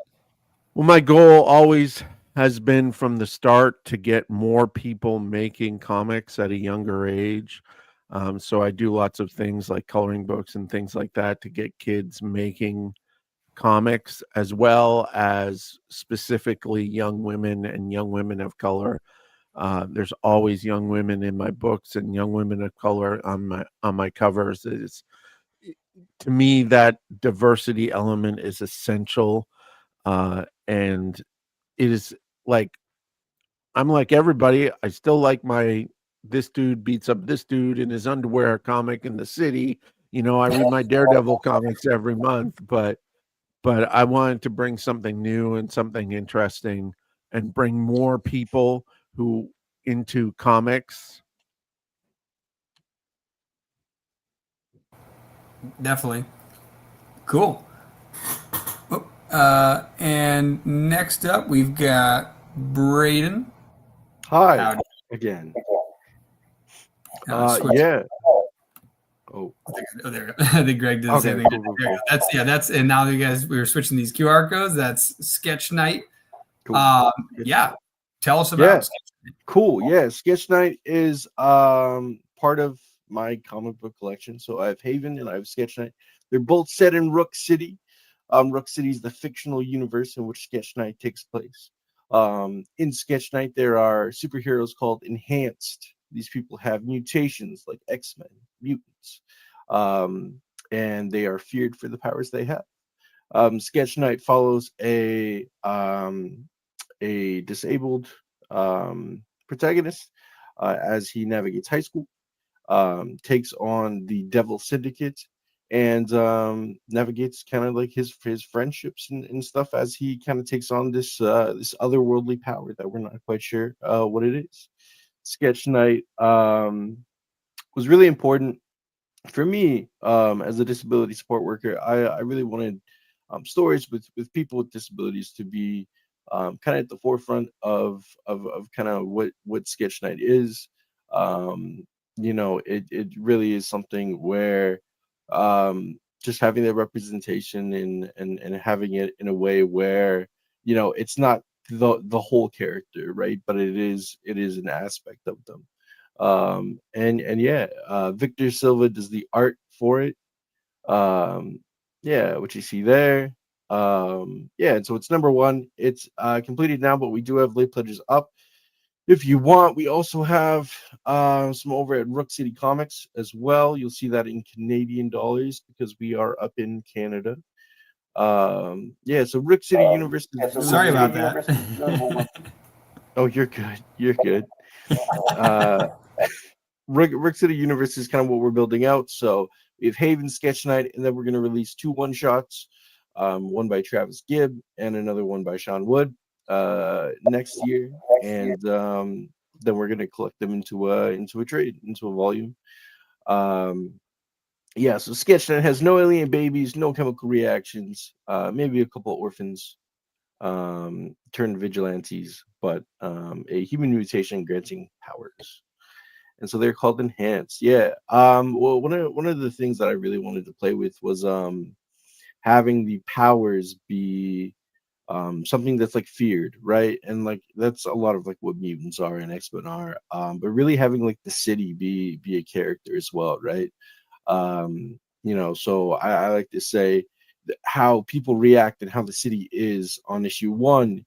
And that's so that's Victor Silva. I mean, I can't say enough nice things about that man. He kills it with the art. And we have, and so that's the Devil Syndicate there. We have it in Rook City High, doing the hey, what's up, Brian? And so we are fulfilling at the moment, but so I really wanted to be this high school, this kind of thing where a lot of times you're grappling with, a lot of things when you're a teenager, right? You're grappling with friendships and who you are and X, Y, and Z, right? And also the main character is grappling with what's going on with him, right? And the powers that he has and the fear that comes with that and what happens when the people that are closest to us finds out exactly what we can do. And you kind of see there it's kind of dark and otherworldly. The ink's kind of coming off the pages. I wanted to do something darker for the power set, and to kind of have it be this thing that could kind of be seen as like frightening, right? And otherworldly and stuff like that, because that's a lot of the themes of like acceptance and and kind of being who you are and all that, come out to, when I am able to do all these things, when I am able to, kind of take up the mantle and X, Y, and Z. What are the people closest to me gonna say or feel, right? When they find out. And I think a lot of times growing up and stuff like that, that's something that anybody feels normally, right? Like, when things happen or whatnot, like who you are, being accepted for that. Our themes we play around with, and we have three covers available, and yeah, we're just in the middle of fulfilling right now and everything out, and the digital should be out to everyone tomorrow. So yeah, we're really just just finishing up this campaign and whatnot. But like I said, there is some on rookcitycomics.com, and you can definitely lay pledge here if you want to get some of the exclusive Kickstarter covers and books and whatnot. Yeah, so it's a cool. That's also going to be that one was done by Gerald, and that is a print that is going to come with that. And then we have digital rewards as well. So because we hit a certain number of backers, people get the digitals as well. And then we did a cross promo with Immortal Coil. So if you order a physical copy, you as well get the Immortal Coil print.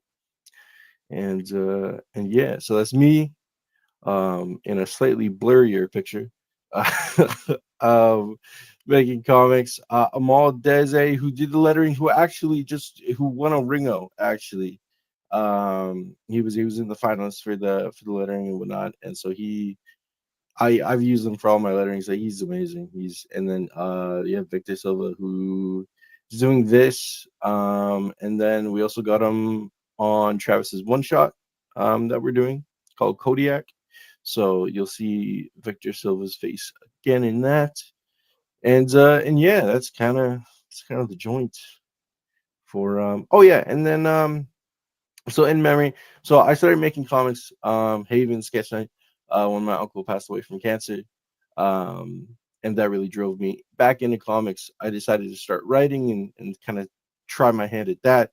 If you do pick up Haven on rookcitycomics.com, the detective is modeled after my uncle, to kind of honor that. But yeah. Very cool, very cool. Awesome. Well, these are some awesome works we have up here. And yeah, awesome to have you guys share these. And now, Greg, you get to share your stuff. Yeah. We're gonna share it. First you got to talk about it. What's yeah, so a tattoo artist is given superpowers by a key tattoo. So he has a nightmare one night after winning a tattoo con. Goes home, has this nightmare, and it's just some stranger that comes into his tattoo shop, and he obviously a stranger, doesn't know who that is, and he gives him this like unknown power. Next day he actually goes to his tattoo shop. There is a stranger, not the same looking person that's in the dream, nightmare, whatever. And they like brand his arm with this key tattoo. And then the person that is branding Shane basically tells him he has to get to this mountain in 72 hours or he dies. And then that dude just like disappears. And yeah, so he kind of has no other choice but to do that. And then 3 years fly by, and it took actually 3 years for the second issue to get made, and that's why we did 3 years. So 3 years goes by, he does some training, gets other tattoos and other abilities, comes back home. There's this cult that he's been learning about during his trials and training, and they're actually in his town. So now he has to fight this cult called the Faceless, and they're also peddling this drug called imp. There's a whole word that is, but sometimes I can't say it correctly, so I'm not gonna say it, but maybe Dylan can. And then Imperioku. I think it was Imperio. No, wait 1 second. I think it's Imperioku. It's something like Imperiku, something like that. Yeah, But, which means like control. So if you take enough of it, you like you don't have control over yourself. It like sedates you to the point where like, yeah, all of a sudden I could be like, hey, go rob that store real quick for me, and you just would do it. Just do it. So yeah, and then he's not home at the time that the cult members try to like grab him from his apartment. So his neighbor is home. She's singing along to a song in the kitchen, and then they take her. So second issue is basically he comes back home and has to save the girl. And then that's when he finds out about the drug imp. And then the third issue goes more deep into that side of the story and where it's being produced, how to stop that. And that's the first plot arc. And that's all bundled up into a nice trade paperback that we are offering. So, yeah. And the artist is Adam Fields. He's the first artist that, like, he's like the third artist that I reached out to for the series in general. So the first person, there was a person like years ago that we were going to try to have do ink, and then she got busy, and then she didn't do like the art direction that we really wanted, and she got busy anyway. So she got canned. No, she just got busy. So then Adam Fields showed up, and then he showed me some art, and I was like, yeah, okay, so we're going to just use you. And now we're 3 issues deep into this story.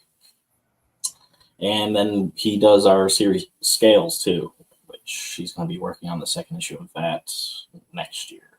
So, yeah. And all these abilities that Shane got during his trials, they do different things. So the key tattoo actually can open portals. It powers the other tattoos. So you kind of need the key in order to do things. There's a chain tattoo that was already on his right arm, and that's the only tattoo that he didn't have to really earn. He just had to that's just one that he was given when he was given the key. He just had to learn how to use it.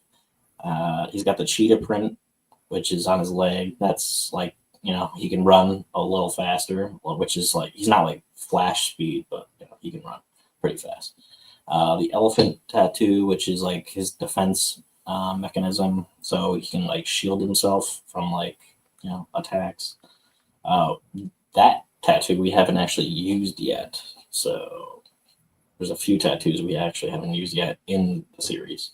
There's a chameleon tattoo that's on the back of his neck. And that actually gets him invisible for a short period of time. But when he uses that, he actually gets like tired. So he can only use it for so much time. So like a little bit of time, and then he kind of winded. You'll see that in the next plot arc. He's got wings, which in each issue we kind of use like one of the tattoos as like a big like splash page kind of situation. So the first one, the key. The second one was the chains around the cult member's neck, which is one of our favorite things in this series. And then the third is the wings, when he's trying to escape a farmer character, which I originally was going to just like off. And then Dylan's like, why do you keep trying to kill your characters? So, yeah. And we're trying to hit our first stretch goal, which is the hardcover option. So it'll be like an add-on if we hit that. And yeah.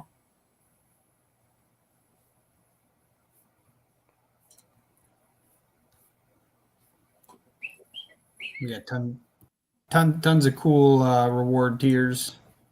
All these stickers and prints and signatures, and also Adam's doing commission work for this one too. Yep. So I think we have like 1 or 2 people that got that. So there's only like, what is that? There's only like 2 or 3 left. Yeah. 3 or 4 left. Yeah. And yeah, there's digital commentary. There's actually going to be a QR code on one of the pages, and that's going to bring you to a video that we still have to film, but it's literally just going to be us talking about the whole thing and some behind the scenes things. But yeah.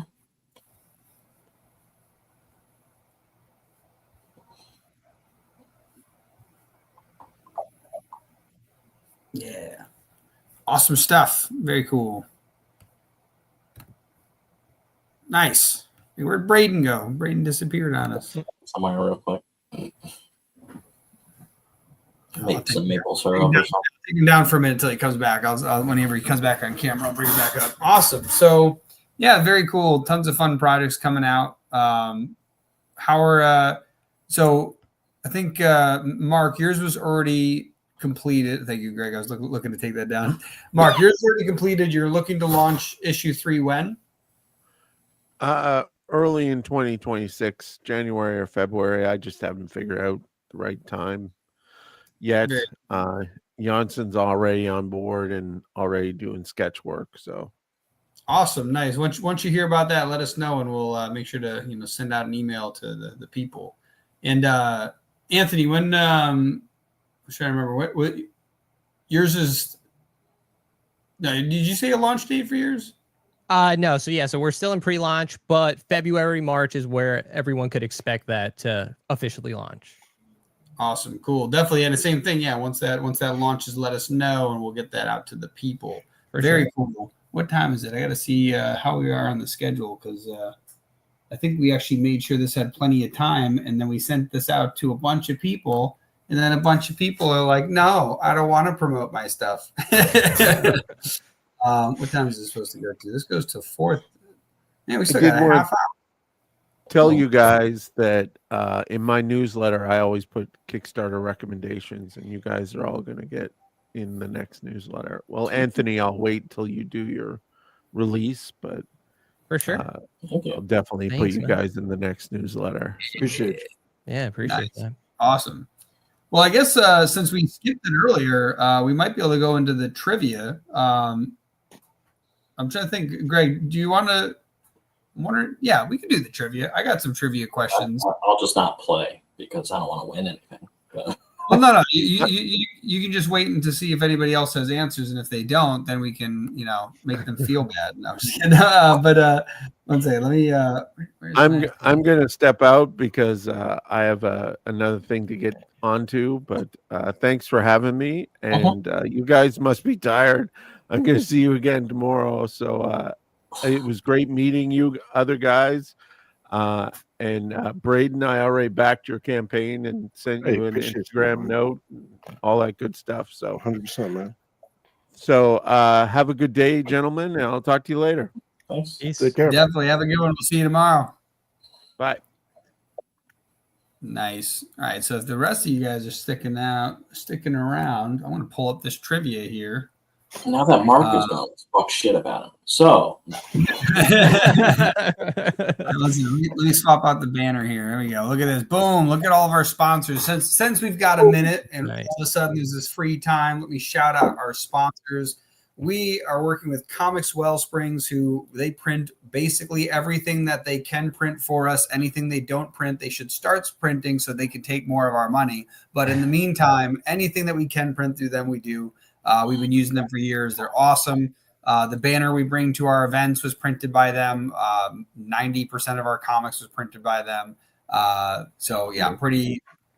Only the first issue I think we didn't print with them. I think because we didn't know about them yet.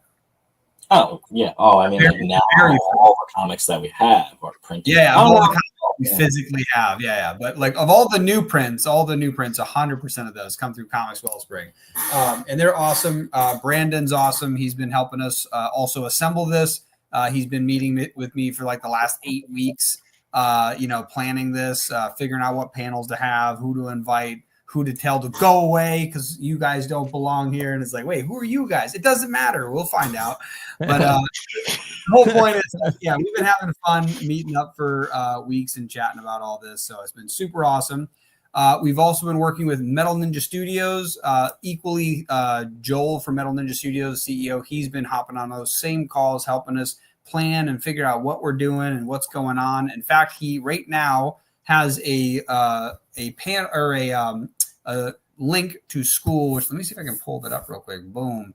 This is from earlier, so I can pull this up.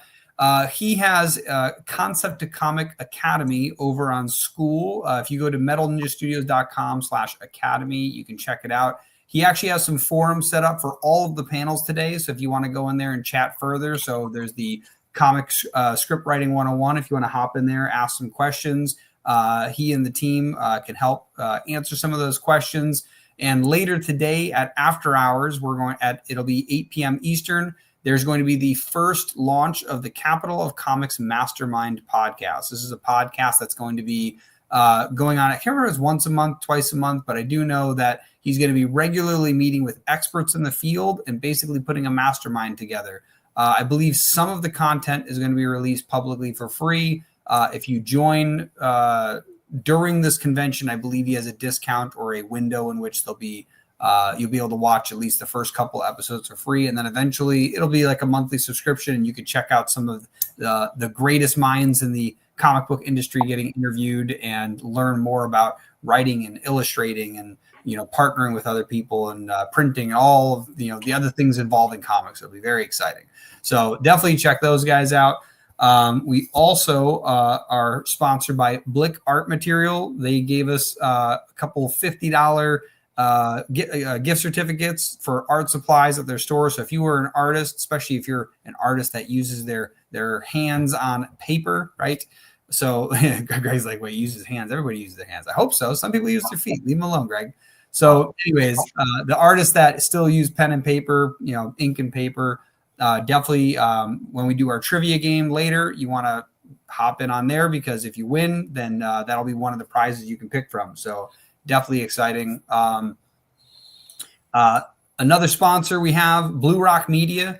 All the video that you saw in the beginning, middle, and end of yesterday, as well as the intro video today and the intermission we'll be playing in a little bit. All of those have been made by Blue Rock Media. It has been incredible. Basically assembling all this stuff together, along with Apollo City Comics and Brandon, who's also part of, or I guess a CEO of Apollo City Comics. He helped videotape the videos at Baltimore Comic-Con, which is where we were for those intermission and the outro videos for yesterday, today, and tomorrow. It's been very exciting. Also, they're giving away a pack of digital comics as part of the trivia as well. So this will be super exciting. And I think the other thing I want to do too is anybody who RSVP'd through Luma, which we've been sending out to a bunch of people because I know some people are through there. If there's any prizes left at the end, we're going to be doing a raffle through there. Brandon is quickly becoming the Seth Rogen of the industry, best guy to know. So a bunch of fun stuff. And then we also have Global Comics, and Global Comics has given us a 1-year membership for free, a 3-year membership or 3-month membership. I think it was 2 or 3 3-month memberships and 3 to 5 1-month memberships, as well as, and I'll switch over the banner real quick, a 7-day free subscription if you use code SNCC25. The rest of the codes are one-off codes that we'll be giving away with the trivia. In fact, depending on how the trivia goes, maybe it'll be like, all right, first to answer, you get a code, and then next person, you get a code. I don't know. I'm going to go crazy. We're just going to figure this out along the way. No, come back, banners. Don't go away. Did I miss anyone? We got Comics, Blix, Global, Blue Rock, Apollo, and Metal Ninja. We got everybody. So I'm super excited. Everybody's excited. I can tell. Look at the energy in the air. It's going to be great. So because you guys are actively in here, I have come up with tons of questions for trivia, but I've broken them down into different categories. And I want to ask which categories you're interested in. So earlier today, we did superhero. So no superhero. You don't get to choose superhero. I'm sorry. But that's Damn you. damn you all to hell. So we have the categories are martial arts, horror, sci-fi, fantasy, mystery and crime, and that's it. Those are the ones you get. So which one do we want? Anthony, do you have a yeah, sci-fi horror. Sci-fi? Those both sound good to me. One second. I gotta do the We'll go with that. Man, that's crazy. I heard martial arts. That's nuts. I couldn't believe it. I was expecting something different, but martial arts, that's nuts. Okay. So because I'm cruel and I made them think that they could choose, we're gonna start off with an easy question. What martial arts style did Bruce Lee famously create? Oh my God. Oh my God! I'm gonna say Taekwondo. I don't know. Taekwondo. That's not even the same ethnicity. Oh, so it has something to do with his ethnicity. He's Chinese. Okay. And don't worry, this is not the easiest one. I just thought that was funny because I know it because almost. You spelled it slightly wrong, but I will give it to you. It is in fact Jeet Kune Do. You're just missing a little E at the end of that. Oh, hell yeah. What the martial arts means is intercepting fist. That's what it means. So don't punch, don't defend, both punch and defend. Yes, that is the Bruce Lee way. Who is that? Brian. All right, I gotta write this down. All right, so Brian. I can spell today. Brian, you get 1 point. Awesome. Next question, and everybody in the by the way, because we have we got the audience that's here, and we have the peanut gallery. They're a little delayed, so we're going to be splitting points depending if you both get the answer. So don't worry, people in the crowd, you'll also get a chance. The next question, what? So Braden's got to go. So I got to run. I'm so sorry. No, you're totally good. Get out of here. Okay, cool. Okay, you guys take care. I'll see you guys tomorrow. Peace. Definitely have a good one. This is awesome. All right, cool. Now we're back here. I'm going to put you in the hot seat in the middle, even though I think technically this is the hot seat, but it doesn't matter. It looks like you're in the hot seat because for whatever reason, it makes the downward triangle. So the next question, a little bit easier. In Teenage Mutant Ninja Turtles, Greg, you don't get to answer this question. Which turtle wields the bow staff? Oh, Donatello. Easy. All right, so we got Anthony with 1. All right, let's see if anybody in the crowd figured it out. See, there's like a delay. I don't know how long the delay is, so I can't even tell if they're cheating and they just heard your answer. You know what I might do? I might make you wait like 15 seconds. Yeah. Now you're the only one here, so you're not competing with anybody. And then we'll see, because there'll be this little gap. It'd be funny if somebody's watching it in like delayed time. They think they're live, and like 20 seconds later, like, it's Donatello, or like, where you been? We're on question 6. Oh man, where is everybody? Look at that. There's like 7 viewers. Who's not answering questions? Who doesn't know that answer? Somebody say the answer, even though it was already said. That's what I got to see. Where's Brian at? Brian knows Jeet Kune Do and he doesn't know Donatello. This is crazy talk. Yeah. That's fine. We're going to move on to the next question because that's nuts. What is the name of the tournament in the original Mortal Kombat film? Oh shit.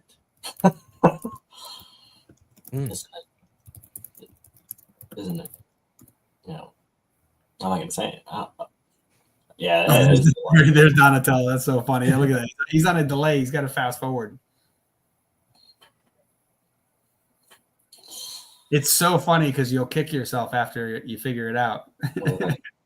I have a guess, but if you want me to hold back. No, that was long enough. You can take your guess. Isn't it just called Mortal Kombat? No. Yeah. Indeed it is. Mortal Kombat tournament, yes.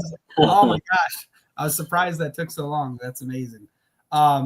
Great. So look at that. We got another one. Anthony's got. So what was that? Who's the one that got Donatello? Retro. Wait, what is that? Is that a what? Roman. That Retro's Roman? Yeah. I can't say his last name. So Retro. So Roman got 1. Anthony's now got 2. All right. Where'd it go? Which Netflix/AMC series follows a martial artist named Sonny in a post-apocalyptic world? What? This is a little bit newer. I think that's newer. Man, I should put some music on so that there's that awkward silence when everyone's like, I don't know.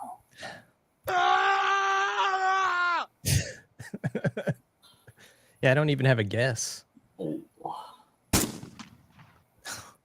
aren't those sounds playing? Can you guys see those sounds? That's so weird. It's not playing on my end. I'm just making the sounds. Oh, now I hear it. That's weird. I don't know why I couldn't do that. Did you hear that? Yeah. Oh. But now, wait.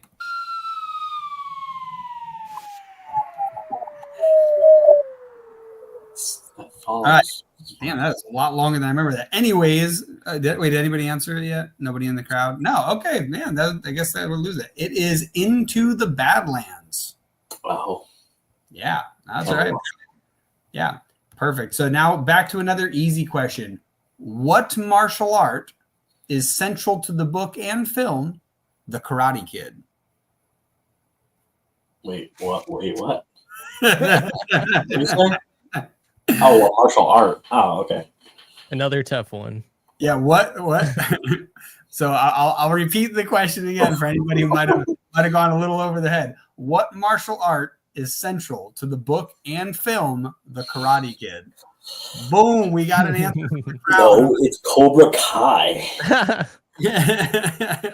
And yes, that would be correct. It would be karate. So yes, that is Roman's got 2 points. All right, next. In Marvel Comics, who is the immortal Iron Fist? I don't want to participate because I'm not winning. Not yet, but no. In a second, Anthony can answer it. Sure. All right. Now, Anthony, if you've got the answer. Yeah, Danny Rand. Hell yeah, he's got a point there. Did you see that they want to bring the actual actor that was Danny back? Oh no. Yeah, I know. You mean the one who literally never learned martial arts? Yeah, he sucks. No way. Dude, you would piss me off so much. Like, because Greg knows, like, I studied martial arts for like several years. I got pretty damn good. I'm getting mad because I'm watching him move and I'm like, dude, that guy clearly has never trained in any martial art ever. like it's so obvious. It's terrible. I'm like, this looks like. Do you ever see one of those videos where like there's this master and he's like, watch, I won't even touch you and you'll fall. And it's like, what? Yeah. Like, no, that kid's brainwashed. That's what happened. Right. So no, it's crazy. That's crazy. Nobody in the crowd got the Danny Rand one though. Okay. So we're unless they're like a 10-minute delay. Yeah, no, I waited long enough. They should have got it. All right. Oh, wait, wrong one. Where'd it go? Back to the martial arts. There we go. Perfect. Awesome. Now here's another good one. See, it's funny because I feel like a lot of these are like you think they're tricky because you're like, oh no, I don't know martial arts, but like no, I wasn't a jerk about it. Which Jackie Chan film features him fighting while constantly drinking alcohol to fuel his style? I think. Yeah, I got this one. I'll give someone a chance. Yeah. While we're doing that, where's these? Where the hell's this background? Would you want me to start the intermission video? Huh? Would you want me to start the intermission video? After this, after we go through these questions, and then we'll start it. I know it's like not like perfectly on time, but whatever. We're winging it. Where's Into Space? What about Danny Pop? I like that one. That's a little bit. Now we're back. Oh, look at that. Yeah, they got a little bit of music. Wait, did somebody get it? I looked away. Nice. Anthony, what was your guess, or did you already read the comment? Yeah, no, that was the answer. Yeah. Nice. What is that? Was that Roman again? Nice. Boom. Awesome. And that is correct. The Drunken Master. Do you know what, for bonus points, do you know what the fighting style is called? Anybody? You can answer that one quick if you got an answer for The it. Drunken Monkey? Drunken No, Monkey? I don't know. I don't think so. No, I'm pretty sure it's called Drunken Fist. Okay. Yeah. Yeah, like monkey style is a different style, but drunken fist would be the style. So nobody gets those points. I get the points in my points. Awesome. Okay. In Avatar: The Last Airbender, firebending is based on which real martial art? I did not know that was a thing. Oh, and you watched the show Liar. Yeah. And I will allow for leeway on it because the actual name is quite long, but there's a very common name that people would know.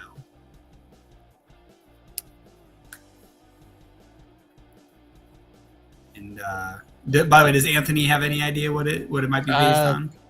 I'm gonna guess jujitsu. No, I will give another chance while we wait for the crowd. It is much more ancient, but it's a name you would know. Oh, and there's the audience. The audience got it. Roman's correct. It would be Shaolin Kung Fu. Nice. The actual one it's based on is Northern Shaolin Kung Fu. So, but either way, Roman gets the point. That's all I was going to say. Shaolin. That's a little tough one. We're getting a little harder. Okay. Oh, I go back. Where'd it go? There it is. Now, here's another fun one. This one had a nice movie about it. I don't know. Actually, I don't even think I saw this movie, to be honest. I'm pretty sure Greg has. What is the name of the martial arts focused superhero team led by Shang-Chi? Oh. Oh yeah, I know this one. Give it a couple seconds. Few more seconds. Couple more seconds. All right, Anthony, we got an answer? Yeah, the Agents of Atlas. The Agents of Atlas. No, wrong. No. Oh, really? Oh, Retro's got no idea. Interesting. It's funny because it's. I'll give you a hint because this one might be a little more. Like in the know. It sounds like the name of the attack in Kill Bill. You know the attack in Kill. I'm saying the attack, like it's the one thing that they like. You're like, oh, what is that one? Like the 5-finger death punch? Yeah. So what's the name of the group? I'll even give you the last. Oh, part. the 5 rings or the 10 rings or no? No. 5's definitely the right number. Let's see if anybody else. Does Greg got an answer yet? Is that rings? No rings. Really? The whole Mandarin thing? Yeah. What is something one might use to attack somebody? Weapon. The 5 weapons. The 5 weapon society. Yeah, there we go. Oh. Those points because that was brutal. I didn't know that one. No, this is fun. I like this because I remember we were talking to Gamal yesterday, and I remember learning from his book. There's 26 categories of genres, like of top level genres, because you could have like horror, sci-fi, but it's horror and sci-fi are separate, unique. And martial arts is its own unique category that most people don't consider. And I'm like, oh man, I didn't even think about that. Like, yeah, like Jackie Chan, Jet Li, any of the Bruce Lee movies, yeah, they're primarily around martial arts. So that's cool. So that's why I like this category because it's like it's a fun, difficult one for most people. Yeah. All right. In the anime manga Naruto, what is the energy source used for jutsu techniques called? I've never watched that, so. Never watched it, not even once. That's crazy. No. I'm hoping Roman knows this. Anthony, do you have a guess? Nope. I would just think like key, like I don't know. So not that, but you're getting like that's the realm. You're in the right realm. So okay. There's you can take another guess while we're waiting for Roman. Think of stuff like that. Like what's other like energy words of the Eastern orientation?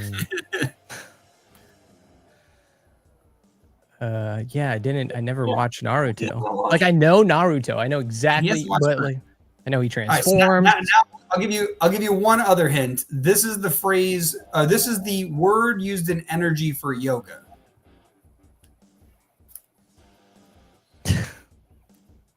There are No, not Ki or Chi. There are 7 of them. Okay, chakras. There you go. You got it. Oh, okay. Oh, yeah. Okay. All right, so yeah, you get it. I'm going to give you that one just because apparently nobody else was even in the ballpark here. All right, which martial arts legend starred alongside Jet Li in Once Upon a Time in China?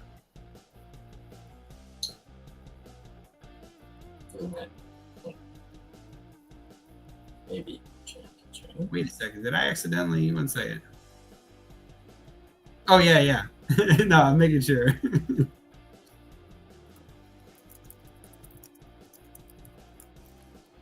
Once upon a time in China.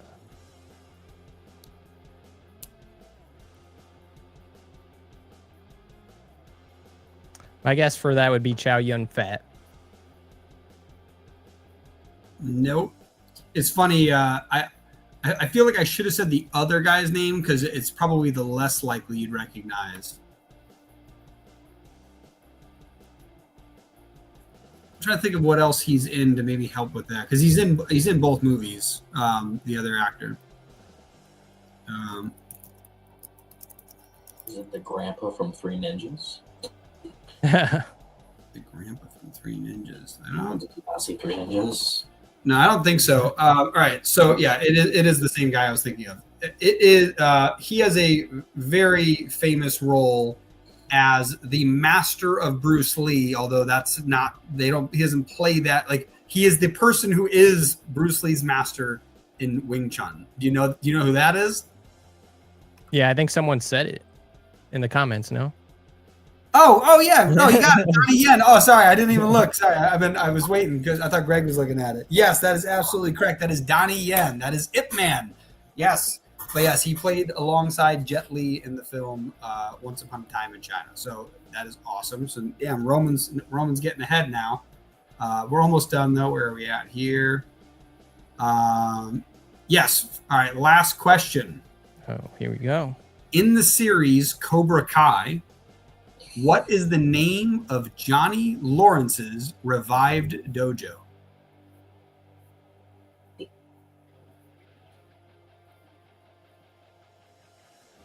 Isn't it? Isn't it? I'm a huge. Feels like another trick question. No, this was not a trick question. Okay. You might be thinking of the wrong character if you're thinking it's a trick question.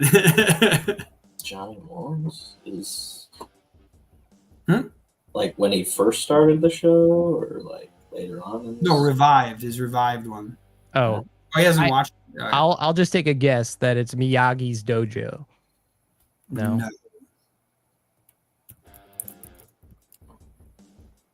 Any other guesses?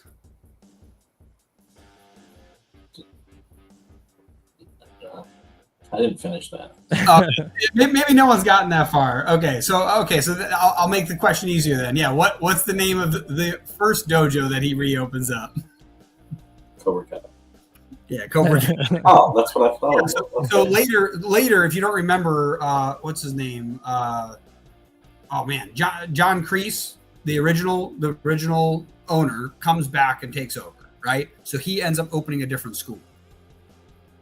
I don't know if you guys got that far, so that's fine. But anyways, yeah. So the new school is Eagle Fang Karate. So yeah, that's that there. So anyways, Roman is the winner. Anthony a close second. What's it? Roman? Yeah, was it Roman and who's the one that won yesterday? Jerome. So I got to reach out to both of them. They're both winners, and we'll be going through the prizes later.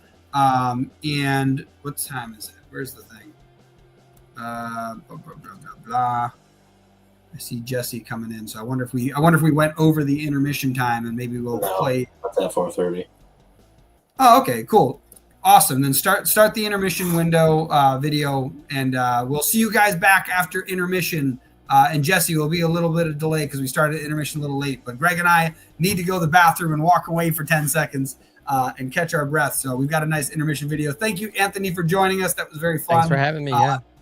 I'm glad I tortured you with martial arts questions, and thank you, Roman, and the other people answering. I think it was Brian was one of the first people that answered.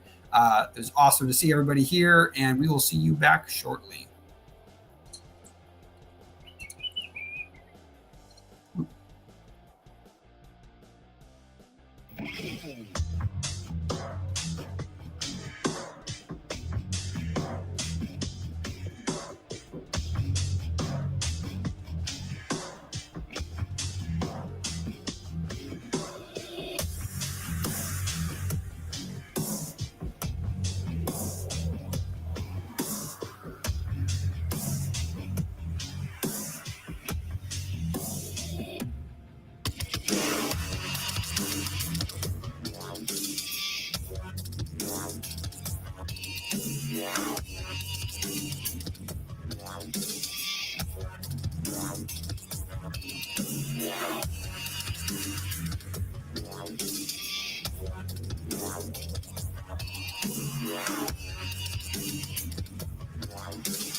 Thanks for sticking around for day 2. We have so much more coming your way. Not only are we at a comic convention, we're going to be talking to you about comic conventions virtually in just a little bit, along with branding. Hey, what do you know? And along with that, trivia. We're going to test your brain. We're going to ask you the hard-hitting questions by the question. We should get the question to ask the questions for the questions. And we also have Timothy Fling the mighty Timothy Fling doing world building. Thanks for watching. Stick around.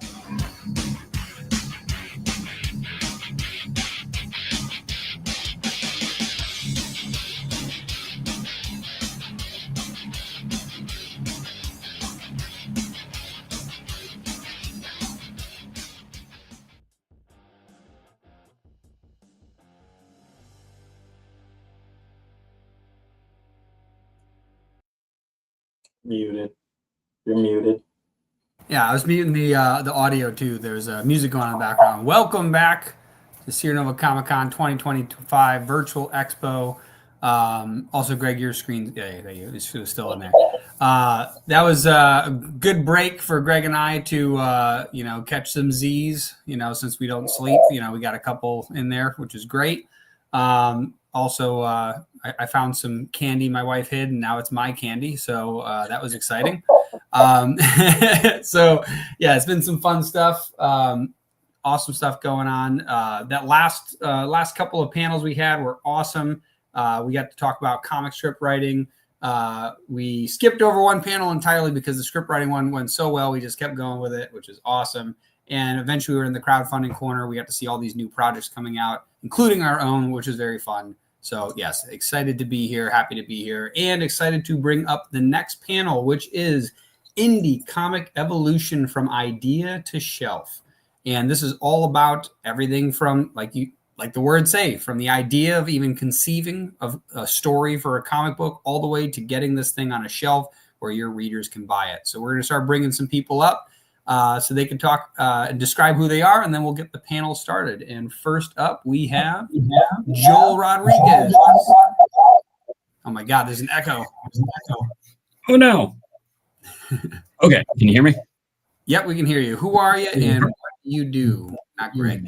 Perfect. I am Joel Rodriguez. I'm the CEO of Metal Ninja Studios, home of the Done For You concept to comic creation service, where we specialize in taking things from idea to shelf. So this seemed like a fitting panel. Perfect. And next we've got Jesse Souza. Who are you and what do you do? Hey, name's Jesse Sosa. I'm a professional art director over at Gearbox Software. We just shipped Borderlands 4 and an expansion pack for Risk of Rain 2. I currently run my own side studio called Dinosaur and we do comics and stuff, as well as indie games and collectible statues.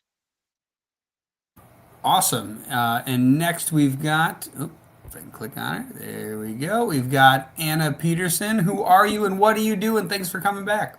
Yeah, I'm Anna Peterson. I've been working on comics since around 2018.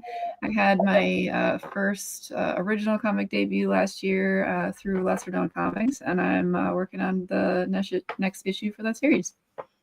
Very cool. Next up, we've got John Holland. Who are you and what do you do? Excuse me. I'm John Holland. I've been writing probably since the 90s. I've been published with like Fantagraphics and Kitchen Sink and Innovation, a lot of different indie publishers, and now I write and self-publish under Diebold Comics, in addition to working with some additional publishers like Antarctica and a few other different publishers. Awesome. And last but not least, we've got, there he is, Pat O'Malley. Hey, who are you and what do you do? I'm a comic creator. My name is Pat O'Malley. I run Punch Publishing Comics. I put out a book called Pop Scars that was published by Sumerian, and now I'm back to kind of self-publishing. That's my deal. Nice. I just realized Sumerian. Are they based here in Nashville? I think they did move there. Yeah. That's awesome. I think I know somebody who knows like the owner of Sumerian. I just realized you said that before, and then it just hit me. I think I know them. Yeah, they were in Texas, and I think they moved to Nashville. Yeah, everybody's coming here. It's awesome. You should all come here. Anyways, this panel is going to be run by Joel Rodriguez, so he'll be the one bothering everybody. Also, Joel, I muted you real quick because I think there's an echo. I don't know if it's because the volume on your speakers are loud enough it's getting picked up, but you can unmute yourself and test it out. But I kept hearing an echo. Testing. So I turned the speakers down, so hopefully that'll fix everything. Here, Pat, say something. Joel, do you have an echo still? Yeah, I don't think one. Yeah. Does everybody else hear that? I'm not crazy. No, there's a weird wompy echo thing going on a little bit. Yeah. Let's see. I wonder if the microphone's just too close to the speaker or what it is. Do you have what's the you got? Give me 1 second. Run away. So how's everyone doing this Saturday? Good. Hey, Anna. Hey, how's it going? Good. Doing good while Joel's working on that. Okay. Testing. How about now? I turned down the gain, so hopefully that should fix it. Are we good? Testing. It's a little bit, but it sounds better. It's good enough now. It won't interfere. That's the main thing. I want to see people. Perfect. Maybe just between chats, just mute your mic after you ask questions and stuff. But yeah, I'm going to give the floor over to Joel. He's going to run this and ask everybody questions, and I'll be in the background just doing my Minority Report stuff, moving you guys around. Awesome. Take it away.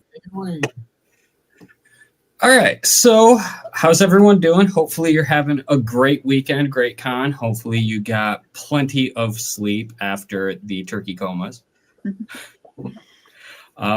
So we'll get right into it. I like running these panels to be more so educational for people trying to get into comics and learn about all of the steps that go into taking an idea from comic to shelf and getting it picked up and published. So I think we'll start with just in general.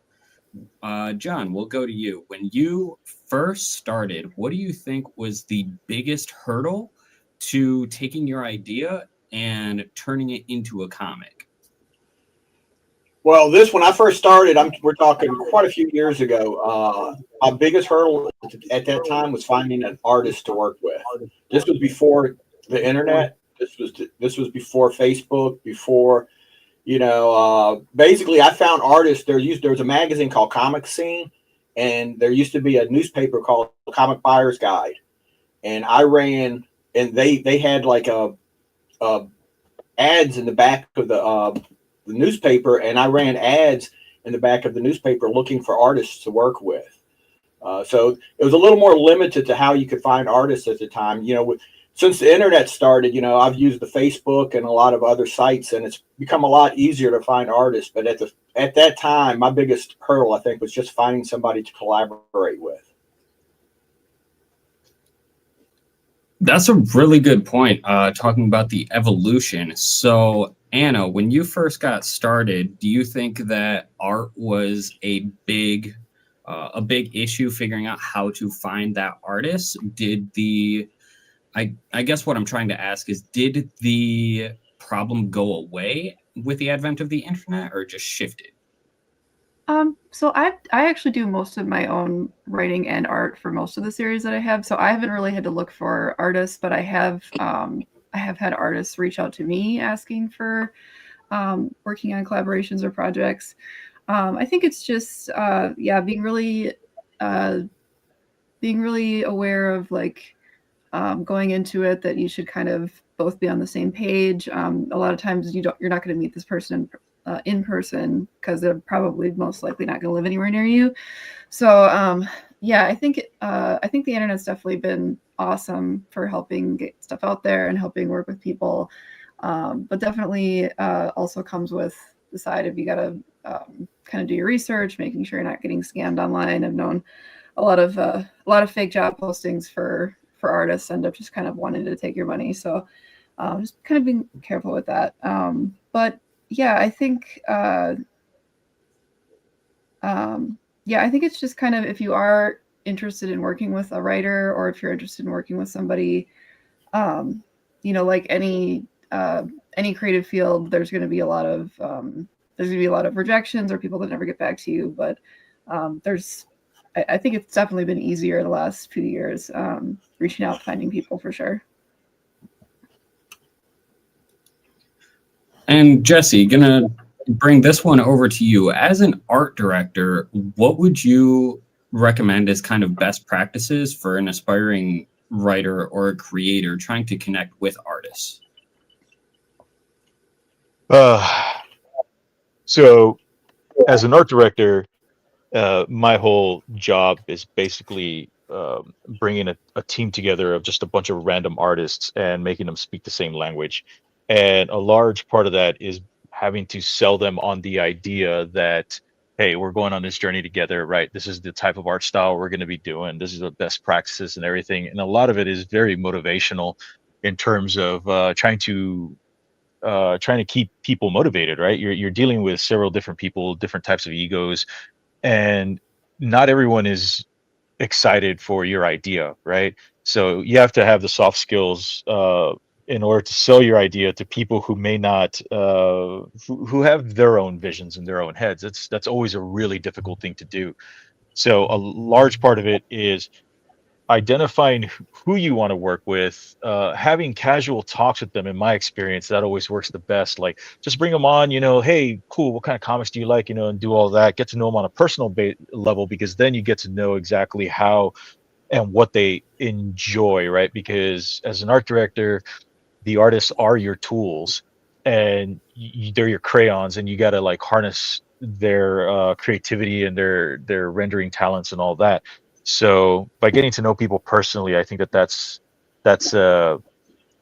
something that not a lot of people tend to do. And so you can't really get the best out of a production artist if they think this is just another job. I'm going to come in here and just do that. But if you give them the freedom to play and inspire them, you'll get the best possible. Yeah, I think that's a great point. A lot of people tend to have a hard time balancing the business with the personal. And I know that's something that personally I've had to develop over the years. So I think that's a really great point. Pat, coming over to you. When you were first getting started, what do you think was your biggest hurdle? Was it similar to John, finding the artist, or was there something else that kind of gave you a hiccup? I think definitely that's the intimidating part. If you've never done it before, trying to find an artist and find someone to connect with your vision, your story. I think the first part that helped me get started was getting an editor and someone who was more experienced, who kind of has done a bunch of different comic projects before. that helped me in a big way, not knowing where I was going. Having someone to kind of like hold my hand basically and say, this is how comics are made. This is how you kind of reach out to someone. This is how you set up a contract. That kind of made it feel like that barrier was kind of broken, and it was a lot easier to kind of sift through and reach out to people. Whereas now I kind of go like how Jesse said, a little bit more casually reach out to someone and develop a relationship, on, whatever social media platform. It's pretty easy to reach out to people now. And, if you have some kind of shared interest, that could go a long way. But for me, definitely getting an editor to kind of show me the ropes. That was how I kind of got started. Yeah, that's a really good point, in the fact that people don't have to go in alone. And it kind of goes back to Jesse's point about just the personal aspect of it. Whereas being a creator, you have this idea, you don't know what to do. You just have to find connections, whether that's an artist, editor. Really, that first connection will help open all of the other doors. Not so much. Sorry, I was gonna. What you're saying is really, because like that's kind of what even finding the editor was like a hard part of it, and it took a long time. So I think it's just like finding that one connection can really help you kind of branch out and meet more people. And kind of, sorry to interrupt, but that's what I was gonna say. Is the editor was also a hard connection to make, but once you do, it kind of broke the ice. No, I don't mind the interruption at all. It really seems like the trend is the first step in developing your idea, specifically in this medium, is really making connections. So with that, how valuable do you guys view online connections versus like conventions? A good example is myself. When I was first getting started in the industry, my guide, so to speak, was some random guy at a convention. I asked him, how do I get started in comics? And he said, write a short story, submit it to anthologies. That's what I did. And that one random conversation at a convention really launched my career and led to everything that we've done thus far. So if you guys could kind of point to that first kind of catalyst, because it's different for everyone. And I think that us sharing our experiences in that regard will help the up-and-coming creator who doesn't necessarily know. So, Anna, what do you think your first catalyst for getting the courage to tell your story? Well, I think it was, I had been working on my story for a while at that point, but I think the thing that really finally got me really moving on it was, I think it was around like 2020-ish, maybe 2021. I was kind of career-wise felt like I was just kind of in a stall. Nothing was going anywhere. I was just getting kind of frustrated with the whole like trying to work on my own stuff, and then also trying to just do a day job to pay the bills. And so I just reached out.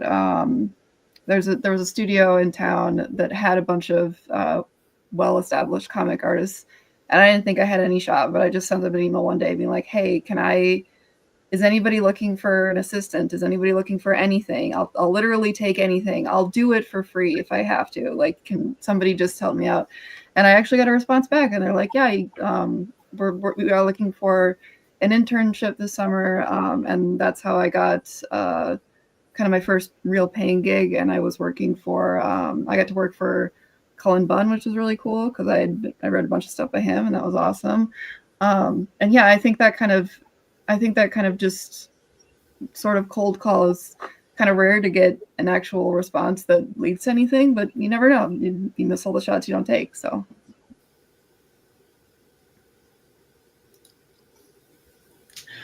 Yeah. So going off of the code call theme, the traditional path for getting a publisher has been the best way to transition from creator to salesman, selling your comic on the shelves. So moving to the end of the process for a little bit, just to follow the theme, have you guys found any strategies relating to connecting with publishers? I have a feeling it will be similar to building connections that we've discussed, but I would like to hear from your own experiences. So Pat, we'll go to you. With your experiences with Sumerian and various publishers, what would you recommend for the up-and-coming creator who's trying to make that first connection? I think put your stuff out there is like the biggest thing, because if I didn't put my stuff out, even on a Kickstarter or something, no one would have seen it. So that kind of got the ball rolling, at least eyes on the project and the character, and, you know, posting on Instagram and stuff.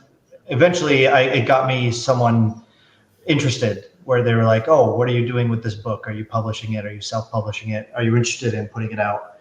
And then kind of went from there. But I think it's just a matter of getting it off your computer, out of your head, into some kind of physical form that someone can hold, or, you know, take and look at and get what you're after, instead of you trying to pitch it, you know, with, oh, it's about this, like, show them it. And I think that goes a long way, especially if you have like a nice design and nice art. A good art will go a long way for you, I think, with a story. So that was my experience, was just putting it out there and kind of seeing, because I had really no idea where to look, even how to reach out to publishers. I guess you could submit your stuff. I never really had any luck with that, but I kind of am more interested in doing things independently as well. But I think aligning with other creators to form kind of small little indie publishers, I think that's kind of cool. And I see that happening a lot amongst like Instagram friends, is kind of like a group getting together to put out really cool stuff, but everyone kind of doing their own thing, you know, and I like to be part of those.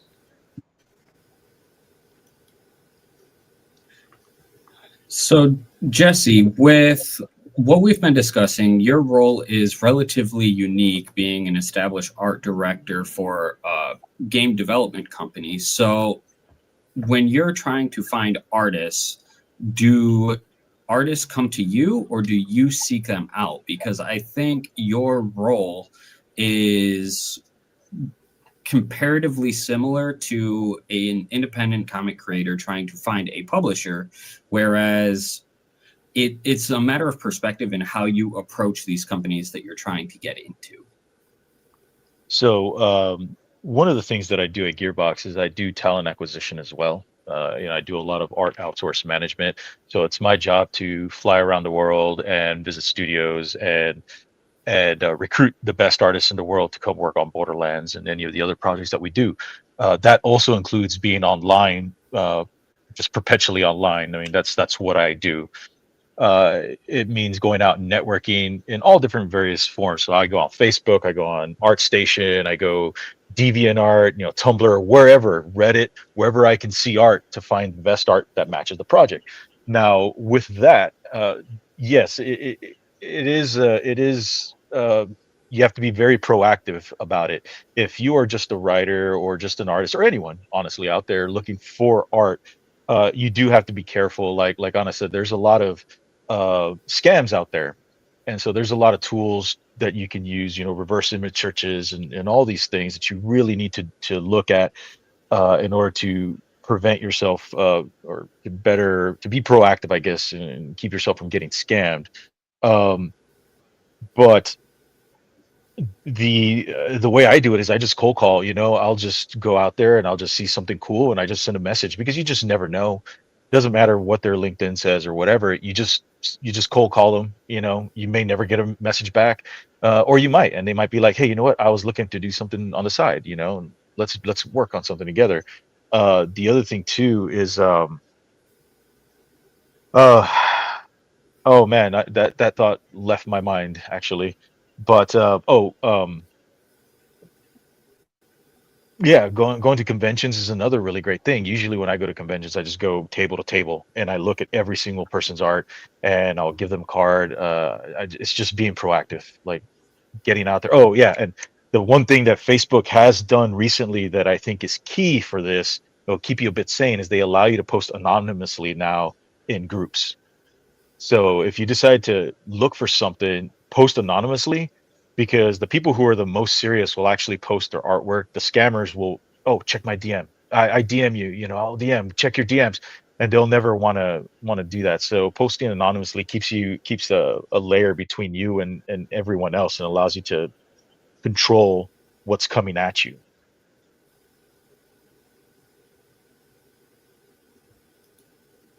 Oh, that's a really great point. I'm allergic to Facebook, so I didn't even know about the anonymous posting. So that's a great tip. Thank you. Yeah. Oh, the other thing too is when you're looking for talent, you need to cast a wide net. So it is hard, like you said, you're allergic to Facebook, but it's a tool just like anything else. I mean, if you have a profile there, just make it just to look for art. That's about it. John, bringing this one over to you, with the recurring theme of this panel seemingly being reaching out to people, cold calling, being willing and open to share your work and make connections. What would you say to the new creator who's worried about someone stealing their idea, or if I post it, then no one's going to want to pay for it? I think that's something that's really hard to get over for some people. Some people are so scared that, you know, that someone will steal their idea, that they're gonna, you know, put their, you know, mail their script to themselves, all these different ideas that's supposed to say, you know, to keep it safe. But and as long as I've been doing this, I've really haven't come across a whole lot of people stealing ideas. I'm not saying it doesn't happen, and I'm sure it does, but you know, ideas, you know, in some ways are, you know, a dime or dozen. It's what you do with the idea, you know, after you get it started that makes the difference. I actually was posting a book that I was working on with an artist on Facebook. We were posting pages as we were finishing it. And Ben Dunn from Antarctica Press, seen it, actually emailed us and wanted to publish the book when it was done. I've had that happen twice. I've had Ben do it, and I've had another publisher called It's Alive see what we did, and he wanted to publish it as he read it. So it also works, you know, if you post it, sometimes the right person may see it and want to work with you or want to publish it. Because, you know, the whole point is just to get as many eyes on this stuff as you know, you can see it. So I don't think there's a lot of people out there, you know, ready to steal your work. I mean, there is some. I don't want to, you know, say there's nobody out there that's going to steal it, but I think it's more important just to get it out there than to worry about somebody stealing your idea. One of the goals that I set for myself is I want to create something so awesome that someone wants to steal it, because it's a fun joke that I tell all of the new creators, because if anyone's going to steal your IP, they're not coming after you. They're going to come after the people they can make a bunch of money off of. So if you build an IP that's worth stealing, congratulations, you win. But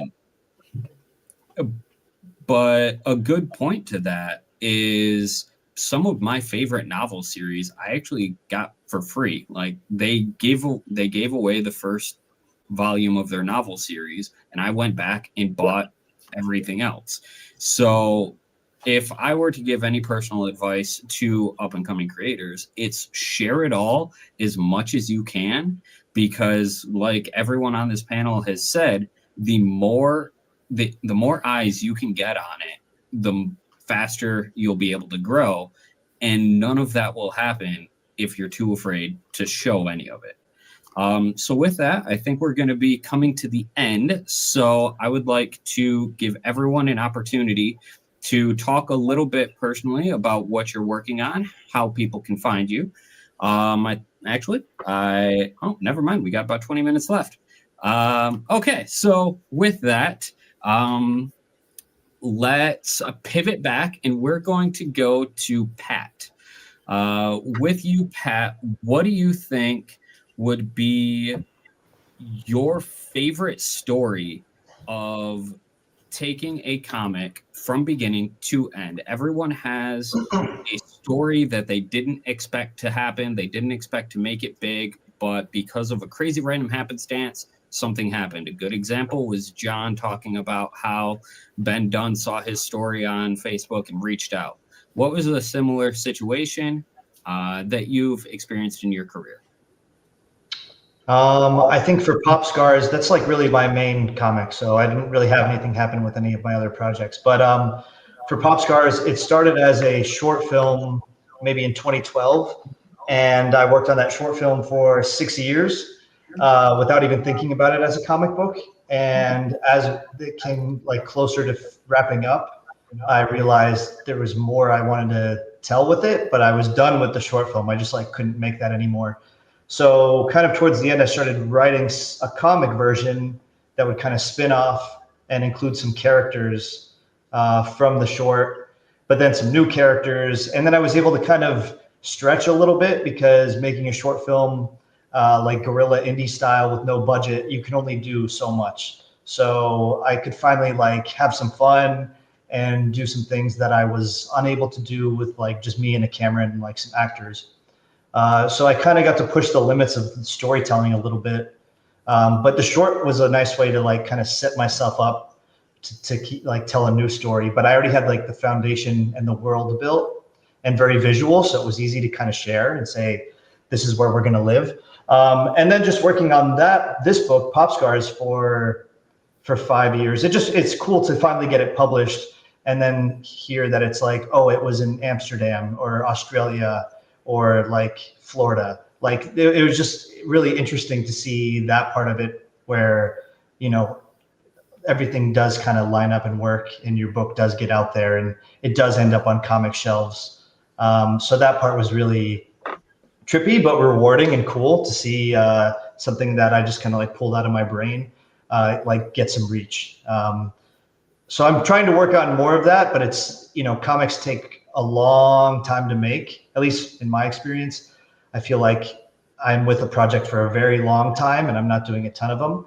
So I'm just looking forward to keep telling stories. It's just, man, the journey from beginning to end is not a sprint. It's definitely more of a marathon. And I'm learning that as I keep trying to make stuff, it takes a long time and you gotta be willing to go along for the ride. So that's kind of where that ended up going, but it was a good experience.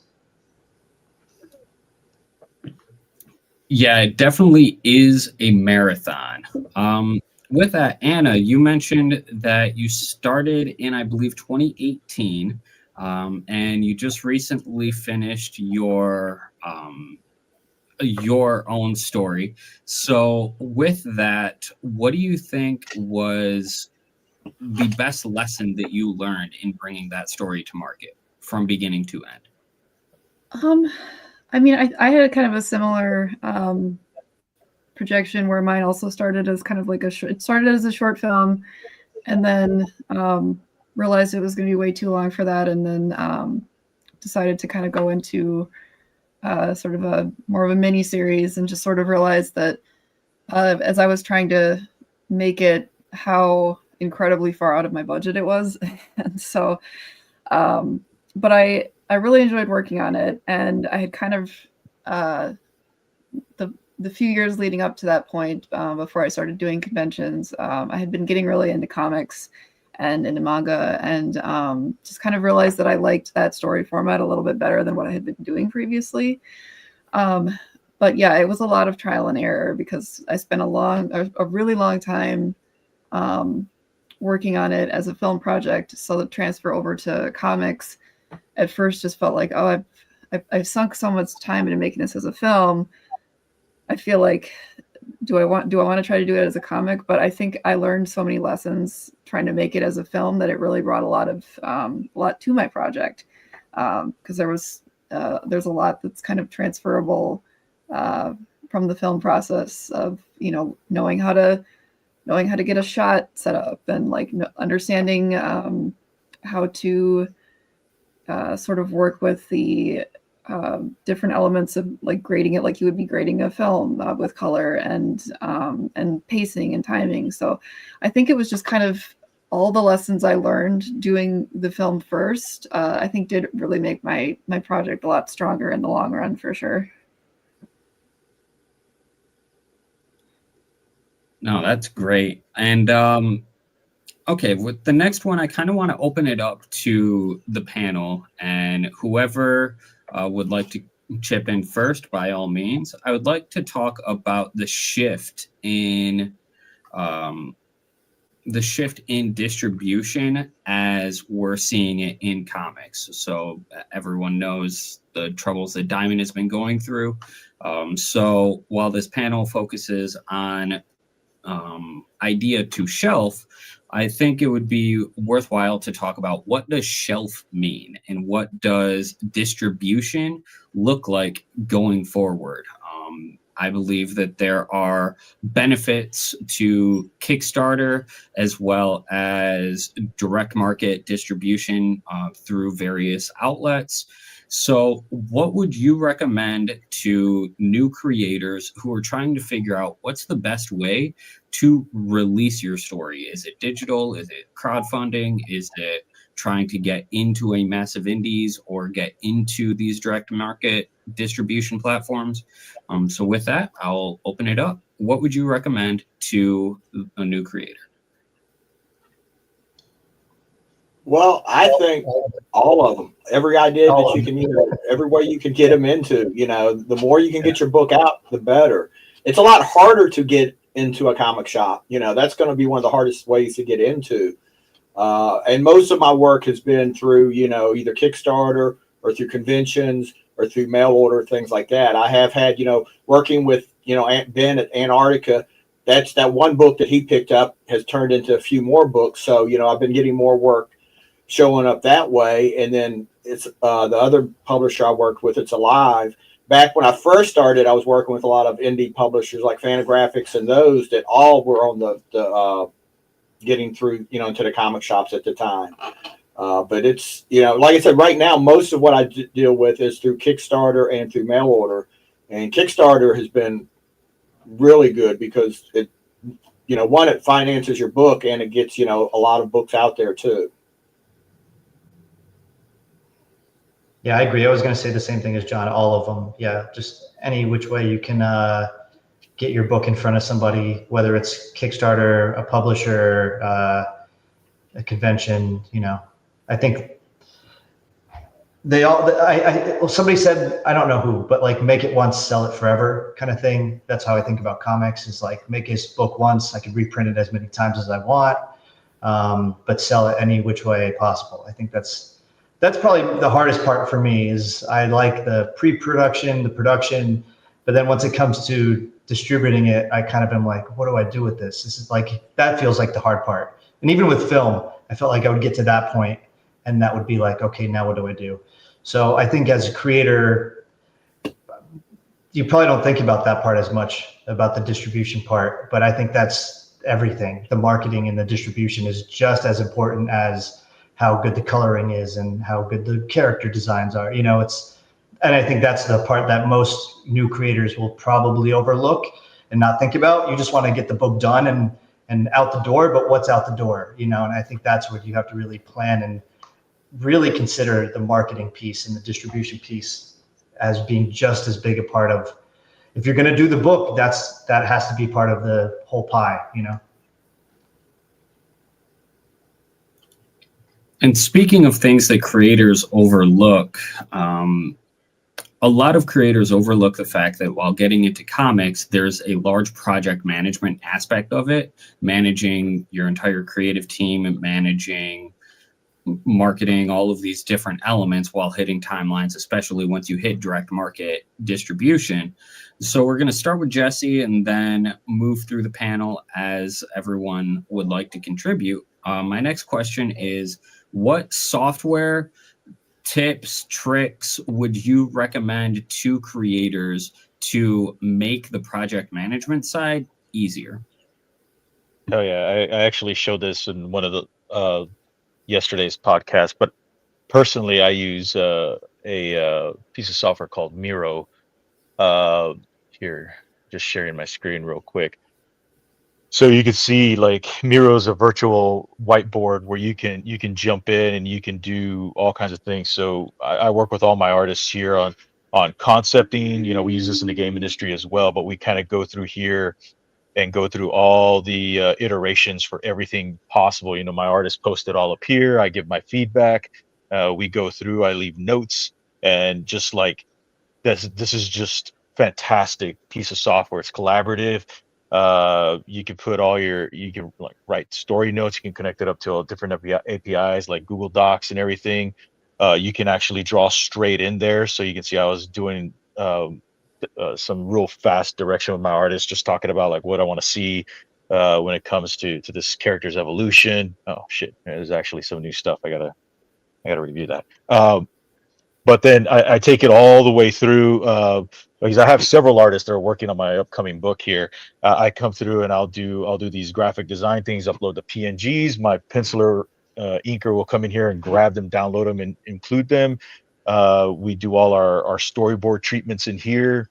You know, I do quick storyboards here. He does his sketches, and then we get down into the actual artwork in here, where you know I got my temporary words. When he completes the book, I send this board over to my letterer. She comes through and she sees everything within context and everything. But this is, for me personally, if you think like I do and you're a creative person, this is fantastic. Yeah, that's sick. Along with Excel. I like Excel too.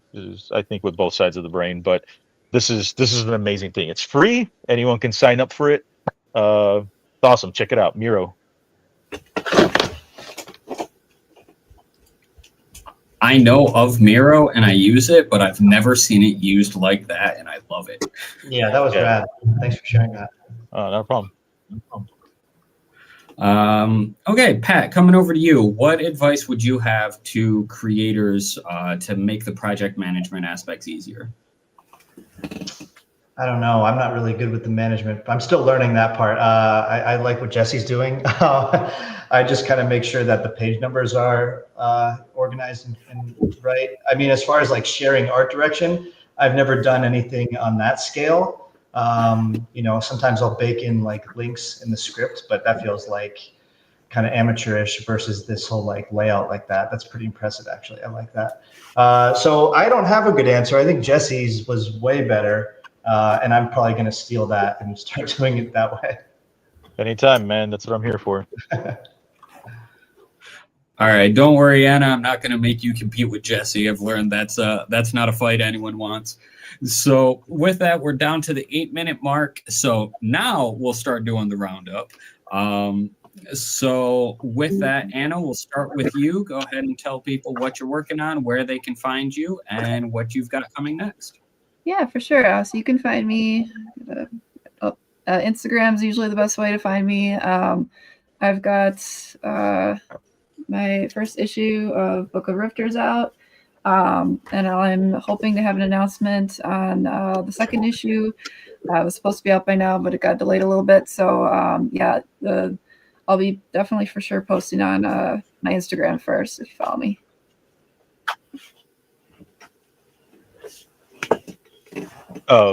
You correct me if I misheard you. You do not have an active campaign right now? Not right now, no. Okay. And on the QR or on the screen, you can see a QR code that leads to Anna's Instagram for anyone watching at home. Jesse, we'll come to you next. Well, I'm in the last days of my current campaign, Teen Strike. It's teenstrike.com. That'll take you to the campaign page.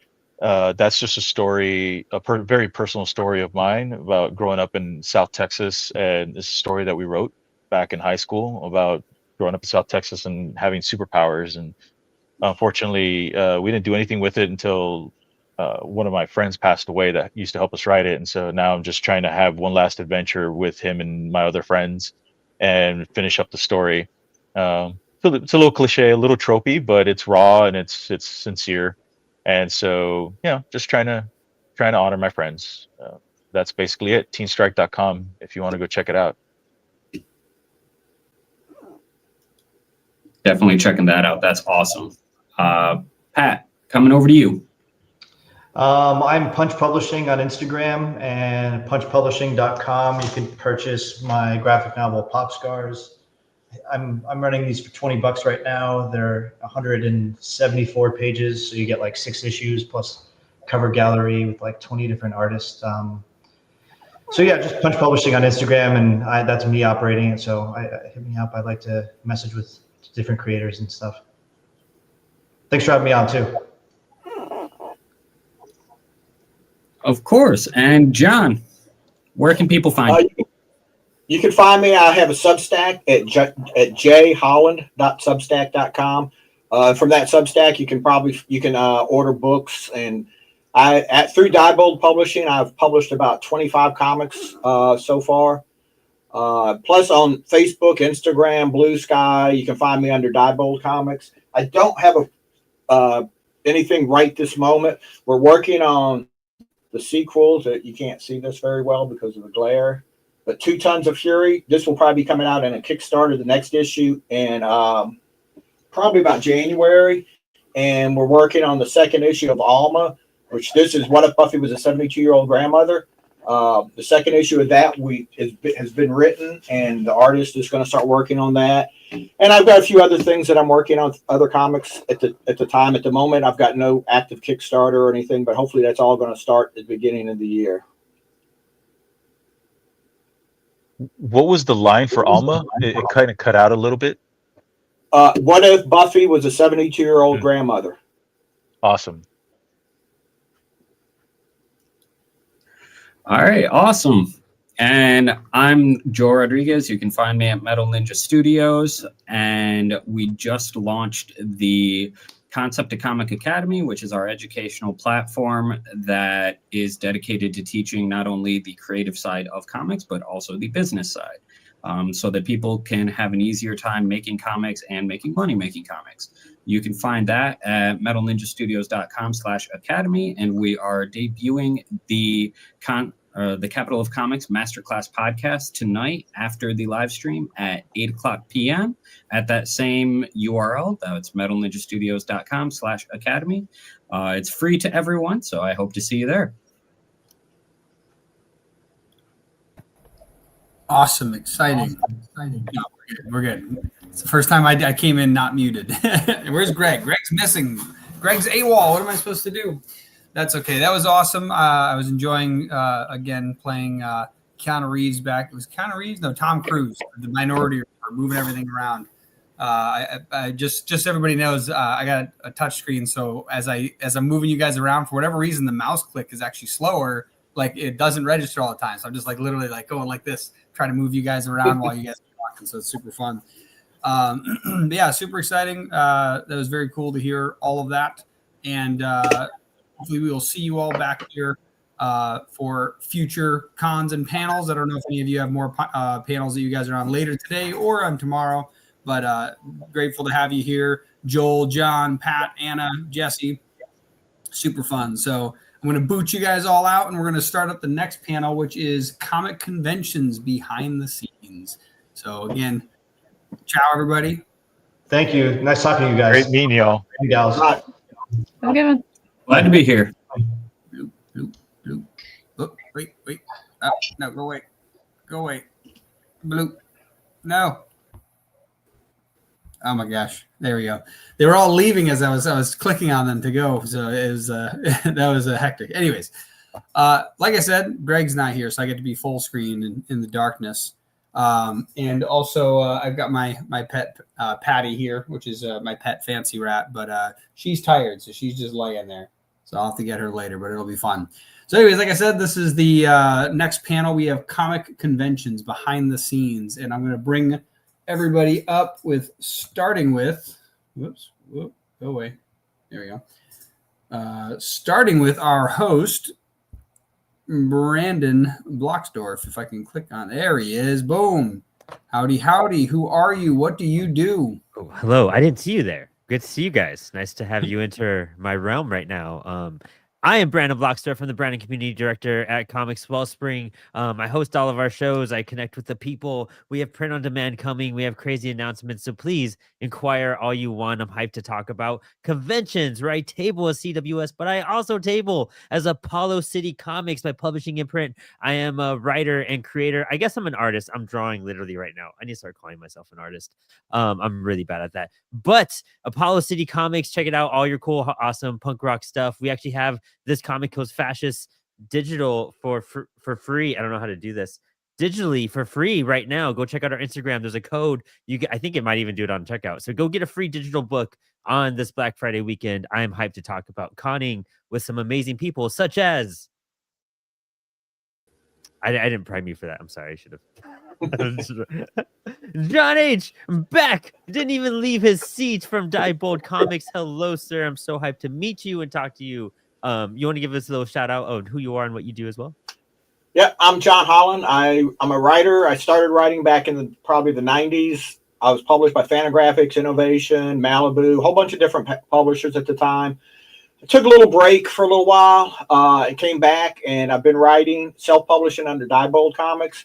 I also still work with other publishers. I've been doing some work with Ben Dunn at Antarctica. I had some stuff done from a company called It's Alive Comics. And I'm actually talking to a few other publishers at the moment, too. So could be more things coming out that way, too. But I also self-publish. I published about 25 comics through Diebold Comics. So I've been putting a few things out there. I'm trying to get more. Just a few. I love that, dude. We got to connect more. We definitely got to talk because I love meeting creators like you and getting to know them more, just like I know Anna Peterson right over here. Hi, Anna. Brandon. Anna's amazing. Didn't even leave your seats again, carrying on from one panel to the next. How are you? How's everything? I hear all your socials and whatnot too, real quick. Yeah. I'm Anna Peterson, writer, artist. Easiest way to get, I do it wrong every time. It's here. My Instagram's easiest way to get a hold of me. I've got current project. Any projects I'm working on, I'll announce there when they're ready. So check it out. Love it. There's so much to bring up regarding conning and where you're at and located. There's a lot of good introspect we'll get from you right now. Just like from his side of the country in Minneapolis, we have Jeff DeMars back with us right now. Hi, Jeff. Still same beanie, different shirt. Love it. Yeah, don't call out my beanie. Not changing it. Make me seem like I'm dirty, but yeah. Jeff DeMars, easiest way again is Instagram too, Jad_Inks. I work on 2 comics right now, Tales of the Mariner and upcoming Finding Kismet next year with Apollo City Comics. And yeah, in Minneapolis. Anna's another Minneapolis person with me, yeah. Love it. And then also we have my good buddy down back home in Texas, Mr. Anton Blake, who is conning all the time, all sorts of zine fests and different craft things because he does all the things. Hello, Anton. Good to see you again. Now I get to see you now. See you too. Yeah. Last night it was just my hands. Thanks for having me. Glad to be back. So hyped that you're here, dude. I believe we have 30 minutes on this panel, right, Dylan? If I'm not mistaken. Oh, you're muted. Yeah, you have until Timothy Fling comes back. So yes, that's whenever he enters the space, and it's if he starts going like this in the background, I'll be like, oh, I think he's supposed to start. But yeah, it's gonna be fun. I'm gonna let you take over, put you up here, and I'm gonna dip out and listen in. Maybe I'll jump in and scare some people every once in a while. But other than that, you got the floor. He is the wizard behind the curtain, navigating all of our cameras, which I love and adore. Conning, conventions in general, I have my gripes. I have my pros about them. There's so many good things about cons. There's a lot of things that have been rough about cons, and it could be very encouraging. It could be very discouraging.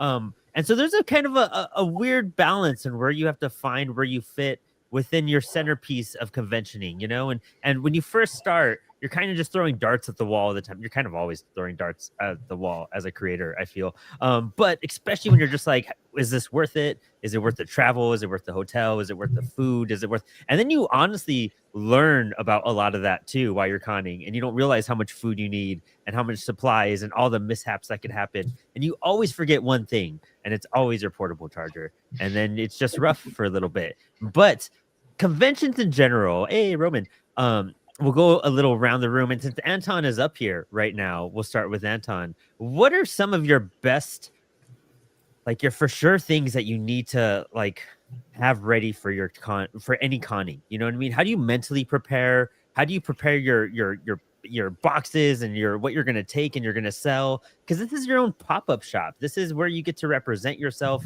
where you meet new people, where you meet new creators. So it's kind of like a really good first impression is a must, and keeping that energy high for 1 to 3 days, is 1 to 4 days actually, could be tiring as well. So how do you prepare yourself to enter the con realm? Well, I do a bunch of things. I would say I'm very meticulous about like checking my inventory beforehand. I didn't grab it, but I always have in my convention box a little like notepad that I have a full diagram of everything, of like every itemized thing that I'm bringing, be it comics, stickers, prints, whatever. And then I will also, with that, just like have things broken down for like once it is time for the convention, have like sales from cash from my Square, whatever, you know. So having that kind of thing planned out, so you don't have to be scrambling during or after to know how much you sold of what and how is that going towards paying off this print run or what have you. And on top of that, since it's such a social thing, and myself and a lot of other creators tend to be somewhat introverted, I try to make sure that I am like the week leading up to kind of giving myself more time to myself so that I can kind of have sort of reserved energy for more socializing. Oh, that's really good advice too. I need that in general as well. That's something I need to take care of myself more. Is just a week, a little before, just take a break and kind of breathe, have everything ready, but don't like wear yourself out because you're about to talk a lot into everybody and everything for the next 3 days. We'll move to John too. I would love to hear. And John, you've been doing cons for a bit, so how do you prepare to like? What kind of catalog do you put together? What do you try to offer? And what do you do to make sure you have a successful time? Well, one of the things I like to do is I like to make sure my table and everything looks as professional as possible. I've got my tablecloth. I've got the logo on the tablecloth. I've got, as you can see, T-shirts, Diebold Comics. I've got like 4 or 5 different banners that I kind of rotate around for, depending on what I want to, maybe highlight or whatever, just so, so when you walk up to my table, it's Diebold Comics. Everything kind of screams out Diebold Comics. So I keep my books, one of the things I do is I offer a free comic at conventions too. It's a little 8-page comic. It's a black and white comic. I have a banner for it. I put that up, put the comic in front of it, and all you have to do to get the free comic is to sign up for my email list. Because I sucked at getting an email list before this. I tried everything, and nobody, I couldn't get people to sign up if I put a gun to their head. But getting the free comic, it's like this last year, I probably have signed up 500 people just, with the free comic. Because they're getting something free. It's not like I said, it's 8 pages. It's a comic, a little short story featuring Marie Laveau, who was the Voodoo Queen of New Orleans, which is already, people see that and they're fascinated. A lot of people that have nothing to do with comics. I do a lot of library cons. And so at a library con, you get a lot of people that don't know anything about comic books. Yep. They see Marie Laveau, and I see people, they come running up to the table and they're like, oh, I love Marie Laveau, and they'll sign up for my email list. Now, down the road, if they buy anything from me, that's, I'm not sure, but some of them have actually bought extra stuff at the table while they're there. So it's ways to, draw people to the table. And I used to go, do cons. I just throw the books on the table and, you never know. Like I said, I want people to know this is Diebold Comics. It's as, professional looking as I can get it. I love that. I mean, so we have organization, rest to recharge, and branding. Branding is really important. Ensuring you're getting those, finding a way to capture people's attention. A free item, that's really essential. I do mini comics sometimes. Depending on the sticker run I do, I'll try to get stickers to give to people. But now utilizing that for a newsletter, that's such a good way. And do you just pen and paper to have people get their emails? Do you bring an iPad or? No, I use pen and paper. It just, every convention is different as far as, you know, do you have Wi-Fi? Do you not, you know, can you set up and stuff like that? And I'm not the most technically inclined person to begin with. So if there's an issue, I may take all day to try and figure it out. So the only problem with pen and paper though is when I bring it home and I try to type it in, sometimes their handwriting is not that well. And I'm sure I've lost a few because I probably put the wrong thing in and somebody else may be getting my newsletter that never signed up for it. But so far I haven't heard anything back from any of them. But yeah, I've put my brand Diebold on it. I have a backpack that I've got the Diebold logo book. Everything when I come to that convention has got Diebold somewhere on there probably. It just, you know, you see it all. So it makes me look like I'm a lot bigger, you know, than just being me. It looks like I'm a bigger company. So Apollo got that a lot when we started off. People thought we were bigger, and I was like, we got 2 books out, man. Like, yeah. we haven't done anything. Now it's a lot better, but still, I get that feeling. But that's great, is that this was an old like rock and roll thing. Motley Crue chose that name Motley Crue because they were like, this sounds big and successful, so we're gonna find a band name that sounds big and successful. So like I kind of carry that ethos with everything. You got to look big and successful to seem big and successful. Kiss used to put fake amps behind them to make them seem like they have giant rigs, and it was just empty speakers everywhere. You know, you got to make it seem larger than life sometimes. I love that. Make it till you make it. Yes, dude. Yeah, you have to give that persona off, and it works too. People are gonna be more attracted. They're gonna want to hear your story sometimes a bit more, and you just come off a bit more, I guess, quote unquote, professional in that way at a table. I love that, dude. Anna, what are some of your ways to really prepare for a con? And I love your scenario because you have a book out, and I think you have some anthology stories as well, along with like your stickers and some art. So you have like a smaller, I guess, offering coming out to tables. And so how do you mentally prepare to like go about and just keep on selling and pushing the book while you have a new release pending? Yeah, so I think definitely I'm kind of in the I didn't have as good of signage this year as I've had in past years. And I think one thing that's really important to take into consideration when you're making signage is how far are you traveling for these cons?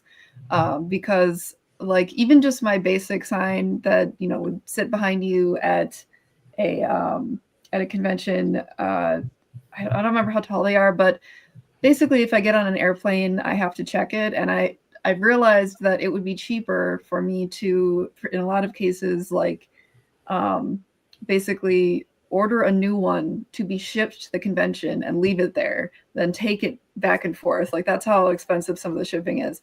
So I think one of the things that I'm really working on is making my displays more collapsible so that they're easier to transfer, because I think there's just it gets really, it doesn't look like it's a lot of stuff when you just look at it, but when you try to fit it all in one suitcase, it doesn't usually end up fitting. So one of the things I'm definitely going to be doing is trying to figure out ways to make things a little bit more collapsible. I'm also trying to do displays. I found that displays that spin, people will spend more time there because they have to spin it around.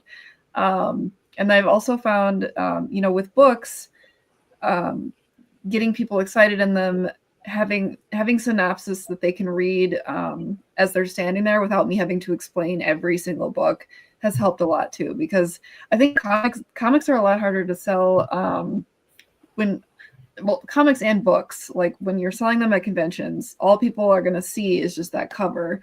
And obviously you're going to talk to them and explain more, but I think the more information that they can get visually without me having to explain what the book is about, it definitely has helped a lot for sure.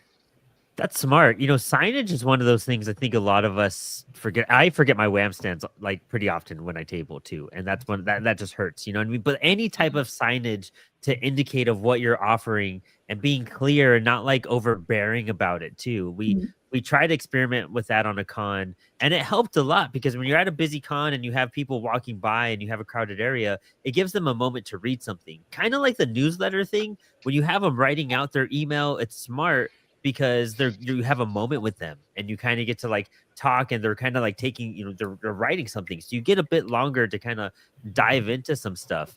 But especially getting your pitch down like that too, like having the synopsis like helps you emphasize your pitch if you can't get it to them. And that way, when you get to them, it just comes off a lot easier. They already have a general idea. So there's a lot to take away. I haven't considered putting synopsises up. That's smart. I really want to do that. One other thing I just thought of that makes it easy. So I'm also one of the people that I would consider very introverted, and I'm not great at like, hey, you come over here. Like I'm not really good at that style of marketing.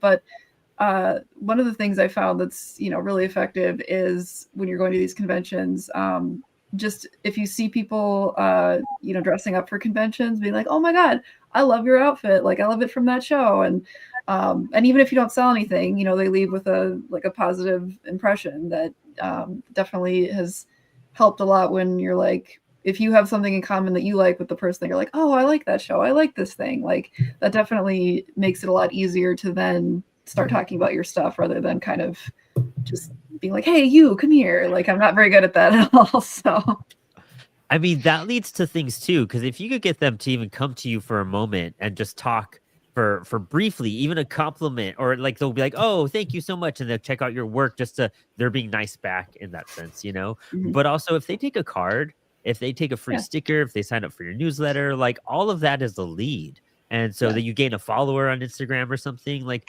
that all has beneficial parts. And figuring out how to wrangle people to your table is difficult, because depending on the crowd, they will just keep walking. They'll give you that weird awkward smile and just like keep diving towards. Or it is tough because I feel like a lot of the people that come to these conventions are also kind of introverted. Like there's a large percentage of the crowd is definitely very introverted, so it can be hard. But I think it's kind of a weird way to figure out different personalities and approaches too, like you have to be kind of gentle with some people you can just get real like intimate with and excited with and sell things, but like it also depends on your mood and energy on how that can fluctuate too, because when they're high energy too and you're just like, man, I'm starving, I'm so tired, and it's 4 p.m. we have 3 hours left, I'm over this. Like I'm tired of standing. There's things that factors that kind of like can affect both parties, is what I'm saying. And it's good though, but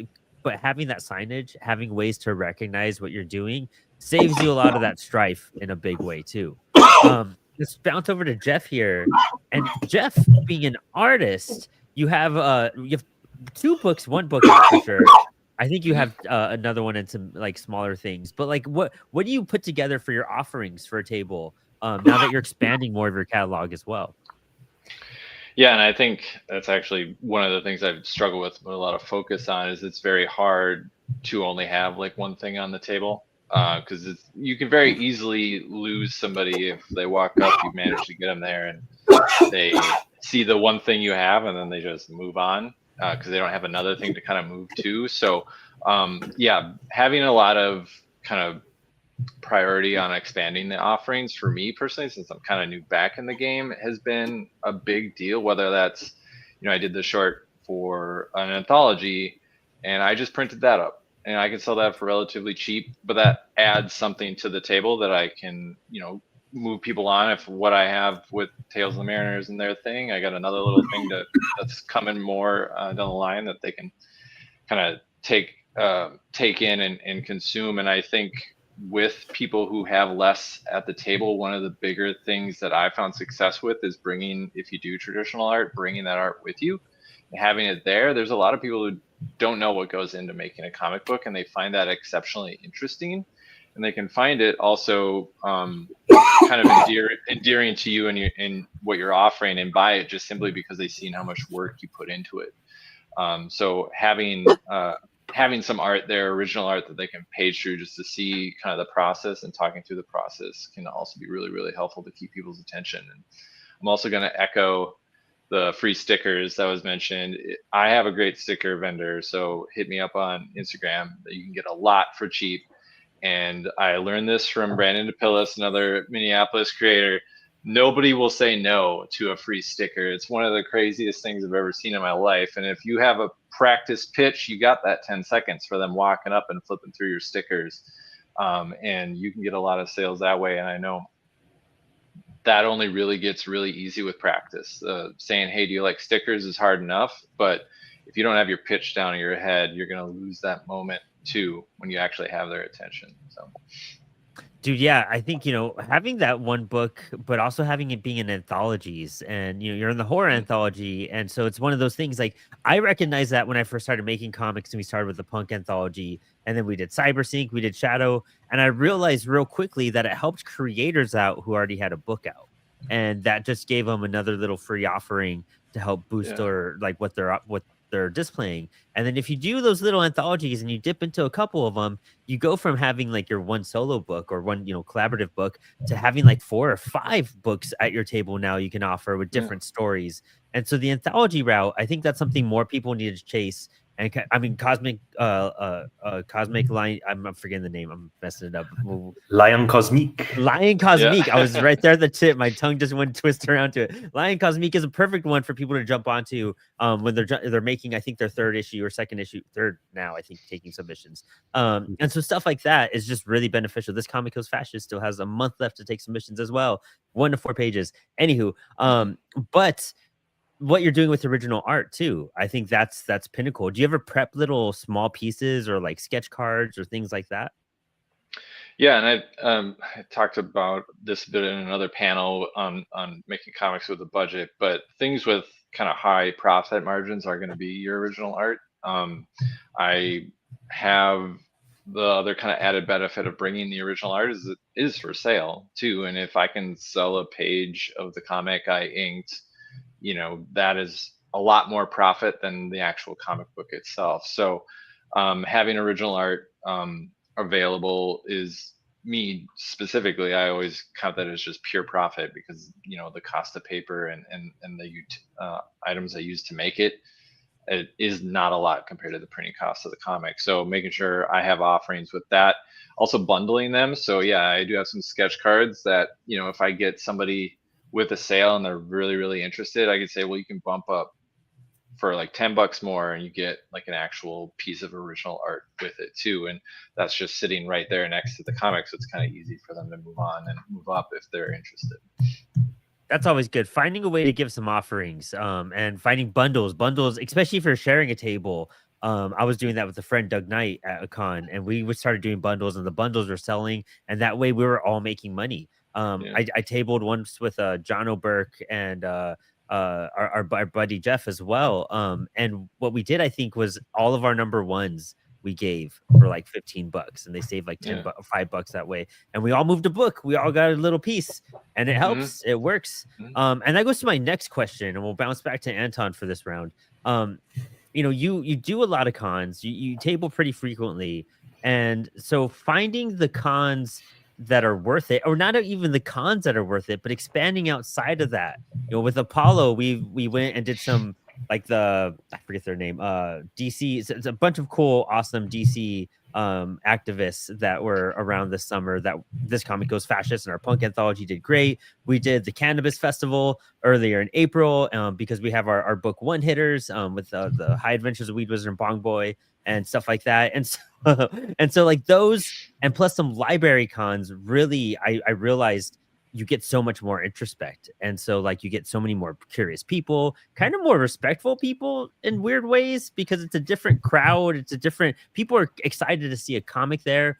Where do you find success outside of just regular comic cons? I've done also like 1 or 2 library shows, but I definitely think the cross section of comics and zines and like zine fests is really good. There's one here in Austin called Lone Star Zine Fest, which every year I've done it, it's been one of my best for that year of shows. There's particularly for the type of books that I make, and I think generally for most indie comics, finding shows that are like very focused on smaller things like Zine Fest or whatever. There's a different community feel to it as opposed to like say Heroes or a big like fan expo or something. Like they have each have like their pros and cons to them, but every time that I've done a show that has a very like established kind of niche or feel to it, regardless of how big or small it is, that usually turns into like one of the best shows that I have, because it's attracting very specific people that are looking for the exact kind of things that you might have. More experimental art too. People are more curious about. I feel like they have a more open mind about it. And even doing it like a library show, people really do admire, like, and to us it's like everyday stuff. We look at this stuff literally every day. We're doing comics or focusing on comics, so we don't realize how cool it is that we drew something, or how cool it is that we wrote or produced a book. But when you go outside of the comic spectrum and visit those type of shows, they're like, I bet your art blows people's minds when they see it. Like, it blows my mind, and we make comics. Like, it's insane. Well, there you go. One of the really cool things, in particular with Lone Star Zine Fest, is that they have a section of it that is just tables for people to go make zines. And this year, myself and plenty of other people had lots of interactions with folks who were interested in comics and zines and similar things, but had never really figured out how they want to get into it. And just from like us talking, like, well, you could just go start right now. They went and did that, and then like would come back and show us their first zine.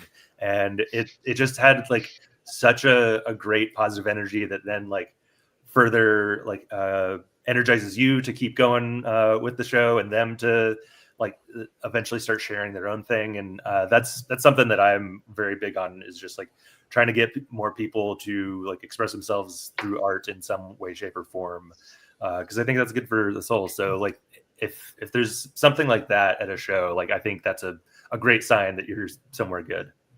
Okay. Actually, for when we tabled at Baltimore, with CWS, Jay Louder and I teamed up, and we made a mini comic flyer. So on the back, it gives you the instructions on how to cut and how to like fold it and everything. And on the front is just a template for people to draw mini comics. And so we hand that out to all the kids. And now I put those in all the Apollo backings as well, because I got like 500 left over. So I put them in all the Kickstarter fulfillments too. So finding a way to encourage people, that's the coolest thing you could do. If you have like a template, mini comics are a great way to do stuff like that. I think even sketch cards are an awesome way to do that. Mark Bernal and I, one of the first cons I did, we had a bunch of LKC sketch cards. And so every time somebody came and drew one, we give them a free comic. And it was really just for marketing. We was one of the first cons he was doing and whatnot, and I was with him. And dude, we had a table packed full of just kids and people just drawing little sketch cards because they're having fun and they got a free comic. And that's just a fun way to like keep encouragement going in the community as well. But I love that. Let me swing over to John as well, who brought up library cons earlier, which really caught my ear. And it sounds like you've experimented outside the realms of just like your standard cons. What else have you done, and where else do you feel like you find success? Library cons have been probably my biggest success outside of regular cons. Actually, they've been bigger than a lot of the regular cons. I do better at library cons than I do at a lot of just regular comic conventions. But there used to be an alternative music magazine down here. It used to do their own conventions, but they haven't did any like in a few years. I used to table at that. Toy conventions. There's a few, like that just kind of focuses on toys. I've done conventions at those also. So anywhere I can kind of talk my way into. There was a convention in a town about 2 hours from where I live. It was the Rougarou Fest, which Rougarou is werewolf in the New Orleans, in the South Louisiana area. And it was basically a festival that was kind of like in that area. Rougarou was a big thing, and there was a festival just for that, and I tabled at that convention also. So anywhere that will basically let me table, I'll try to table. And now I have made some mistakes, like I tabled at an anime convention, and nothing I do is anime, and I don't think I even sold one book at the convention, and that was my fault. I didn't really look into it. Well, I knew it was anime, but I thought, well, let me give it a shot and see what happens. And it wasn't, and it wasn't, any fault of anybody else. I just don't have anything that was appealing to the people that were at that convention. So you have to, be willing to take that chance, but you also have to kind of look at it and I guess make that decision. Do you think you could do something at that convention or not do something at that convention? But that anime was the slowest convention I've ever been at. Yeah, that's one of the things you have to do with stuff like this is just take the risk at that point. And that's just one of the lessons, and that's a good thing you learned. You experimented and you found out. And so this panel is coming to a close real fast. And so we'll swing over to Anna real quick. Anna, you're in like a cool collective of people as well. Let's hear how you feel like you find success where you're at. And then we'll do a little wrap up with any of your socials to call towards. Yeah, I think just getting involved in the community, whether it's in person or online, has been the biggest way I've kept up with it. There are times where, because I am, like the writer, the colorist, the inker, the doing the lettering, it can get a little bit discouraging sometimes when I'm doing all of that on some of my stuff. So I think just having ways to regularly talk to people in doing similar stuff to you. It really depends on where you live. Sometimes it's harder to do that in person, but if you aren't able to do it in person, just being able to find a community online, that's really that it just keeps you motivated and excited to keep working on it, rather than it gets easy to just be in your room by yourself working on stuff and kind of block out the world. So I think it's definitely for sure just connecting with people has been a big thing for me. And then I don't know if I had it up earlier or not, but you can find all of my information. I've got stuff on lesser known comics site as well, but mostly I've got like a link tree on my Instagram, so you can find pretty much everything I've done on there for sure. Love it. Love seeing you, Anna. Glad we got to chat for a bit. You're the best. I can't wait for your second book. I'm so excited for this. Well, I'll be doing a Cat's Coffee and comic for your book as well as too soon, so you'll keep an eye out for that. And so we'll swing off and we'll do some more sign-offs with Jeff DeMars. And the reason why I only skipped Jeff for this question, if anyone asks, is that if you listen to Spilled Ink last night, we talked a lot about community and doing that stuff. So listen to that episode and then double back to Jeff's amazing answer. Jeff, let's hear your socials.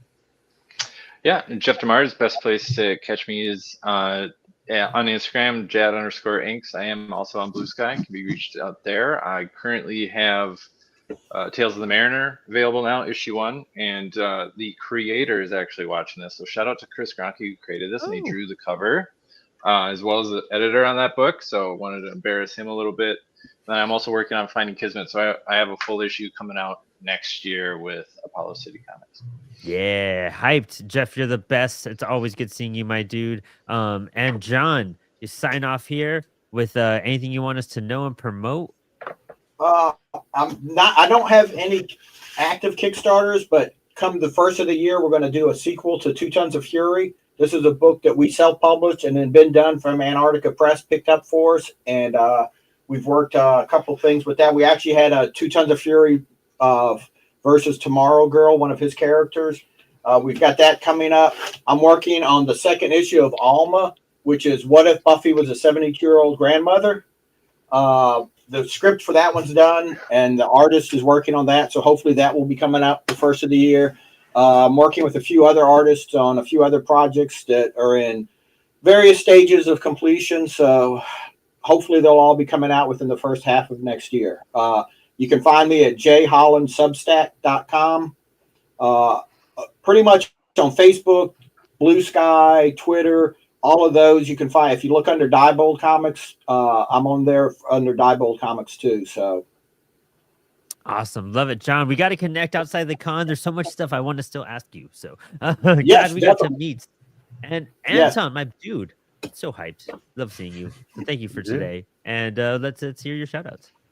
Yeah, I'm the cartoonist behind Zethia Space Witch, which is published by Kazakh Lion Productions. I'm also the editor for Lion Cosmique, also Kazakh Lion.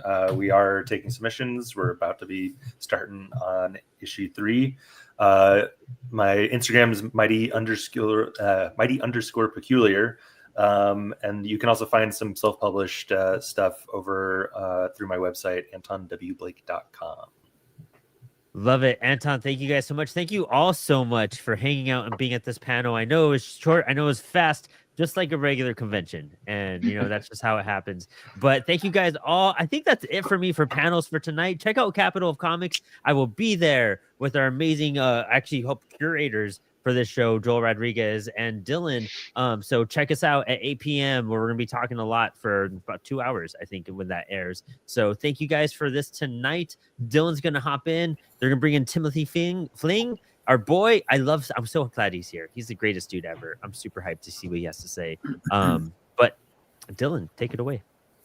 Indeed. Thank you so much. It was a great panel. Great to not have to host for 2 seconds, which is awesome. But no, it was awesome hearing all your guys' thoughts on the panels or on conventions, because Greg and I are relatively new to the convention scene, although now we've been going all over the place, which is fun. But we definitely are amateurs when it comes to, tons of what needs to get done at a convention. Also, Patty's awake. She's running around now, so that's good. We're doing good. Anyways, thank you so much, everyone here that's on the panel. I'm going to be booting you out in a second because next up we have, where'd it go? There it is. World Building Masterclass, which is Surviving a Tectonic Cataclysm with Timothy Fling, the Timothy Fling. So it'll be great. Again, thank you ever so much. Thanks for hosting, Brandon, and we'll see you on the other side. Later. Thank you. Thank you. There we go. Yeah, I'll bring Greg up too. There we go. Woo! That's how I nailed it. I got everybody out without breaking it, which is great. So that was very cool, very exciting. Almost as exciting as bringing the Timothy Fling back. Thank you so much for having me. It's always so exciting to be here. And I apologize. This year I didn't bring my own bumpers. I should have made some video bumpers. Your microphone's connected. I think it's working, but it's the other microphone. I don't think it's this one. I think it's your computer mic. You sound too far. Oh yeah, actually I can hear it moving, like it's attached. Yeah.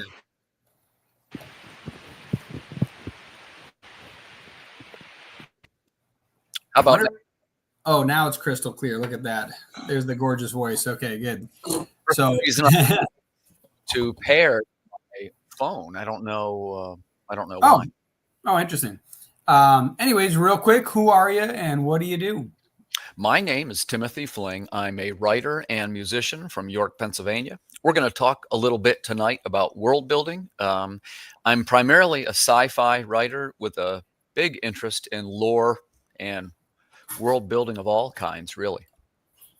And I guess I should mention I have a little bit of a reputation as podcaster too, right? We did over, I want to say it was over 300 episodes of the Creative Cranium, and we're going to be returning to that at some point.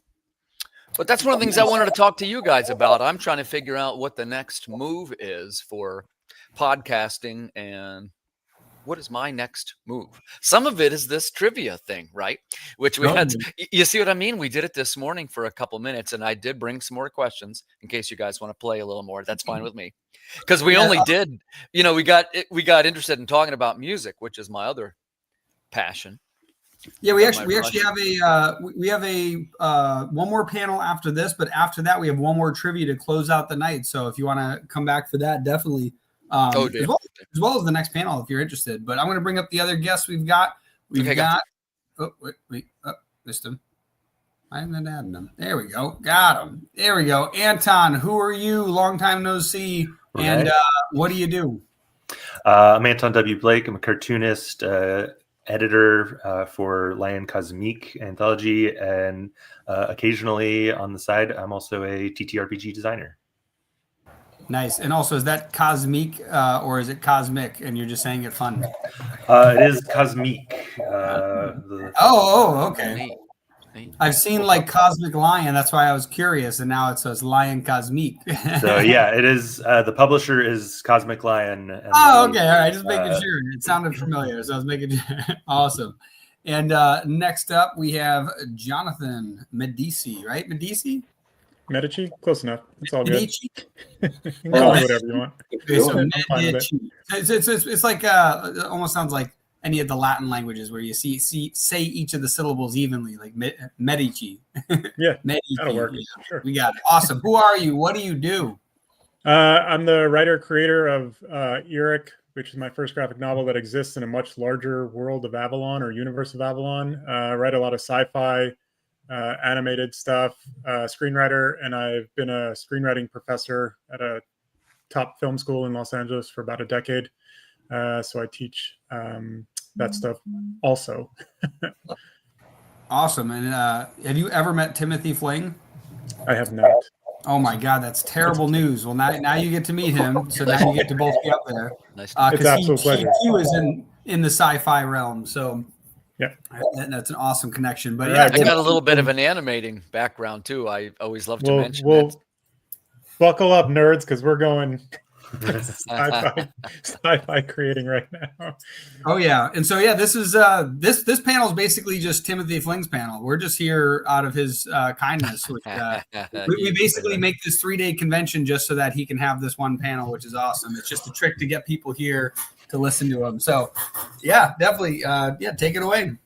Well, let's start out some questions, right? I'd like to circle the room. I'm always interested in meeting creative personalities. And let me tell you what I think is the most interesting part.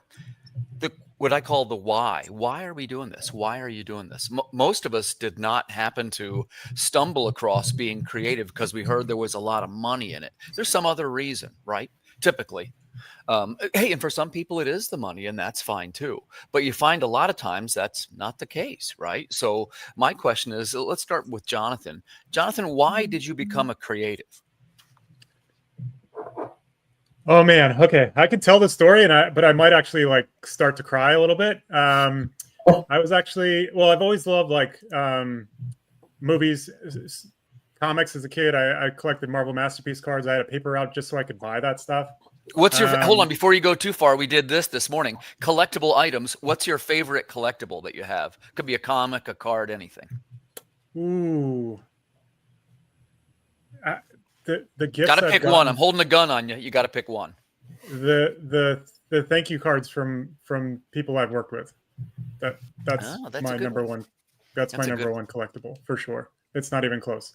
But I was in college. I was a collegiate athlete, and I'll just tell a quick story as to why I transitioned to be a creative.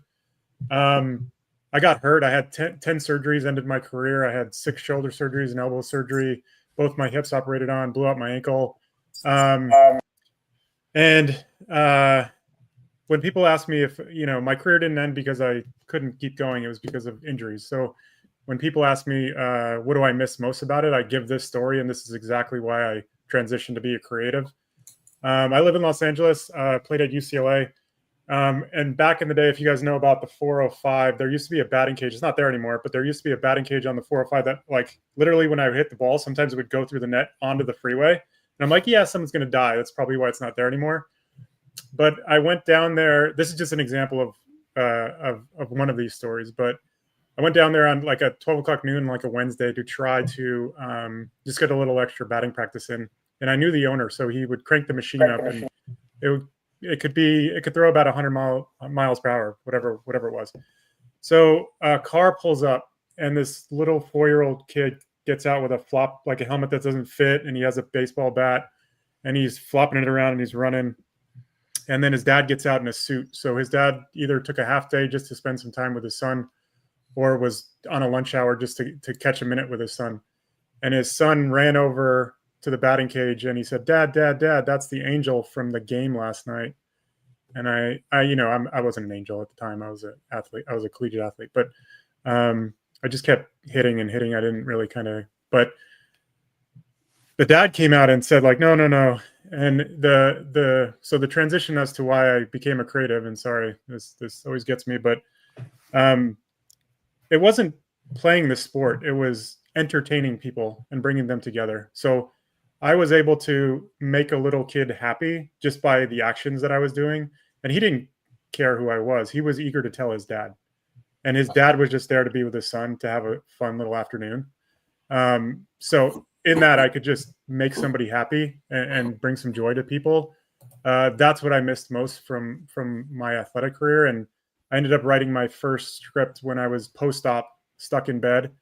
And basically my goal as a writer and creator is just to bring people together, make people happy, spread some joy, and kind of have that same feeling that I got in those kind of moments. But without any physical skills anymore, because that was taken away from injuries. But yeah, so that was the transition into kind of the creative field for me. That's a good answer. Yeah, it's usually you find out people became creatives for a little bit deeper reason, So let's move it over to Anton. We'll go around in a circle. Sorry, I'm coming through somebody's speakers over there. I think I can hear reverberating. Anton, why did you become a creative?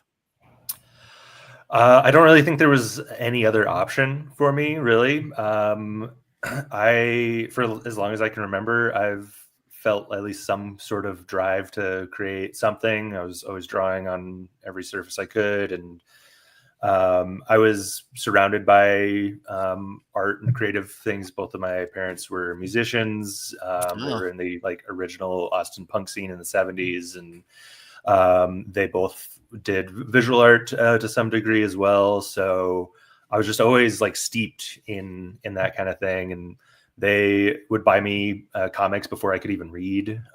So all of my earliest comics are torn to shreds from being a tiny little guy trying to reread over and over and over and over. So really, yeah, I think it's just between being exposed to all that from a very early age and just always being surrounded by it, and also just having some sort of drive from the very beginning. I have done a lot of different creative things. I've also played in lots of bands. I worked in film for about 8 years. And came back to comics after a long, long time. So what instrument do you play? Bass and drums. No kidding. I'm a bassist. Nice. Oh, yeah. Yeah, good answer. Again, the curious link between music and comics. Right. Absolutely. Let's go around in a circle. We'll land on Dylan. Dylan, why the creative path? Why not something else?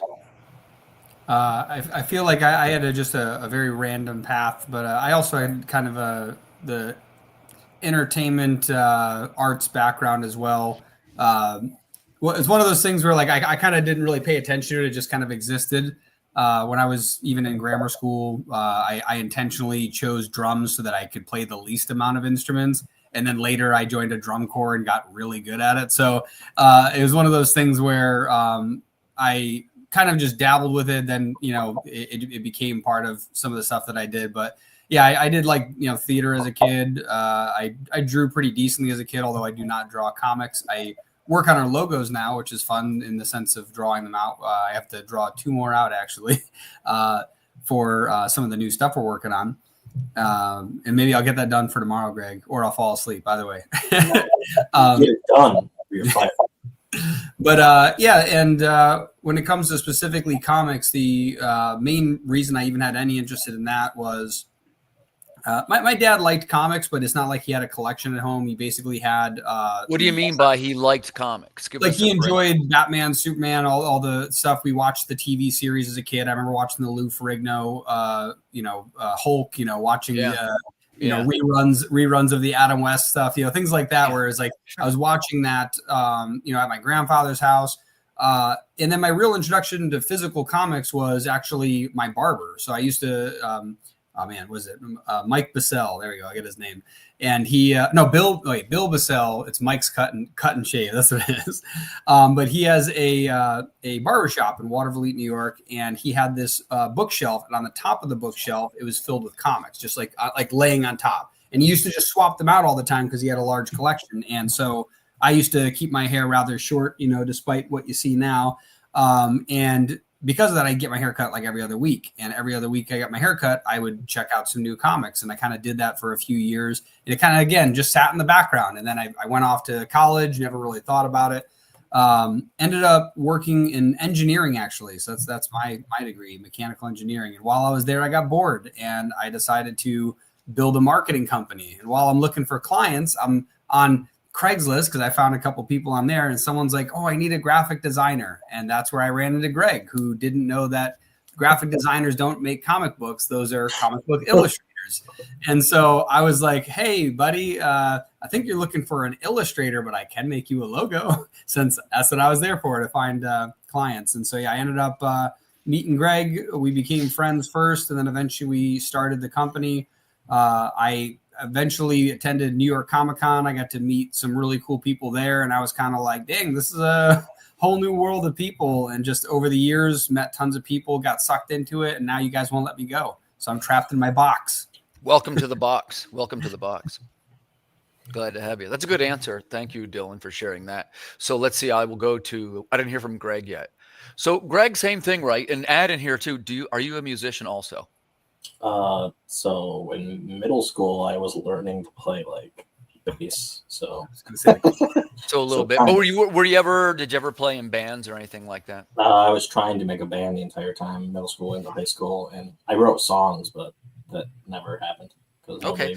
So why? What was it that set you on the creative path? And in particular, how did it? Like we heard the beginning of how this turned into Sierra Nova. Like when you were having your why, this is what I want to do. This is what I want to make. And also, what led you toward the partnership? So in 7th grade English class, we had a project that we had to do, like a narrative project, and it was only 15 pages that you had to write. And I wrote 85, so that was a little more. And it's weird because like I never actually like watched a horror movie then until like way later in my life, but it was a horror story about me and a couple of friends were in a mall that's like basically almost abandoned now, and there's a serial killer like security guard, and he's trying to kill us. That's the whole story. And my teacher gave me extra credit because it was like way longer than it was supposed to be. And my mom actually read it, and she was like, "Wow, it's actually really good for like a 7th grader." I was like, "Oh, cool. Yeah, I know grammar." So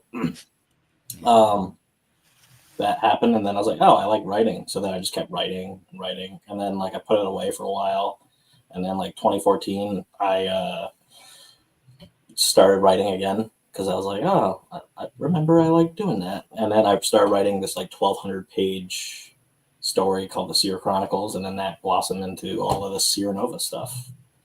Nice. Interesting journey. And thanks, commenters. Yeah, I love to hear the beginnings of folks and their companies and their finished products. I think it's interesting for all of us. So thanks, everybody, for sharing your answer on that one. So we're going to circle around into how does this apply to world building, right? We all make different things. So I'm going to try and tailor our question a little bit to something we all make. We all kind of start with a script, right? And we're all somehow involved in at least the graphic novel / animation process. So my question is, what is your step one? Here's what I mean by that, right? We all have a different starting place in what we do. Is it a character? Do you come up with a cool line? Is it a background? Is it the world itself? The backdrop, the setting? What is your first step? Well, I sit down and I make dialogue, this type of thing. I always share it because mine is I do it backwards. I start on the last page. I start with the ending and I write it backwards of how they got to that. So I'd like to hear how you guys, what is your step one? Let's start with Jonathan, right there on the bottom right to me. Jonathan, what's your step one in your creative process? Can you tell us a little bit about it? Yeah, I don't know that there's one step for each, like that always happens. Sometimes it's the last moment in a script and I'll be like, I got to back engineer the entire thing. Sometimes it's a character and I'm like, this is compelling. What's the most difficult situation I can put them in to make the most compelling story and character arc for that character? And then I go from there. I have like a 70-page document, where you're just constantly putting these things down and then some ideas you pick and choose. As for this, for like my graphic novel, Uric. You want to hold it up? We'll get a shot of it. This is the B cover, and then the A cover is this guy right here, this big poster. That's the A, so you can get the A Ivan Tao covers. But to tie it back to actually my origin story of being a creative, and this universe is enormous. Like I could talk to you about it for the next 8 hours and you'd be like, please kill me. This nerd like will not shut up. But that's what you got about 3.5. You got about 3.5 minutes for this answer. Yeah. So let's truncate this. So for this universe, like there was a bunch of things going on in like my early 20s that I was having shoulder surgeries. So I thought that medicine kind of wouldn't exist in the next like 50 years. I thought you'd be injected with like microscopic white blood cell replacement therapy, which exists in my book. Those are nanidites. That's one divergent group of humanity. The other side of humanity in the book is Gaddics, who have engineered their DNA, and and inherently where people see their differences, war kind of breaks out, so they're at war with each other. I was also like an Earth and space science nerd, so if I wasn't doing what I'm doing, I'd probably be like an astronomer or something like that. So I took every sci-fi, every oceanography, geology, astronomy. The first class I took at UCLA was called it was like ESS 1, which was space weather, and I was like, space weather, what the hell is that? And then I was like, let's go, and I dialed it in from there. So just to like, I'll give an example from the book about how vast and how I use that to kind of build out this giant universe. So like the whole thing is that we want to be multi-planetary. This is back in 2000, by the way. Like we got to go to Mars or whatever. And there's so many issues with living in a 0.3 G, which was what humanity would be on Mars, that you ain't having a kid like on Mars, like a baby growing in utero, like in a third of gravity. Like what is that going to look like? It's going to be all kinds of issues.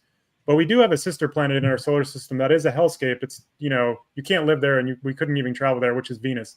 Venus is 99% the size of Earth.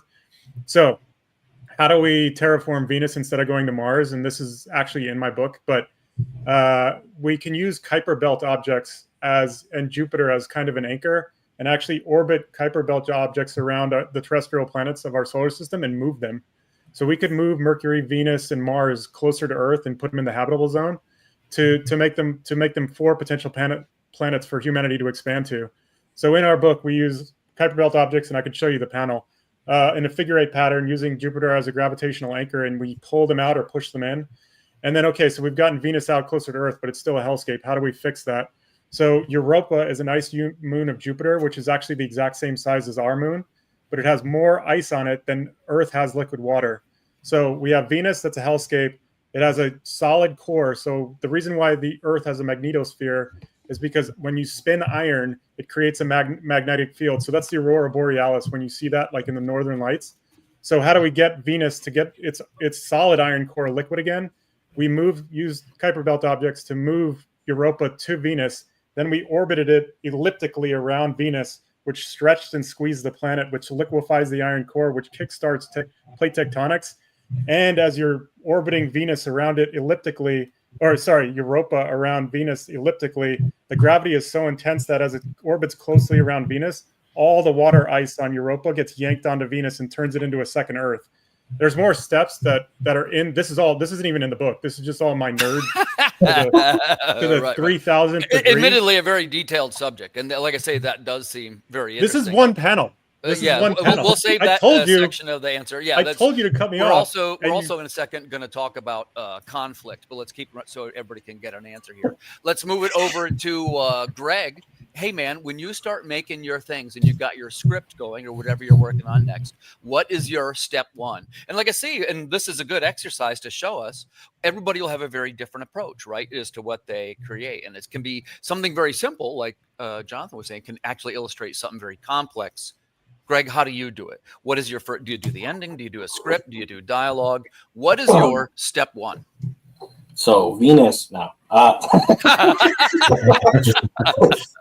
No, it's like my notes app on my phone. Like I just start thinking of something and I write something down and then I make sure to put the heading. But hold on, I'm calling you out. Ready? You think of something. What is it, Greg? What do you got there? What did you just think of? Is it a line for a book? Is it a title? Oh, just anything. Like whenever I think of something.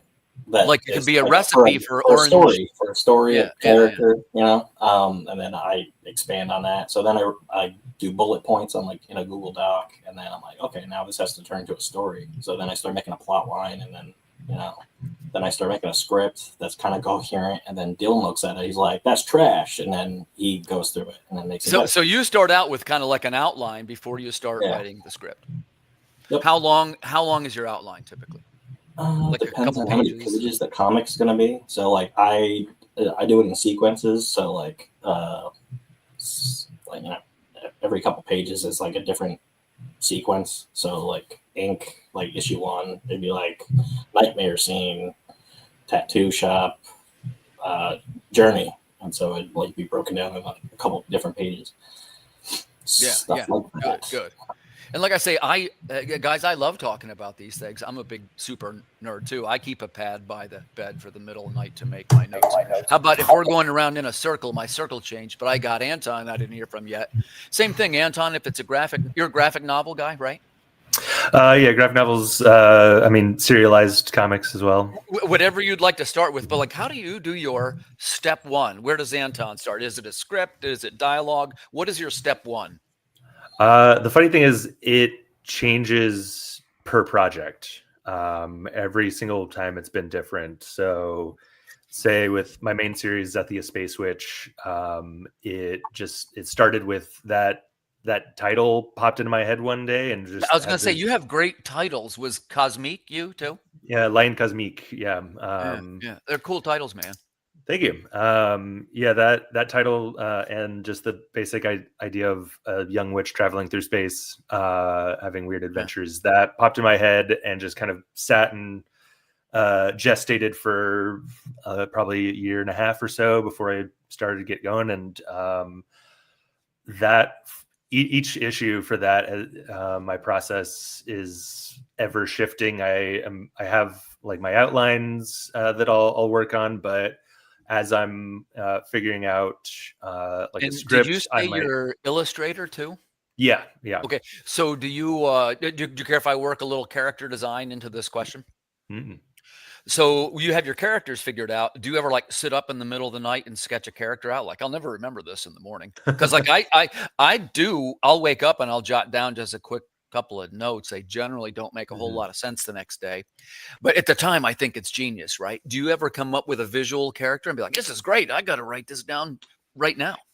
Yeah, certainly. I like to I definitely like to ride the line of planned out, whether that be scripting or character design, that kind of stuff, or just spur of the moment inspiration. I can grab him real quick, but in the background here, there's an actual like miniature that I built for this comic that is I just like photograph him and pop him right in, because I do lots of mixed media for all of this. And nice. I made him before I made any of the other visuals, before I even wrote the script for the first issue.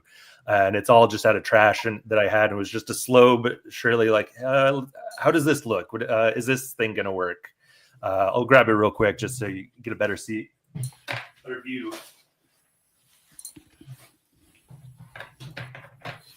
Oh, very cool. So yeah, I dig it, man. So he's made out of say like the parts of his legs that have kind of treads. Those are the caps of like prescription bottles. So yeah, very cool.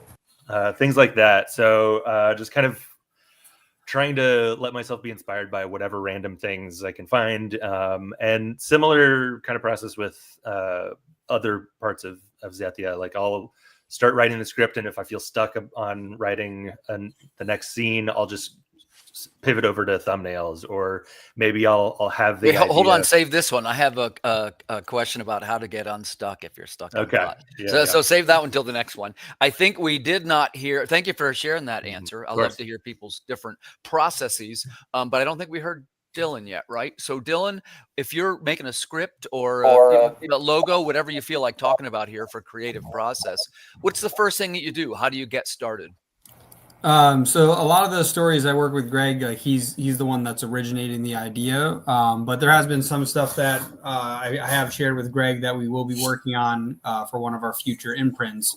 But even for those stories, a lot of the ideas kind of like an overall idea, like this thing happens in this universe. So like just some unique thing that's different than everything else. And then from there, it's kind of like, where would this go if these are the rules of this universe? Where would this lead to? What could this possibly, what could occur from that? Then it's like, okay, well, who would interact with it? So I think I start from like the what of the universe, and then it's the who would interact with it, and how would it interact with the people and the universe itself. And then from there, it's kind of like trying to pull a story out of the idea. I think it's a lot harder for me to just think of a story. It's more of an idea that shapes into a story. And that's ironically probably part of my marketing background, where I don't come up with a story. I have a product and then I develop a story. So it's like, if I have a client I'm working with, here's the thing they're trying to sell. I'm like, okay, well, what's the story behind it? How can I pull that out and make this interesting? So I think that's the same thing I think about in the storytelling realm. It's like, come up with just an interesting idea of something. It could be a physical thing. It could be just an idea that exists. And then basically, how do you make that fun? Interesting. That is thank you for that answer. I often do not, maybe many of us do not think of it from the perspective of a client. Like I very rarely write for someone else, right? So I don't have that perspective. Thank you for sharing that. So let's move back to Jonathan. One of the things that I wanted to talk about, and we're talking about world building for people that are joining us, and talking about lore, and a little bit about writing processes, and trying to learn a little bit from a very varied group of writers. So one of the things that I like to talk about, and Jonathan was just brushing up on it on the last answer, which is how do you create conflict in your story, right? We talked a little bit about how we get our scripts rolling and how you get the creative process rolling. But I think it was you, Jonathan, in the last turn, you said something to the effect of, now it's time to start torturing these characters, right, and putting them through the ringer. So, Jonathan, for your question, what type of things do you do to cause conflict in your scripts? As it pertains to like world building and my incoherent rant from 5 minutes ago, I'll tie it back to this particular graphic novel. So for sci-fi, and what I love most about it is world building, and all this stuff is the window dressing of a character's arc. So like to directly answer your question, like how do you then create conflict? Like for me, because my universe is limitless, I then have a very rudimentary basic story. Like this is a father trying to save his sick son. That's as basic as the story. That's beginning and the end. That's what he's trying to do. But now I can play in my sandbox, and the conflict is going to be honing it around the idea of like whatever structural terms you like to use in your writing. If you like sequences, acts, whatever, it's all kind of semantics, but you create you frame it around objective versus obstacle. So what is your character trying to do? And then like for me, like in my universe, because like they're nanobites and they can heal through anything, it's like, great, now I get to blow this fool apart, and like he'll build himself back together. And it's like, oh shit, so how can I blow him apart? It's like, it's limitless. Like it's like, how creative can you be while still maintaining that narrative? And that's where you find the like objective conflict, like the physical tangible conflict, which is really also amazing for comic books, because you get to have crazy fight scenes. Like I have this panel where he gets like slit in half, and basically like think T-1000 from Terminator, where it's like, oh, then he nice. like heals himself back together. It's like, boom, like you can't really do that in a grounded, conventional story, which in that regard, you'd have to find a different way to kind of layer in that conflict. So you can mine the universe you create to make the most dynamic, insane situations for your character to like, just think they got to get through that door. Okay, well, he can heal. There's this, there's that. It's like, what are the crazy shit that he has to do? And that's on the basic, just to kind of really quickly answer your question. That's kind of, that's how I approach it. That's a great answer. And I also liked what you said about, and I hope I'm interpreting this right, but like I like things that start with a smaller story, like a father taking care of a sicker kid, and then it evolves into something bigger. It seems to me like a lot of sci-fi stories, and I'm guilty of this too. Everything's, well, the universe is going to be destroyed by the universe is always going to be destroyed. Give the universe a rest, right? Give me something we can relate to. So I think that sounds like a pretty cool one, actually. Yeah, just to piggyback real quick on that, it's like don't tell a story about a universe, tell a story about a character, and use the universe as the obstacles. Because when you go the other way, inevitably all your dialogue is going to be exposition, because you're just explaining everything that's going to happen. And no one's really, I mean, I might like that because I'm a nerd, but like lean the other way, like simplify your story and make the stuff cool, but don't like have a story about your universe, if that makes sense. It totally does, man. And, there's a thing between having you said it a great way, which is too much exposition can kill a script. It gets so heavy, it's weighed down, right? And so the correct balance is something between what is inferred in the world and what you actually have spoken. And some of the well, maybe not.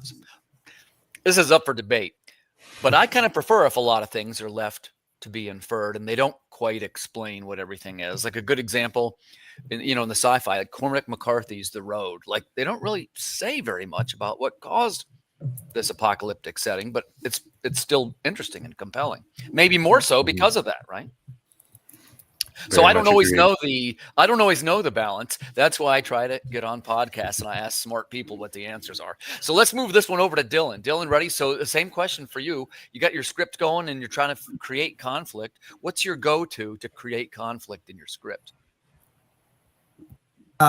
Similar to what I was mentioning before, it's like to create conflict, I'm just looking for, so whatever the what is normally ends up creating the conflict. So like, for example, one of our comics, the idea spawned from a key tattoo giving someone powers. And it's like, well, it's a key tattoo. It unlocks his powers, but what else does it unlock? And then it's like, okay, now maybe somebody wants that thing that it unlocks. Great. Now, who would probably want that? Very powerful people who know about a secret. So like a cult. So now we develop a cult, and it kind of spawns from there, where it's like, that's why I was saying, like, we kind of start with this what of the key tattoo, and it develops into this whole universe of characters. Then it's like, okay, now we go down the rabbit hole of, okay, what's the occult going to look like? Well, they should be shadowy figures. Like, no one should know who they are. So we call them the faceless, right? And in fact, when you first join the occult, you're given a mask that has no eyes and no holes. And we're like, okay, that's interesting, but like, unless they're going to do some weird thing where you can see through them, but you can't see one way, it's like, that's too complicated.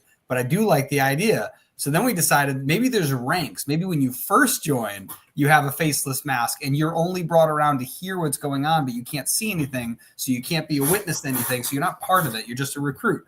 And then we made it so, okay, well, maybe the foot soldiers can see, but we don't want them talking. So we have one eye open so that they can go do the stuff that needs to get done, but just see just enough to get it done and not be able to speak about it. So it kind of, spills out from the idea of you start with a thing, and then it's like, okay, now, like in this case, it's a powerful thing, so somebody wants it, right? Maybe it's a negative thing and people want to stop it. Maybe it's a good thing and people want to stop it, right? So there's a bunch of different ways to go about that, but I think that's kind of how I see that, as the what's the what and how are people interacting with the what, and I think that's where most of the conflict will show up. Good answer. Good answer. So let's keep going around the circle, right? And I think next is Anton. We didn't hear from him. Oh, go ahead, do a full screen quick. Show the panel. Oh yeah, cool, man. Very cool. The Kuiper belt. Yeah. I saw it in cool, the man. chat. Sorry. Yeah, It's you're all good. Complete nerdiness is welcome here. We get quite a bit of this in the tectonic cataclysm panel. So we were going to ask Anton, you were talking about the elements of conflict, right? Talking about world building and general writing tips. So if you want to work in something, when you approach your script, how do you create conflict? Anton, it's all you. I see it as essentially one of two things. Like basically, especially for something that's very character driven, if either other characters within the story or greater circumstances within the story are like go counter to something that they want, that is a very quick and easy way to create some sort of conflict. So in the first issue of Zethia, Space Witch, she's having a relaxing day. She runs into an old friend, and then a personification of death, like a space Grim Reaper, shows up for that friend. It's his time to go, and inevitably he doesn't want to die. So like, how do you deal with that? And like, sure. Given the strange like sci-fi fantasy tropes of the book, like what can you introduce to try to deal with that in a strange and inventive way? So I'd say it's a lot about what when wants and needs butt up against reality in a lot of ways. Good answer. Appreciate that very much, sir. Let's see, Greg, I don't think we heard from you yet. So we're talking about conflict, right? And you're making your script. What kind of steps do you use to create conflict? Well, Dylan was talking about ink. I'll talk about mittens. Which Mittens, one of my favorites, by the way. So it all just starts with him getting a mission from a mob boss on Planet Yarn, and then it just like goes all crazy. So he just has to get this item from this dog planet, and then obviously he's now being chased by like multiple characters because of that. So he went from just being a master thief to now 3 different like companies are like after him. So yeah, there's a little conflict with that. And then I'm like, oh, so I have to end the first story somehow, and it's in space. So let's just crash land him on some other planet that he's never been on. and then he, that moves into the second issue, and then I go from there. Yeah. I think that's a terrific book. Congratulations. Did you read the third one yet? I have the first two. I don't think I have number 3. Oh no. Okay. That's messed up. Yeah, man. What kind of collector am I? I'm missing one. So, hey, we were talking a little bit earlier. Somebody mentioned something. One of the dangers, I want to say, of world building. First, let me set this up. I love lore, right? I want to use some examples of what quality world building is like, because you're going to see a lot of different types. Not everybody's going to necessarily agree, right? And generally, you're going to hear things like, well, Lord of the Rings is at the top, right? Star Wars, it's at the top. Harry Potter, that's a great example of world building. And the example that I like to kind of use is that there's a balance between the real and the fantastic. And it's easy to get stuck under the level of details when you're trying to add these things to your project. So my question to the panel is, when you feel yourself getting stuck with all the details of the lore, the world building, how do you get unstuck? How do you keep the story moving forward? Let's start this one with John. Or do you never get stuck? Does it all just go perfectly on the first try? So the question is, like, how do I get over writer's block, basically? Yeah, I'll put it like that. But if you can use it in the sense that how it would apply to, your projects, that'd be great.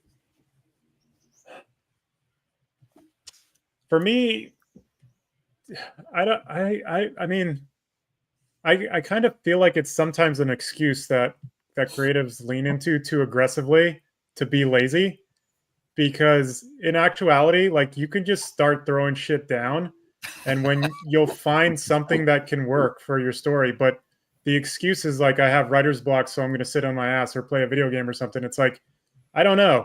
Like, so how do I get over it? Like, I don't know. I think it's just like, keep working at it. Don't make excuses. Like, go back into the story, do revisions. And like, oftentimes, like, the solutions to an issue will be there if you've done the actual work before that point. So if you do a proper character like bio and you've built out a really deep layered backstory for your character, you can find conflict there and like put them in a situation that makes them uncomfortable, or she, whatever it is. Or if there's, I think that would be like, I always have my waypoints. So before I even start writing, I'll have either a treatment or like a beat sheet. So the beats at least. And it's like, okay, I know exactly where I'm going for the next 15 pages, 20 pages, 30 pages for the macro. And then even if you get to a spot where you're stuck, like what's the interstitial connective tissue of the story, and like, where can the story depth be created? Like, I know I need to go here, and I know I need to go there. So if like, can I use my universe to wrap that in and create some dynamic situation for my character to be stuck up against? Or this isn't going to spoil the story anymore, but in my book, it's like, at one point I was like, oh, how do we make like this individual element, completely not trying to spoil it, like unique? And it's like, okay, I need a unique mineral that I can get on this planet, and we'll have to go there. And then there's a whole series of obstacles that we have to just to get to that place. So it's like, boom, like, okay, we have a whole nother series of like 15 pages of objective versus obstacle, and like how we're going to get there. And it's going to be impossible. So it's like, okay, in that, the universe was built out with so much depth. I knew the beat sheets. I knew the beats of where we needed to go. It's like I organically found it in the story itself because I had done all the work.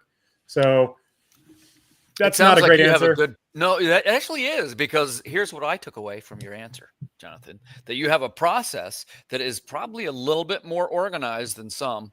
Would my panel members agree here? You seem to me to be a little bit more organized in your creative process than some. That's not me ripping on any illustrators or anything, in case it sounded like that. But some writers, like you said, like, I actually do beats also. Many people don't do that. Like, you got to have a sense of where the drama lands on each page and this kind of thing. Now, that said, I do still get writer's block. I've had it quite a bit of times, and I have tried some of your ways where I just try and power through it. And I got some stuff that seems sort of like direct to me, but the artist is his own worst critic. How about Dylan? How about you? Is writer's block a thing for you at all? And if so, how did you address it? Yeah, so I definitely agree with Jonathan on the it's used a lot as an excuse for some people. There's a great book by what's it, Stephen Pressfield called The War of Art. So not the art of war, but the war of art, and it talks about this idea that every artist, and he includes novelists, painters, musicians, and he includes entrepreneurs in this too, which coincidentally is a nice overlap because if you are an artist, you're also an entrepreneur. You have to be selling your stuff.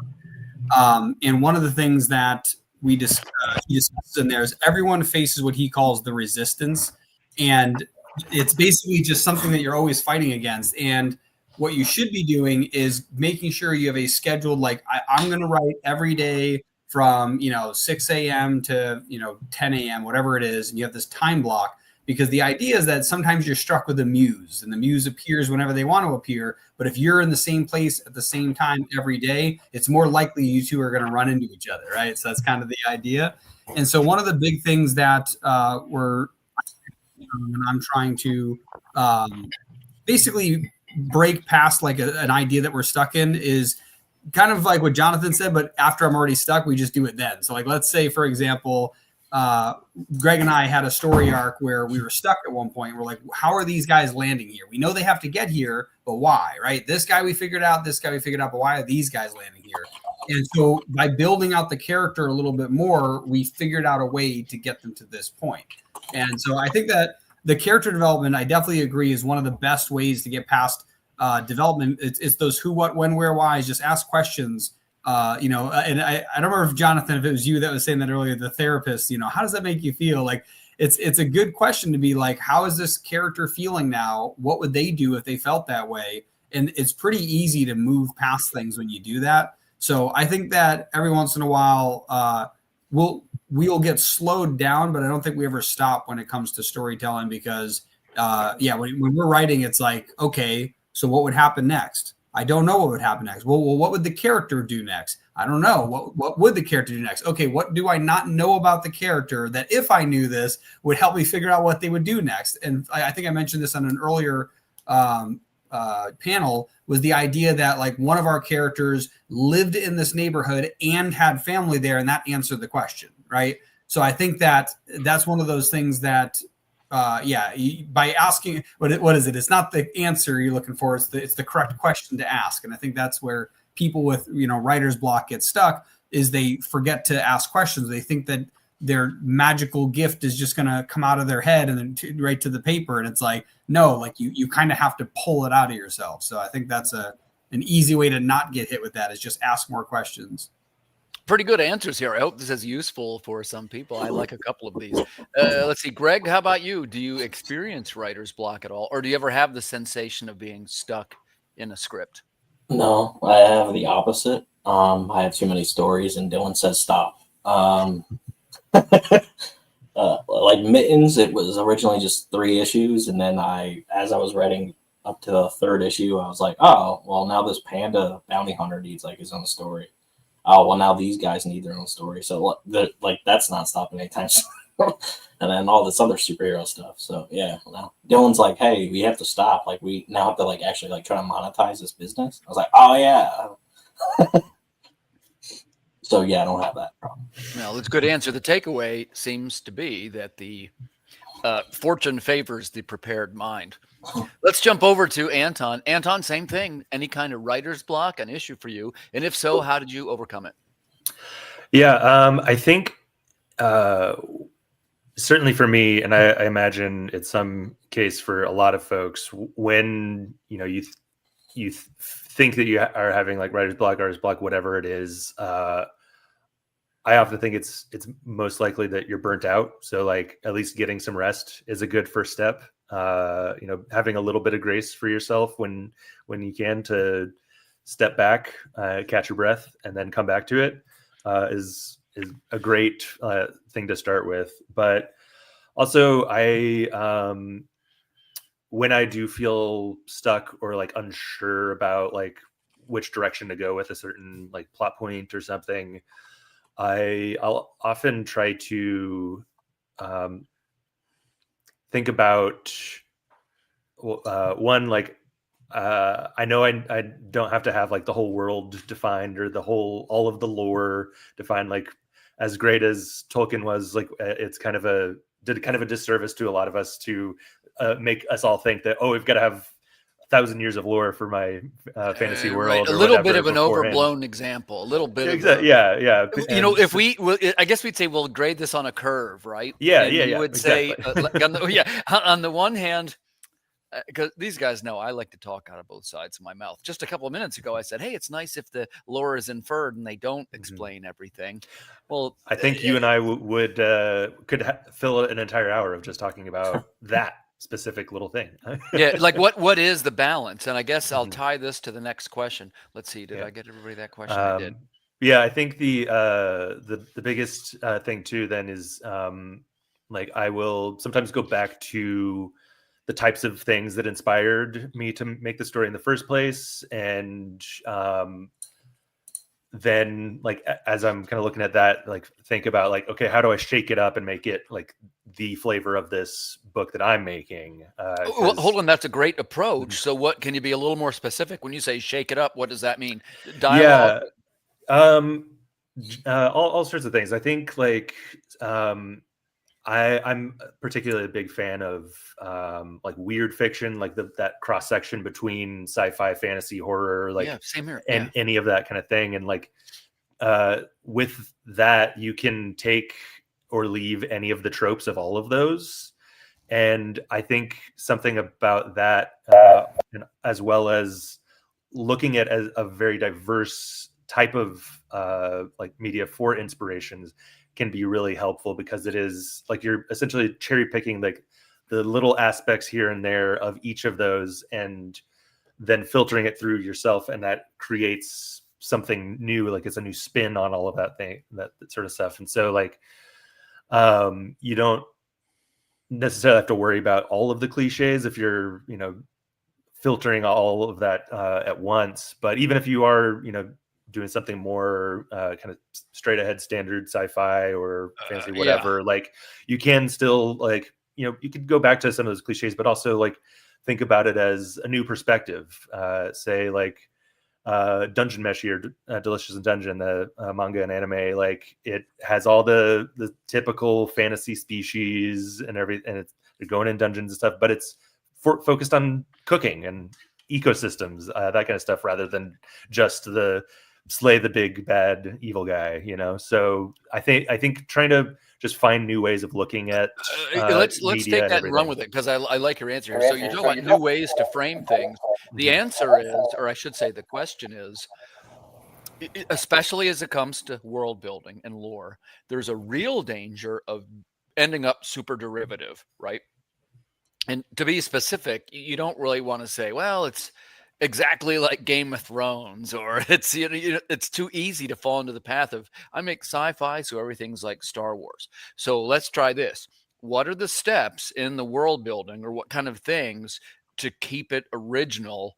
What kind of things would you attempt so it didn't seem like someone else's lore? Does that question make sense? You see what I'm saying there? Okay, so let's start with Jonathan. I think it's your turn. Hey Timothy, real quick, because I love the conversation, but we got our next panel coming up in like you guys are 2 gonna minutes. have to, Yes, but no, we'll definitely we have to get you back on our podcast now that you're back doing the swing of things, and we'll have to host a panel like this so that we can just guys, some good answers tonight. Yeah. Oh yeah, we could go probably for 4 more hours. So listen, since we're just about out of time, let me say in closing, it was really nice to meet you guys, and I appreciate you sharing the elements of your creative processes. It's been an honor to meet you. You guys as well. It's been an awesome panel. So let's get everybody to reintroduce themselves. Anton, who are you? What do you do? And where can people find you? Cartoonist behind Zethia Space Switch. First 2 issues are available from Cosmic Lion right now. Also the anthology comics magazine that I edit, Lion Cosmique, through them as well. My Instagram is mighty_peculiar. You can find a bunch of self-published comics and TTRPGs from my website, antonwblake.com. And I'm also working on, I have Patreon, where lots of different behind-the-scenes things for all of my comics and TTRPGs. Awesome. And let me get you up there. There you go. Jonathan, who are you? What are you doing? Where can people find you? This is my Instagram handle, and I'm not great with the social media, as I've said in the other panels. So hit me up there if you want to send me a message, whatever. I'll get back to you as quick as I can. Here's my graphic novel that you can purchase on comicavalon.com. And there's other cool stuff on there that you can take a look at. And other than that, hopefully you're enjoying my incoherent rambling throughout the day here. I enjoyed it. Perfect. For sure. I'm Timothy Fling. I'm a writer and musician from York, Pennsylvania. That's earthdogstudios.com. Also, I guess a fairly avid podcaster. We'll see the different directions these things go. And I'll return at the end of the night, I think, for the trivia, guys. Awesome. Yeah, we'll definitely. Easiest place to follow me. I'm starting to not use Facebook very much. You know, I'm a Substacker now. That's Earth's Mightiest Substack. That's me. Cool. Dylan is me.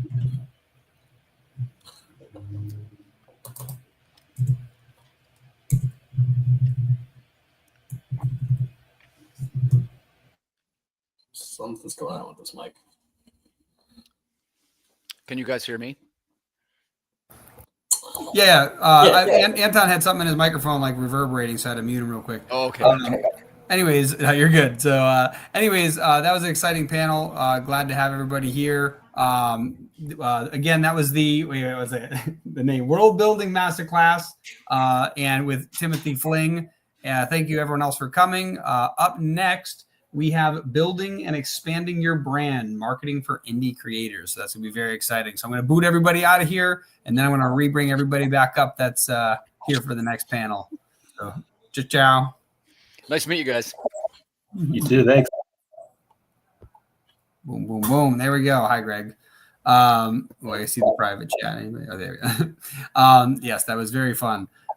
Anyways, like I said, this next panel, Building and Expanding Your Brand, we've got some awesome guests coming up with us. And first to the table is somebody who has way too much stuff going on. She's doing so much stuff, all the stuff. That's why we got to bring her up. Wait, get out of here. 1 second. Somebody left. There we go. Marissa Grant. Movie up here. Who are you and what do you do? I'm nobody. No. Carissa Grant of Worthy Chaos Comics and Cryptids. And I have the Worthy Chaos series. Right now it's 3 series, all connected. And I currently have a Kickstarter that's live with only merchandise. It's my first merchandise only Kickstarter. So I got that. That makes a lot of sense with all that merch that you got going on. Well, that was the problem, is because I had too much merch, and Kickstarter has a limit of 99 rewards and add-ons. So wait, what? Yeah, it's 99. How did you figure that out? Because I reached 99 and then I broke Kickstarter. They didn't even know it was a limit because I asked them what happened. They're like, there's no limit. I was like, I can't add anything anymore, and I can't even get into rewards. And they're like, oh, I guess the limit's 99. So I bet it was just a double digit. They probably just never assumed that someone would get more than 100 items. Yeah. Well, it used to be 99 rewards and 99 add-ons, and now some reason it's 99 total, which really screws me over. Yeah, it's probably because the way they do it is items. Like it's items, add-ons, and rewards. But next up, we got John Holland. Who are you and what do you do? I am John Holland. I'm a writer and publisher. I've written for plenty of indie publishers back in the day, Fantagraphics, Innovation, Caliber, Malibu. Today, I self-publish under Diebold Comics, and I also work with publishers like Antarctica Press, and I'm working with a few other publishers at this time, too. Awesome. And next up, we've got Crispy. He returns. Crispy returns. It was great having you here. Wait, was that this morning or yesterday? It was yesterday. It all runs together. It's all the same. Yeah, right? it's just one day. So yes. Who are you and what do you do?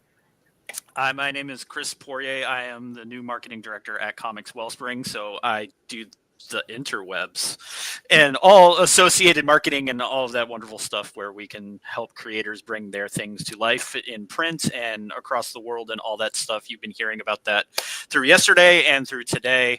But also background in retail, spent 3 years in retail, doing the direct market thing, running cons, and have a little bit of merch background. So let's talk about the merch. Awesome. And we have one more special guest. We've got Dan Hill. We're going to bring him up right now. Howdy. Oh, the boss is here. Yeah, Dan Hills. Yeah. Who are you and what do you do?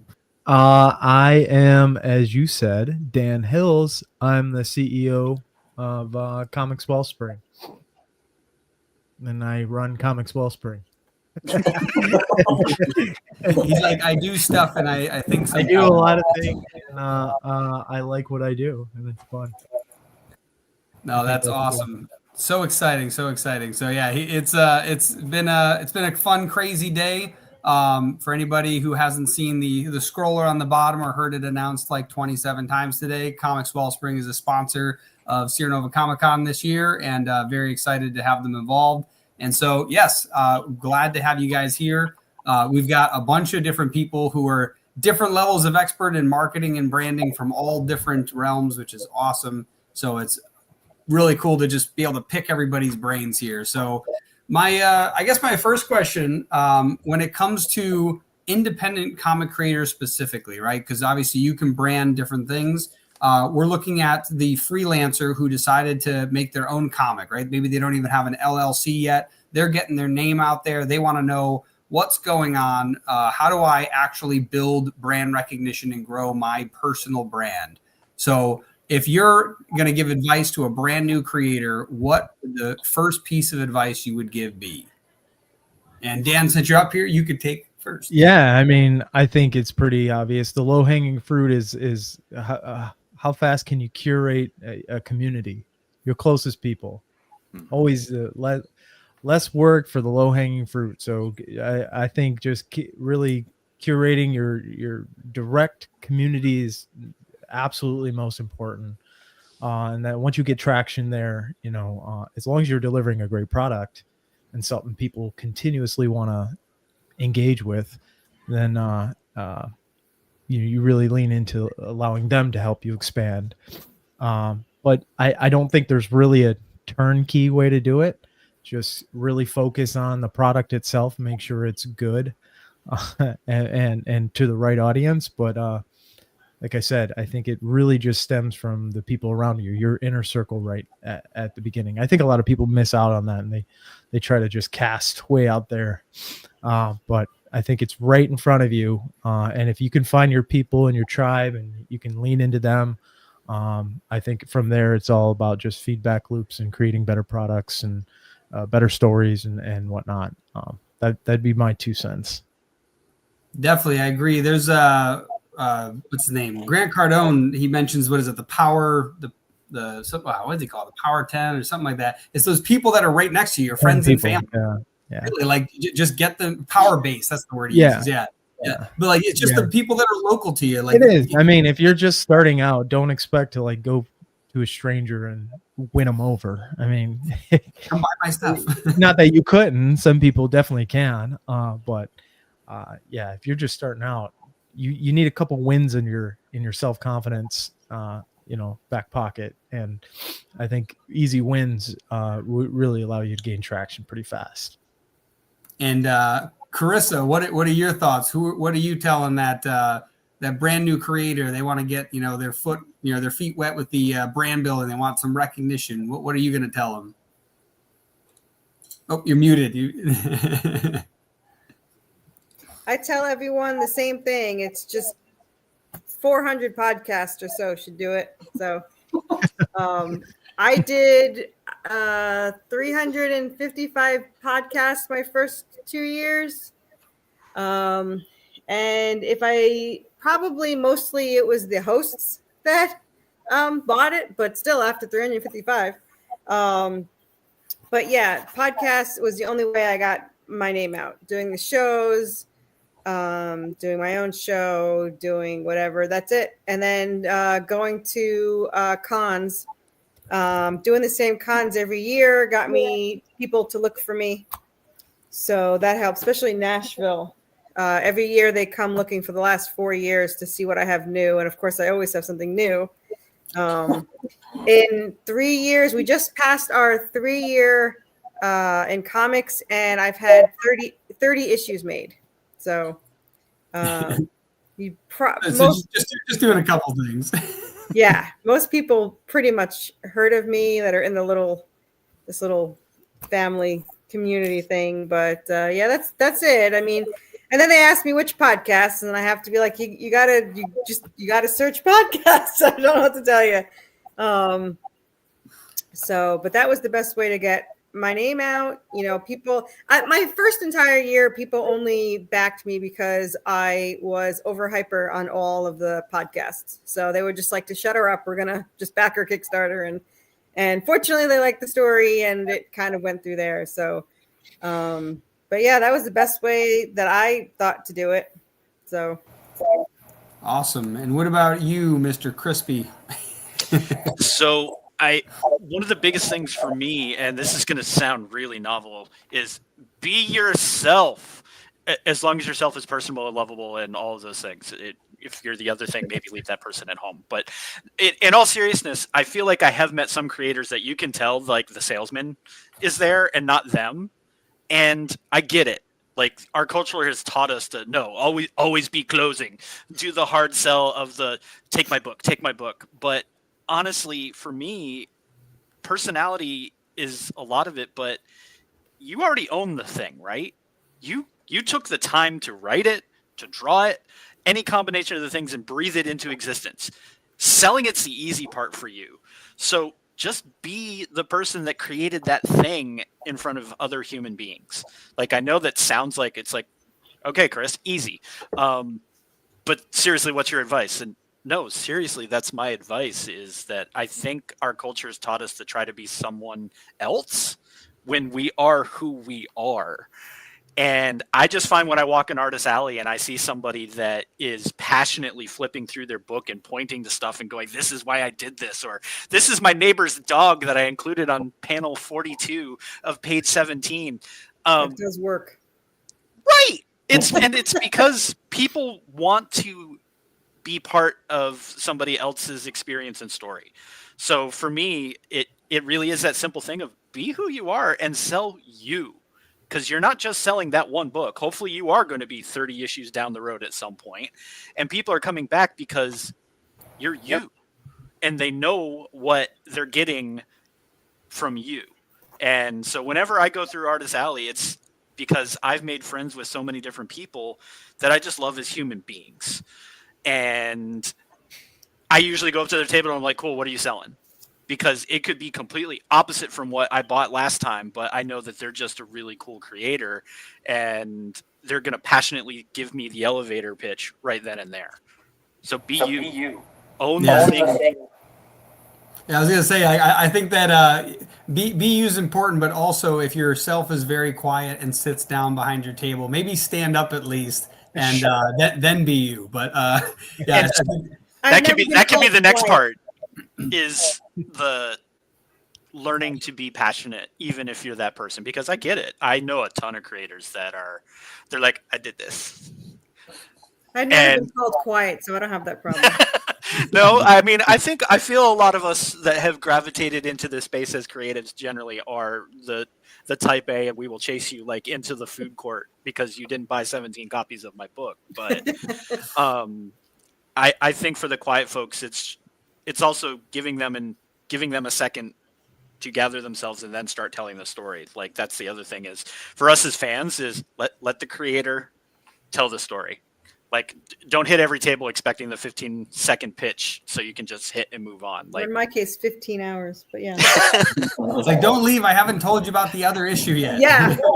Have I told you about the next Kickstarter? I have a Kickstarter every month, so yeah, that's pretty. See? And Jonathan, what is your advice on, again, that new creator looking to get out there, right? So far we've got start with your, close people, like build that community. We've got podcasts. We've got make sure you're yourself. Don't try to put on some facade that's not you. What is your advice?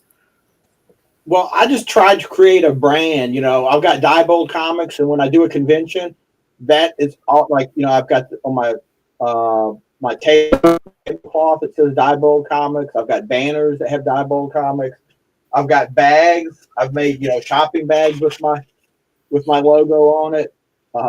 It's just it's a way that people can recognize my brand, and know that hopefully that's going to be producing good comics. I've got about 30 comics on my table that I sell. And I've had people, I've heard them at tables, they'll say, "Oh, I remember seeing, y'all before, Diebold before." So instead of just trying to, sell myself, I'm trying to, sell that brand across too. And Dylan is muted again. I'm talking to myself. Don't worry about it. So no, I love that because your story before either earlier today or yesterday about how you basically got into a convention by giving away those bags with your comic in it that you ordered way too many of anyways in exchange for a table, and it probably cost you around the same cost of the table, but now everyone has your comic and you have a table. So it's definitely I love that idea and that's why it's interesting. It's like, when it comes to a creator who's just getting started and you have like a kind of an established brand now, it's like, okay, well, I have a logo, I have a look. How do I make sure everybody sees it and, kind of get there? So I do love the idea of, I don't know if anyone knows the name Alex Hormozy, but he said every time he started a new business, he'd get a hat with the logo on it because that made it real. Like now it's a real thing. And even if it's I have that too. I have hats with it. I've got a backpack with the logo on it. Exactly. It's like how are someone else supposed to be a fan if you're not even a fan of your own stuff? So no, I love that. Well, it just lets people know, they see and they'll, hopefully associate Diebold Comics with, with the comics. Because, I write a lot of different, I don't write in one genre. I write, the logo is a little more kind of, horror oriented, but I actually write science fiction, slice of life, I write everything. So I wanted something to just, group everything under, a title. Years ago, I tried to just do it under my own name, but I think it's hard to build a brand under your name. I'm not Neil Gaiman or somebody like, it's people just know that name and going to flock to it. So I figured I'd pick a brand name, a logo or something. Yeah, I think you got to have some weird name like, Dylan Mislewick, you got to have something strange that really stands out. But no, totally. And Greg, what about you? What do you think about telling a creator like, hey, you're trying to get your name out there. What should you do? Yeah, I would say don't sit down in front of the table, behind the table, because I used to do that. And then you're like, no, be the carnival barker. So I started doing that. No, definitely. And my big suggestion too, aside from the podcast, I think being on a social channel like, Instagram, where you're constantly just reaching out and, even if it's shouting into the universe at first, it's just kind of getting your information out there is very, very valuable. Telling your friends, I think that's a great idea. And actually, speaking of that, my next question is, of all the platforms we've got Instagram, TikTok, Twitter /X, Facebook, YouTube, we've got Webtoons, we've got online platforms like Global Comics and Comics One. There's so many places that creators could be. But one of the things I think is that a lot of people get overwhelmed with all of these things. And so I think that it's best to get brand new creators to pick one platform and really go all in. And so that's my first question is, what are your guys' thoughts on this? What is the one platform where you're like, hey, every creator should be on this platform to start at least, so that you can kind of get in there, start growing, and you can always expand after. You can always add another platform later, but really start dominating one place. So let's start with Carissa, who they're gushing over your plushies over here. What's the one platform that you think that we should be on? So it used to be Twitter, but even with 5,000 people on there, I have 5,000 followers. It wasn't worth it. So I'm going to say Well, I'm going to say TikTok. I didn't do it yet, and I have to do that. I'm going to say if someone wants to pick one, TikTok, but I like Facebook because unlike everyone else, I can react to people more. And the reason why I don't like TikTok is you can't post links and stuff. So it's really frustrating. I think TikTok is a good combination with Facebook because you can kind of, connect the two of them. I like Facebook. I talk to a lot of people. People complain about the algorithm, and I'm going to tell you right now, the reason that you have to do is you have to interact with people. I interact with probably 50 to 100 people a day, just commenting, liking, talking, all that stuff, asking questions, getting people to vote on stuff because it makes them feel involved, which I thought I was being annoying, and I'm sure I was, but they like to. I was thanked like 4 times in one day that they got to vote on stickers and plushies and pins because they felt, and covers especially, because they felt involved and they felt like they had a choice. And I think that really helped connect with people. So Facebook is my favorite. I do want to eventually do TikTok. I think I have like 1,500 followers on there, but I really need to do it more. But I prefer Facebook. I think it's more personable and all that stuff. But and I think a lot of people say that there's not a lot of people on Facebook, but there's 3 billion people on Facebook, and 5,300 followers. There's people on there. Oh yeah. And Dan, what about you? What's that one platform you're like, this is the one you got to be on in order to start really getting traction? Well, that's why I hired Chris. Hey. I mean, yeah, I guess it depends on what you're trying to do. I think from my perspective, just from an observer point of view, I'd say probably Instagram's probably really good to get traction. I watched my wife start a channel or an account on Instagram and grow really fast there, and it was because the medium was design and illustration and all that stuff. So I feel like there's more traction there in terms of like art and showing off like art, works of art and stuff. So if like your approach is just show what you're doing, maybe Instagram. I mean, we have a lot of followers on Facebook, but I think Carissa's right with, you got to engage. Whatever you choose, you just got to go all in on engaging. Even if no one's engaging with you, you got to go out there and engage with others. And I think no matter what platform you choose, like that's probably the most important factor. Being someone who doesn't myself, but I definitely know that it works for a fact. Yeah, I was gonna say, Greg knows. I used to, every day that he'd come over after work, I'd be like, "Hey, did you post on Instagram yet?" And then it's like after that, Greg, what did I have you do every day after you posted? I would have to engage with the $1.80 principle that Gary Vee does. So Yeah, 100%. For anybody who doesn't know what the $1.80 strategy was, basically you find 10 hashtags about things that you would like to rank for. You look at the top 9 posts. If you run out of those, you just go to the 9 most recent and you leave your 2 cents. So that's basically the whole idea is you go through finding the world that you want to be a part of and then get engaged in that world. So that's a huge deal. Yeah. And Chris, what is your suggested platform?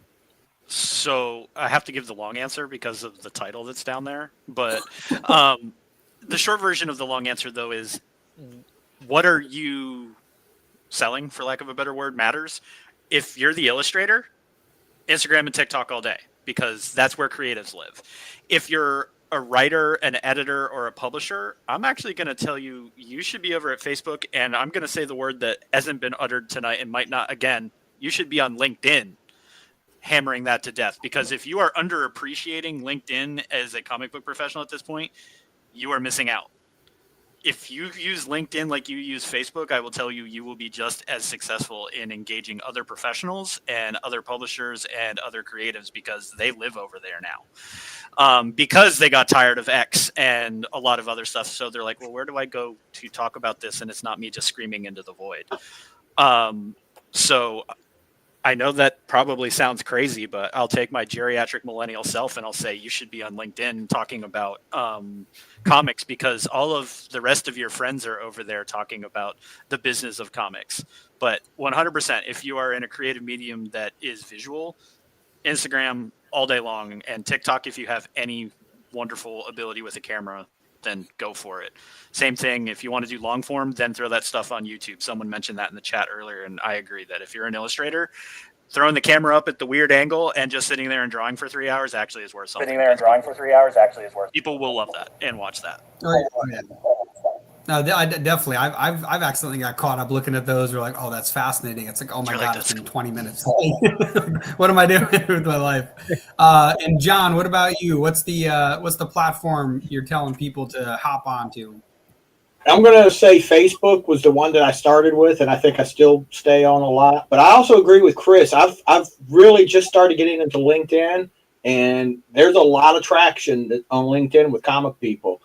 I came from the retail world before I retired, and I hated LinkedIn then. It's like they told us, that we had to be on it, and I was like, I don't want to be on this. I don't want to talk to other people about, my retail business and all this type of stuff. But once I got into it and changed it to the comic side of it, there's a lot of comic people on LinkedIn. I didn't realize how many people are on there and how much, goes on every day through there. Yeah, see, John, like we're linked on LinkedIn, and this might be the first time we've actually met each other. So, see, it works. Yeah. I'd say Facebook and LinkedIn.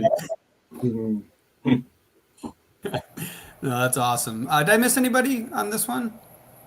I think I got everybody. Sweet. Where'd that next question? Oh, yeah. So the next question I had was, all right, so we've kind of got we've kind of got an idea that you really need to, when you first start, got to tap into what you have, tap into that local connection you have, pick a singular platform, really grow. Podcasts are definitely a great suggestion. We've got Facebook. We want to recommend that. YouTube for long form. I definitely recommend that if you can do it.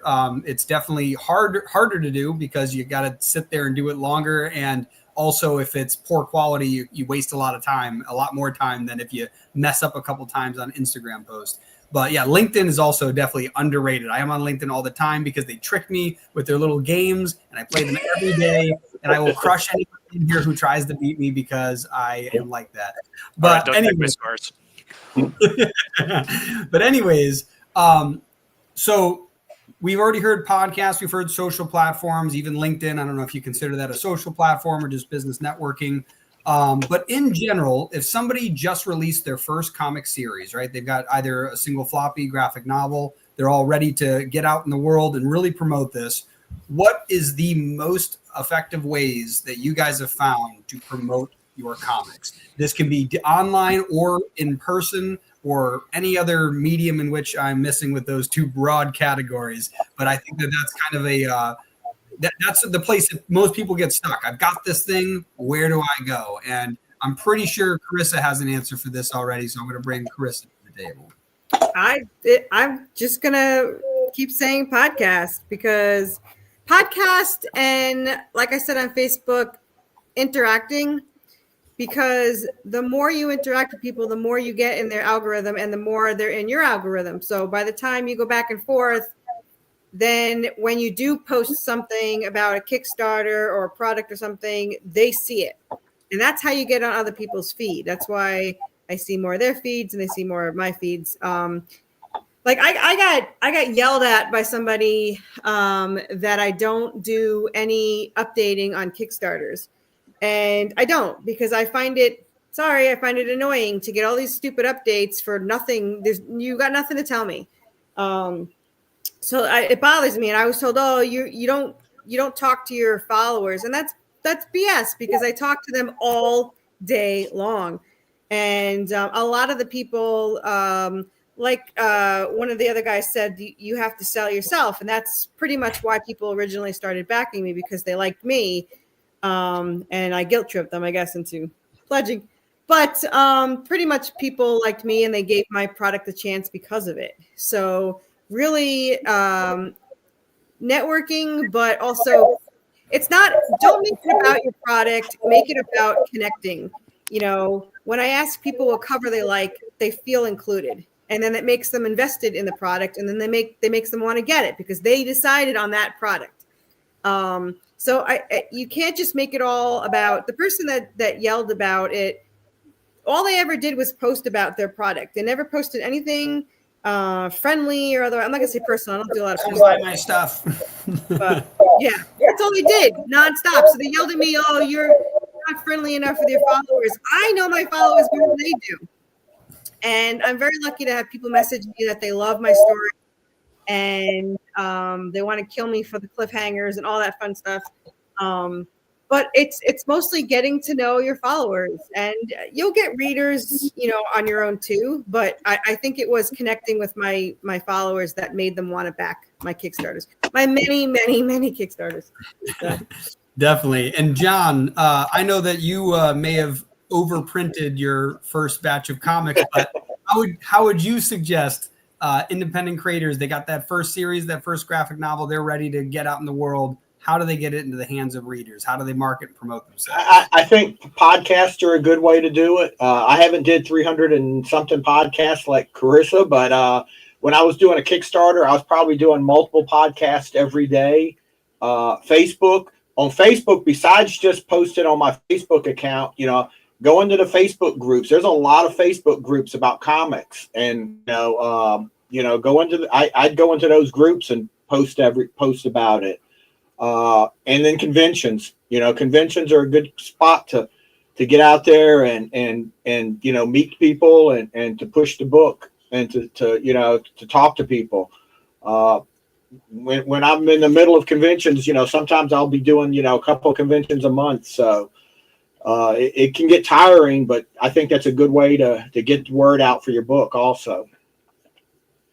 Yeah, definitely with the conventions. I think that's probably the best way that we've grown our audience is you get in front of somebody who's a fan of, you know, the nerd culture, anything that's there, and they're like, hey, this is a new thing. And you do got to get their attention, but like, where are you going to do it? Shouting on, you know, ads, you know, going out and to groups that you're not sure who's in it or if they're bots. But if you're in person, I think that's a great one. The groups are definitely good though too, Facebook groups. But I think that in-person touch is fantastic. And what about the only problem? I mean, I didn't mean to interrupt, but with some of those Facebook groups is, you know, a lot of them will curate. You can't just post in them. They've got, and I've had a Kickstarter from a year ago. All of a sudden they'll approve my post, and it's like the Kickstarter was a year ago. It's like that's doing the wheel, yeah. And Mr. Crispy, how about you? What's your way of getting that series out into the world? I think from watching a lot of other folks do stuff, podcasts are absolutely towards the top of that list. And part of the best benefit about podcasts is just like it's been said earlier, like everybody has a podcast. I have a podcast, not an advertisement. But my point is everybody has a podcast, which means if you get your name out there and you can just Google comic book podcasts, someone is going to have you on. Not just someone, probably 10 to 25 to a couple hundred someones will have you on. It's just how much time do you want to dedicate to getting your stuff out there in front of different size audiences. But I think podcasts are a huge thing. Conventions are absolutely it, because like I said, part of you selling yourself is being at that table or in front of that table going, let me tell you about this really cool thing I did. It's hard to match that energy. And I think I've read a bunch of books I probably never would have seen otherwise because I was walking an artist alley and somebody put it in my hand or they were just super passionate. And then the third, I'll say the thing that will anger every retailer everywhere is, yeah, you should walk into your local shop and be like, hey, do you have a local creator section? And if they don't, then you should look at them awkwardly and silently for 30 seconds before speaking again, just to make them feel really uncomfortable about it. But having been that guy, there's stuff that I went from I would have never known to buying I have a picture of it somewhere, and I swear I'm still going to bring it to a convention or something somewhere, of a creator that I bought bricks of his book by the 25 out of the trunk of his car. So we took the picture of him literally handing me the brick of comics and me handing him money for marketing purposes, because I had a local dealer, and it's because he was really good. A local dealer.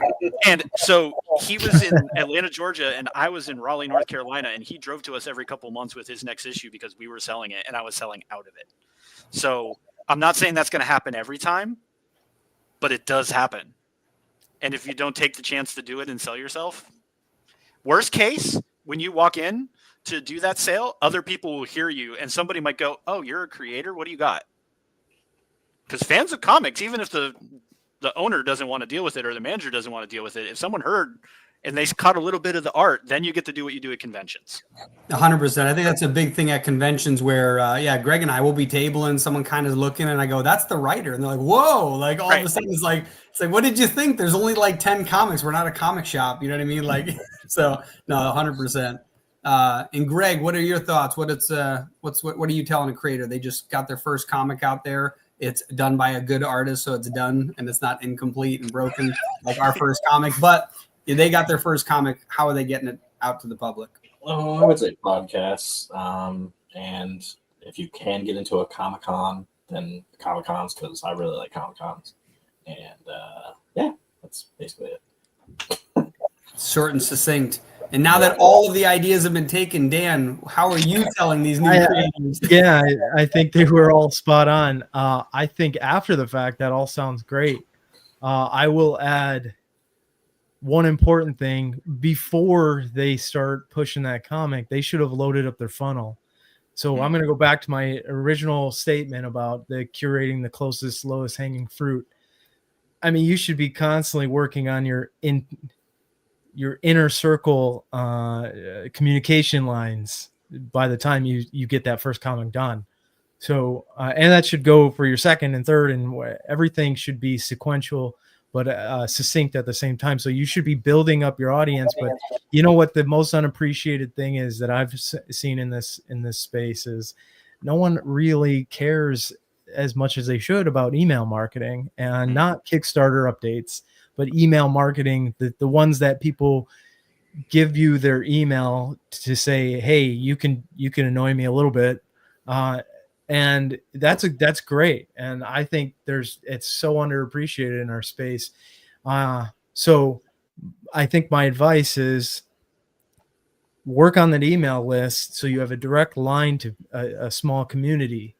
That way, by the time you're done with that first, comic book, you've updated them along the pipeline. And then as you release that and sell it to them, don't expect to make any money. Just sell it to them. Just give it to them. And then you should already be talking to them about the second comic. It's just a well-oiled machine that's worked for every industry for the last 100 years. Email hasn't been around that long, but so it's just loading up your pipeline realistically in your funnel and just consistently communicating with them. I think that's key. I mean, that beats everything. Obviously you bake on top of it. Distribution is king. So go in front of them, send them messages, find out where they're going at, what cons they're going at, and hunt them down and talk to them and nurture the relationship. The cheapest customer you have, is realistically probably your best advocate, because they're going out there talking about your comic more than you are. I think that's important too. The newsletter. Coincidentally, you must be reading my questions over here, because my very next question, right? So this is how you start growing, right? Getting your podcast, go to conventions. That's great, but 100%, if you want to grow a long-lasting brand, the most overlooked and most important thing for any company, specifically comics, because if you can't get a hold of the people that are buying your comics, you're going to be missing out on long-term sales. The email newsletter is so often overlooked, but what kind of updates or incentives actually get readers to open, read, and click? And since you're up here already, I'm very curious what your thoughts are. Well, I mean, there's two words you should always remember in any type of value creation. Everything should provide perceived value, something that can translate in the brain of the reader, this equates to actual tangible value. So you can get all punchy and fun and stuff with copy, but if every email should be something worth opening, I mean, there's two parts to that.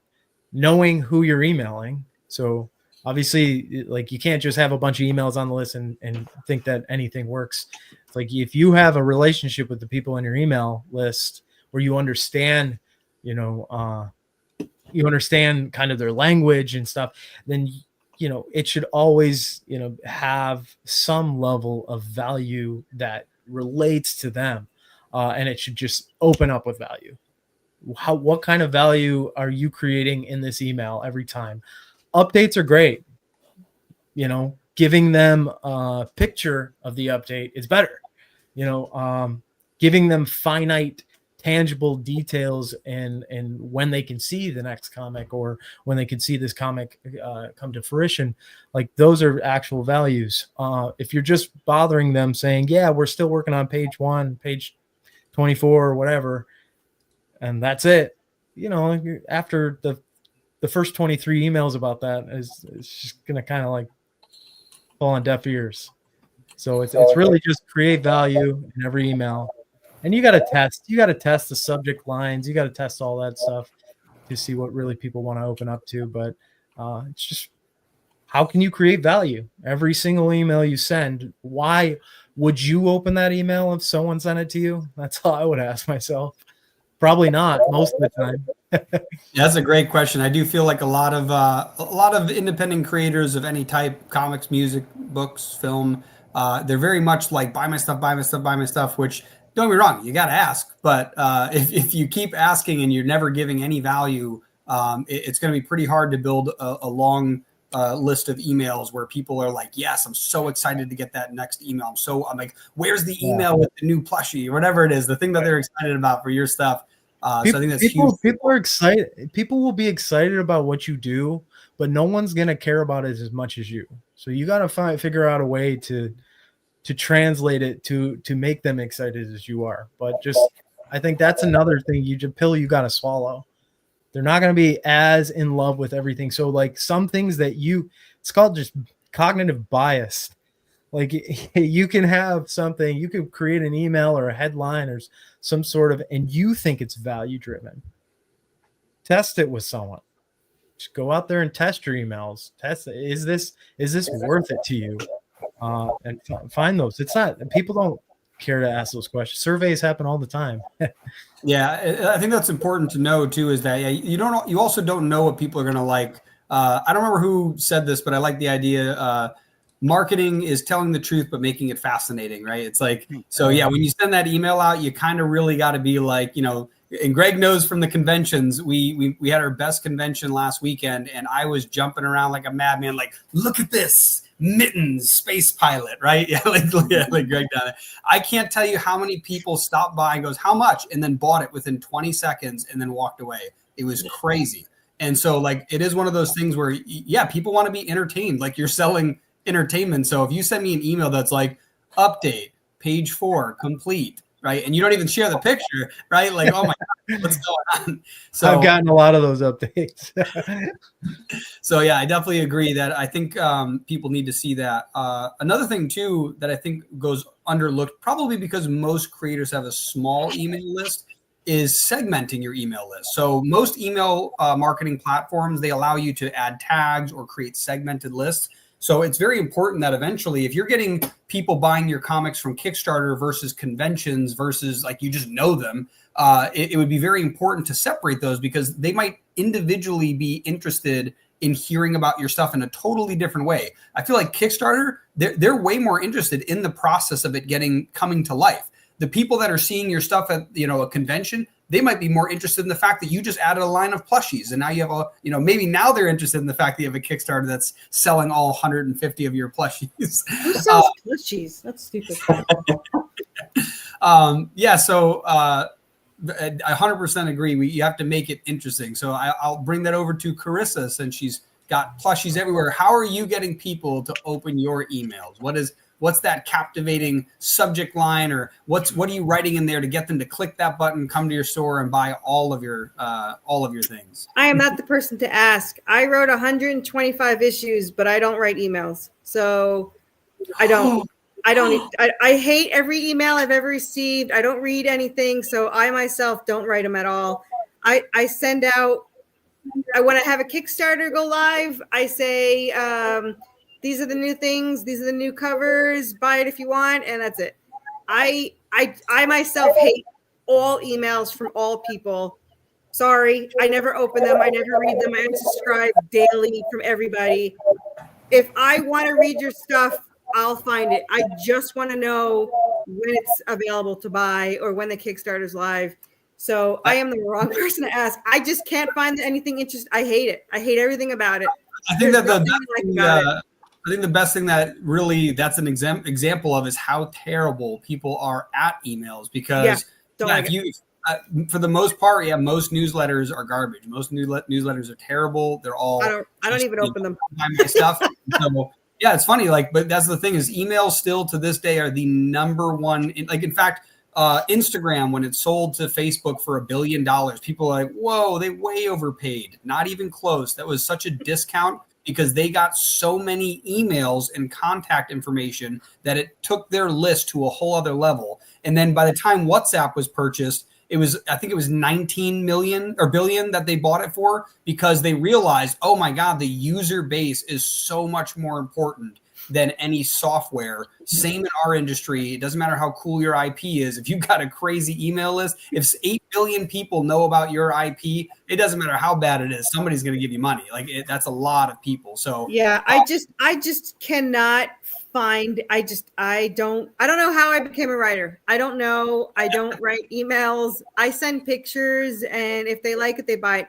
I don't like to bother people, so I could never do a monthly. Well, I guess I technically do, because I have a monthly Kickstarter, but I could never do a monthly newsletter, because the number one thing I hate doing. I don't know if you guys have noticed, I barely post that I have a Kickstarter on Facebook. Like, I do it at the beginning, 1 or 2 times in the middle, and then thank you at the end. Like, I do not like to push my own stuff. And it's the exact opposite of what anyone should do. So everyone do the opposite of what I do. Write lots of emails, post lots of things. I just don't like to bother people. I figure if they want it, they will buy it. And then that's all there is. If you don't want it, don't buy it. I think Carissa does the killing with 1,000 cuts by just making so many comics it's impossible to not see her comics. You're like walking to the store, getting some pudding, and you're like, what the hell is that? Oh, it's Chris's comics. So I do think that if you do have excess and spare time to create so many comics and so many plushies, it might be able to overwhelm the systems of emails. But I think that's the only thing I've done, is have an overwhelming amount of stuff. This is like I just got my 3rd hardcover in the mail, and I can't even sell it yet, because Kickstarter 15 just ended, and it's 17 in the hardcover. My artist is on issue 23, which is the last issue of Redemption. So like the entire series is done. And my artist asked me if he could take 3 weeks off. And I told him, the issue you're working on is for sale in 2028. So go wherever the hell you want. You're perfectly fine. So, that's awesome. Yeah. Well, then we're going to bring up somebody who I'm assuming this is one of his lifelines is email marketing over here. So, who knew? So Chris, the guy that told you to go to LinkedIn. How are you getting people to open up those emails? So Dan brought up a lot of the major things, but like the simple stuff is what works here. Like I've said this a lot in almost every industry that I've worked in, but it is absolutely true just about everywhere, is everything old is new again, because a lot of the old ways do work. The only things that changed are the tools that we do a lot of things by, right?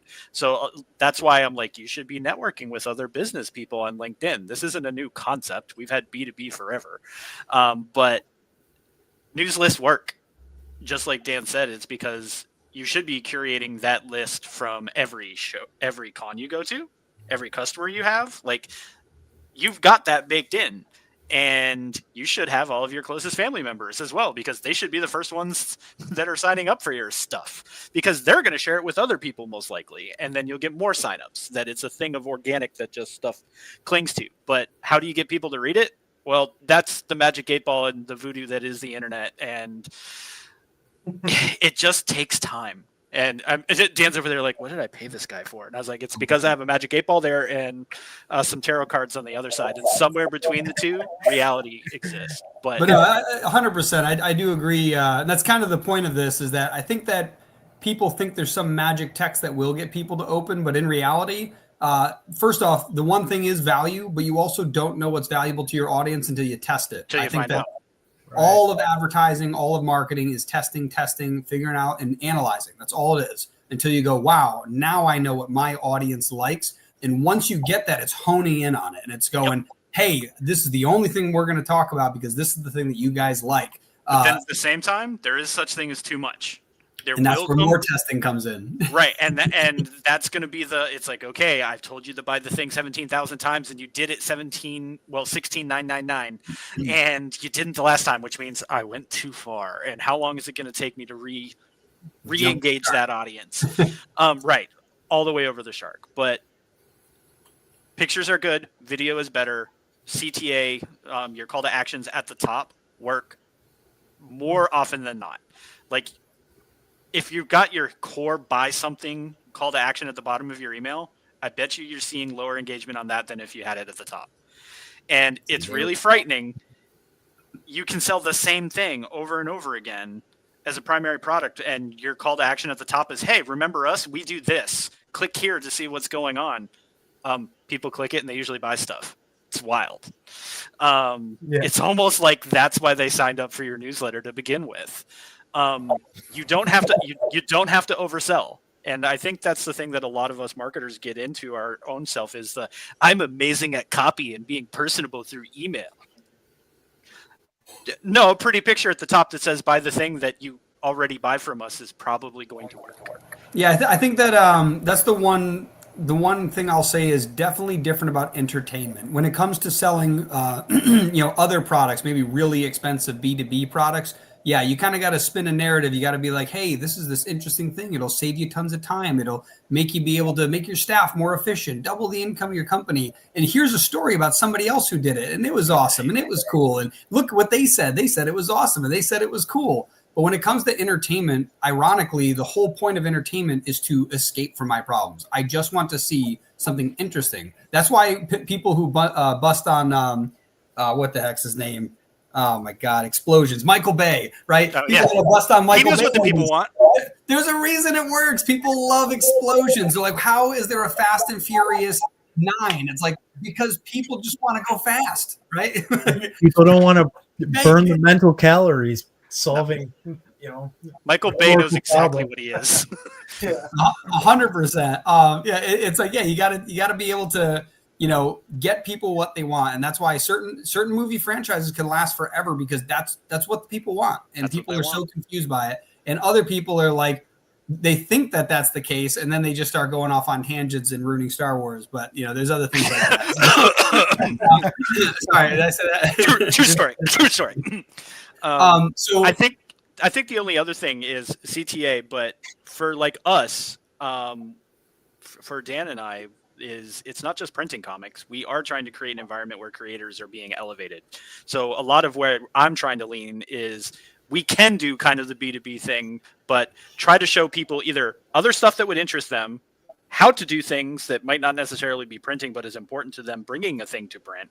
So we're going to start playing with things like that, because again, it's knowing your customer, knowing your community, and then feeding them the thing. So that value might actually be something you don't sell, but is part of the overall value proposition of what you do.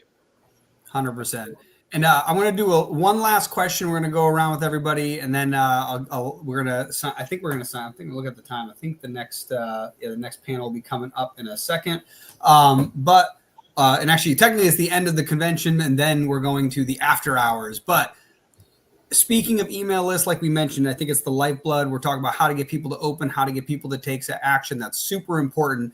But the problem is most people don't even have an email on their list. So my next question, I'm going to go around the whole table with everybody. We'll start with you because you're up here, Chris. How do you go about filling an email list? And I know obviously you're working with Comics Wellsprings. There's different ways to do it for you guys. But when we're talking about independent creators, they want to grow their email list. They want to get more people to know that they exist, come buy their comics, come buy their plushies, come buy their stickers. How are you growing your email list in person and online? Yep. So in person conventions, if you do not have a physical sign up list at your table, like that's free information walking by you. People that stop long enough to take a look at your product will probably give you an email address to learn more about it. So you should have a thing on your table. If you want to go next level, then here's the thing that we didn't talk about that I'm going to say now is you at least need a landing page. You need a website so people can A, Google you, B, when they find out about you can at least see your picture and a quick bio. And in a perfect world, because e-commerce is baked into almost every free website out there, there should be a place they can buy your book. So website, who you are, place to buy your book, and newsletter sign up. I know people that literally take the iPad instead of having the physical sheet and have that at the front of their table, literally with the button that says sign up here. Like if they don't even want to pick up a pen, they can just jam that in real quick and then you're done. You don't even have to do it yourself and maybe mess it up later. But I think if you marry those two things together, you will suck in a lot of information. And then if you've got that landing page, you can drop that on your LinkedIn, on your Facebook, on your Instagram. And that way, when you start expanding your marketing, it'll all come back there. Definitely. And John, what about, let me move you up there. Maybe if it'll let me. There we go. John, what about you? How are you growing your email list? How are you telling other people to grow their email list? I was very bad at an email list. I'd go to conventions and set up the thing to try to get people to sign up for my email list, and nobody wanted to sign up for it. So what I basically did was I created an 8-page comic, black and white comic. I've got a banner for it, and I give away this comic, and all you have to do is sign up for my email list. And in the last year, I've signed up, I think, almost 500 people on my email list. So it's worked really well. I mean, and an 8-page comic wasn't that expensive to print up. I think it's more than paid it for itself in the long run. And I've got a Substack, so I use my Substack to send out the emails, and it's just kind of building on itself because now I'm having some people just sign up for the email list. They see the Substack or they see things online and will sign up for it. But the biggest way I think I can build my email list is just conventions and going to that conventions. And, I've got a banner up there that says free comic, sign for email list, and they sign up for it. And the comic is Marie Laveau, who, for people that's not familiar with her, is like the voodoo queen of New Orleans. So it's not like a superhero comic. It's a type of comic that people, when I do library shows, people that don't even read comics see it and come over there and will sign up for our email list just because they're interested in, voodoo and that type of, it's an interesting subject.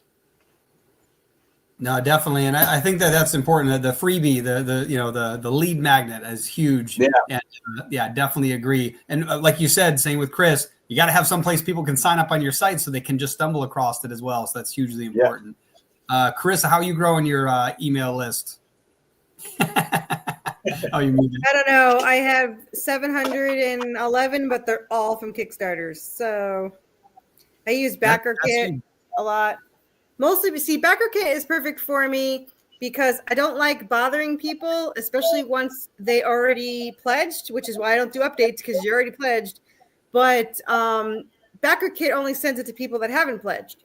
So I send it to them, and then if they want to pledge, they can pledge. And I do have cards at my table with the scanning code so they can scan, go right to my website. The first thing on my website is the current Kickstarter. And then they can go to that if they want to and all that fun stuff. So yeah, I am not an email person. So which I find ironic because I've written 16 novels. So I don't know why I can't write a paragraph. I do think Kickstarter is huge though. Kickstarter is a great way. People underestimate the fact that you can get all those emails right off of Kickstarter. So that's a huge way to get them online. The fact that you have 700, I promise you that's more than the average independent creator by a lot.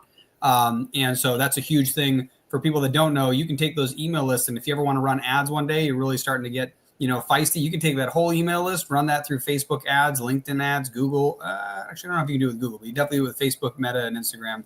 And so that's a huge deal where that gives you access to your fan base much more readily.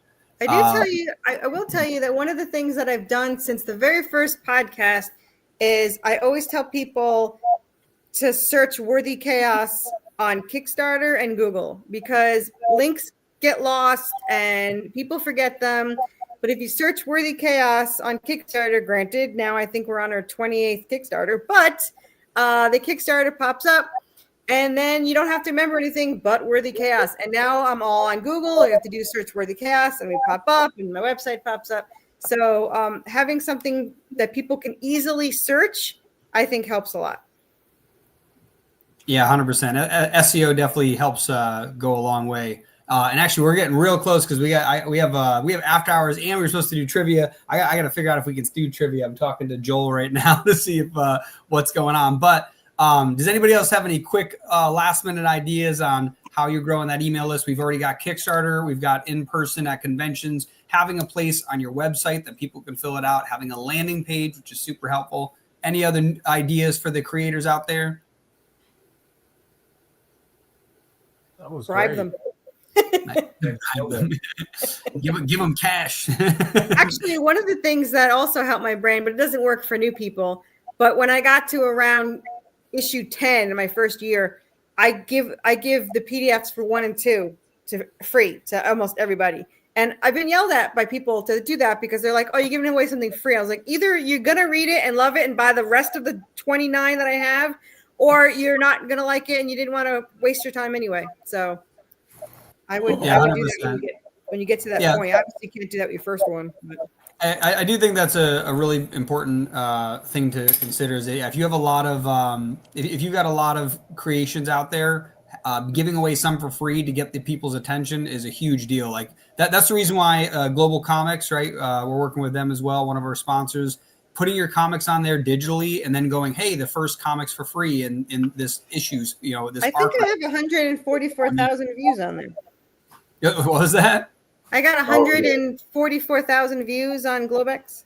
Doesn't help me at all, but it's, Oh, you never know, because they could find you on there and then go look up your website, find your Kickstarter, and you wouldn't know it's them. You're like, that's a lot of tracking to go on, but it's definitely something that's interesting. Yeah, one comic has 144,000, and a couple of the other ones have 20-something thousand, and one has 74,000. So, yeah.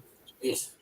No, it's like no big deal. All right, awesome. It's been great having everybody here. I want to go through everybody here and say who you are, what you're doing, and where people can find you. And Chris, you're up here right now, so we'll get you going first. I am Carissa Grant, the creator and writer of Worthy Chaos. I have a Kickstarter every month. Search Worthy Chaos and everything. I'm everywhere Chaos is. I specialize in comic books, lots and lots of comic books, plushies.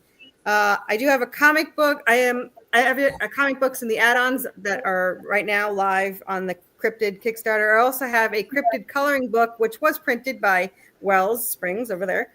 And you can find that on the Kickstarter too. So search Worthy Chaos on Kickstarter and go pledge. There's 1 week left because I'm lazy and only do 14 days. So halfway through. Awesome. And Chris, what about you? Who are you? What do you do? And where can people find you? I am Chris Poirier, and I am the marketing director at Comics Wellspring. You can find all of the wonderful Comics Wellspring things at comicswellspring.com and Comics Wellspring at just about everywhere your social medias are served. Me personally, if you just look up that really weird last name, you will find me on just about every other platform known to man. And I market things for comic books, and I'm just happy to be alive.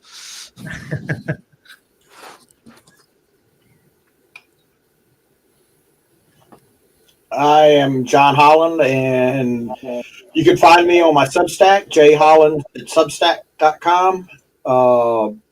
I'm on pretty much every social media under either my name or Diebold Comics. I'm on Facebook, Instagram, Blue Sky, all of them. So I'm all over the place. I'm pretty easy to find. Oh, awesome. And Dan, who are you? What are you doing? And where can people find you? I'm Dan Hills. I'm the CEO of Comics Wellspring. What we are doing is making Book of One print on demand accessible to every creator around the world. You could find me on some social media, but I would recommend going through www.comicswellspring.com and siphon through there. And then if you really, really want to talk to me, find me on, as Chris mentioned, my favorite platform, LinkedIn. Awesome. And one second, get this pulled up here. Trying to switch everybody out. There we go. And Greg and I are from Sierra Nova. I got everybody right. I did get it. Yeah, I got everybody. And Greg and I over here at Sierra Nova Comics. This has been an awesome convention. We're actually supposed to have trivia, but I have to get over to the after hours. So I think we're going to do an extra trivia tomorrow because I want to get some giveaways out. And I'm excited about that. The trivia today was very fun.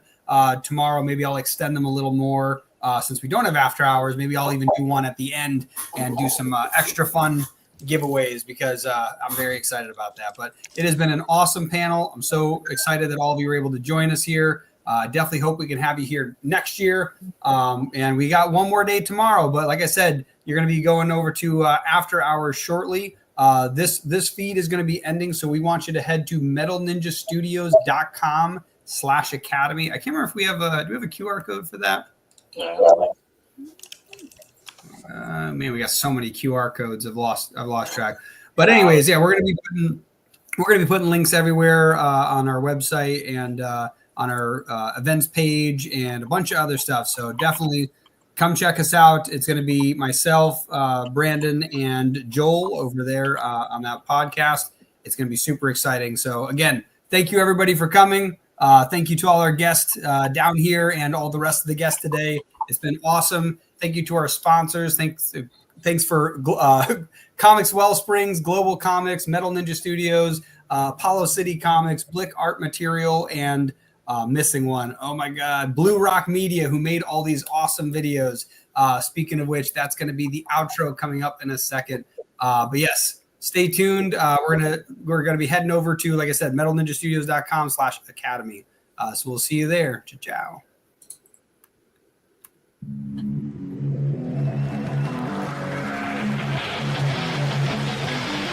Thank you for sticking around for day 2 of Sierra Nova Comic-Con Virtual Expo 2025. It's been an excellent day with some amazing panelists, but don't leave yet. Stick around. We have an after hours with Metal Ninja Studios and Capital of Comics, so stay tuned.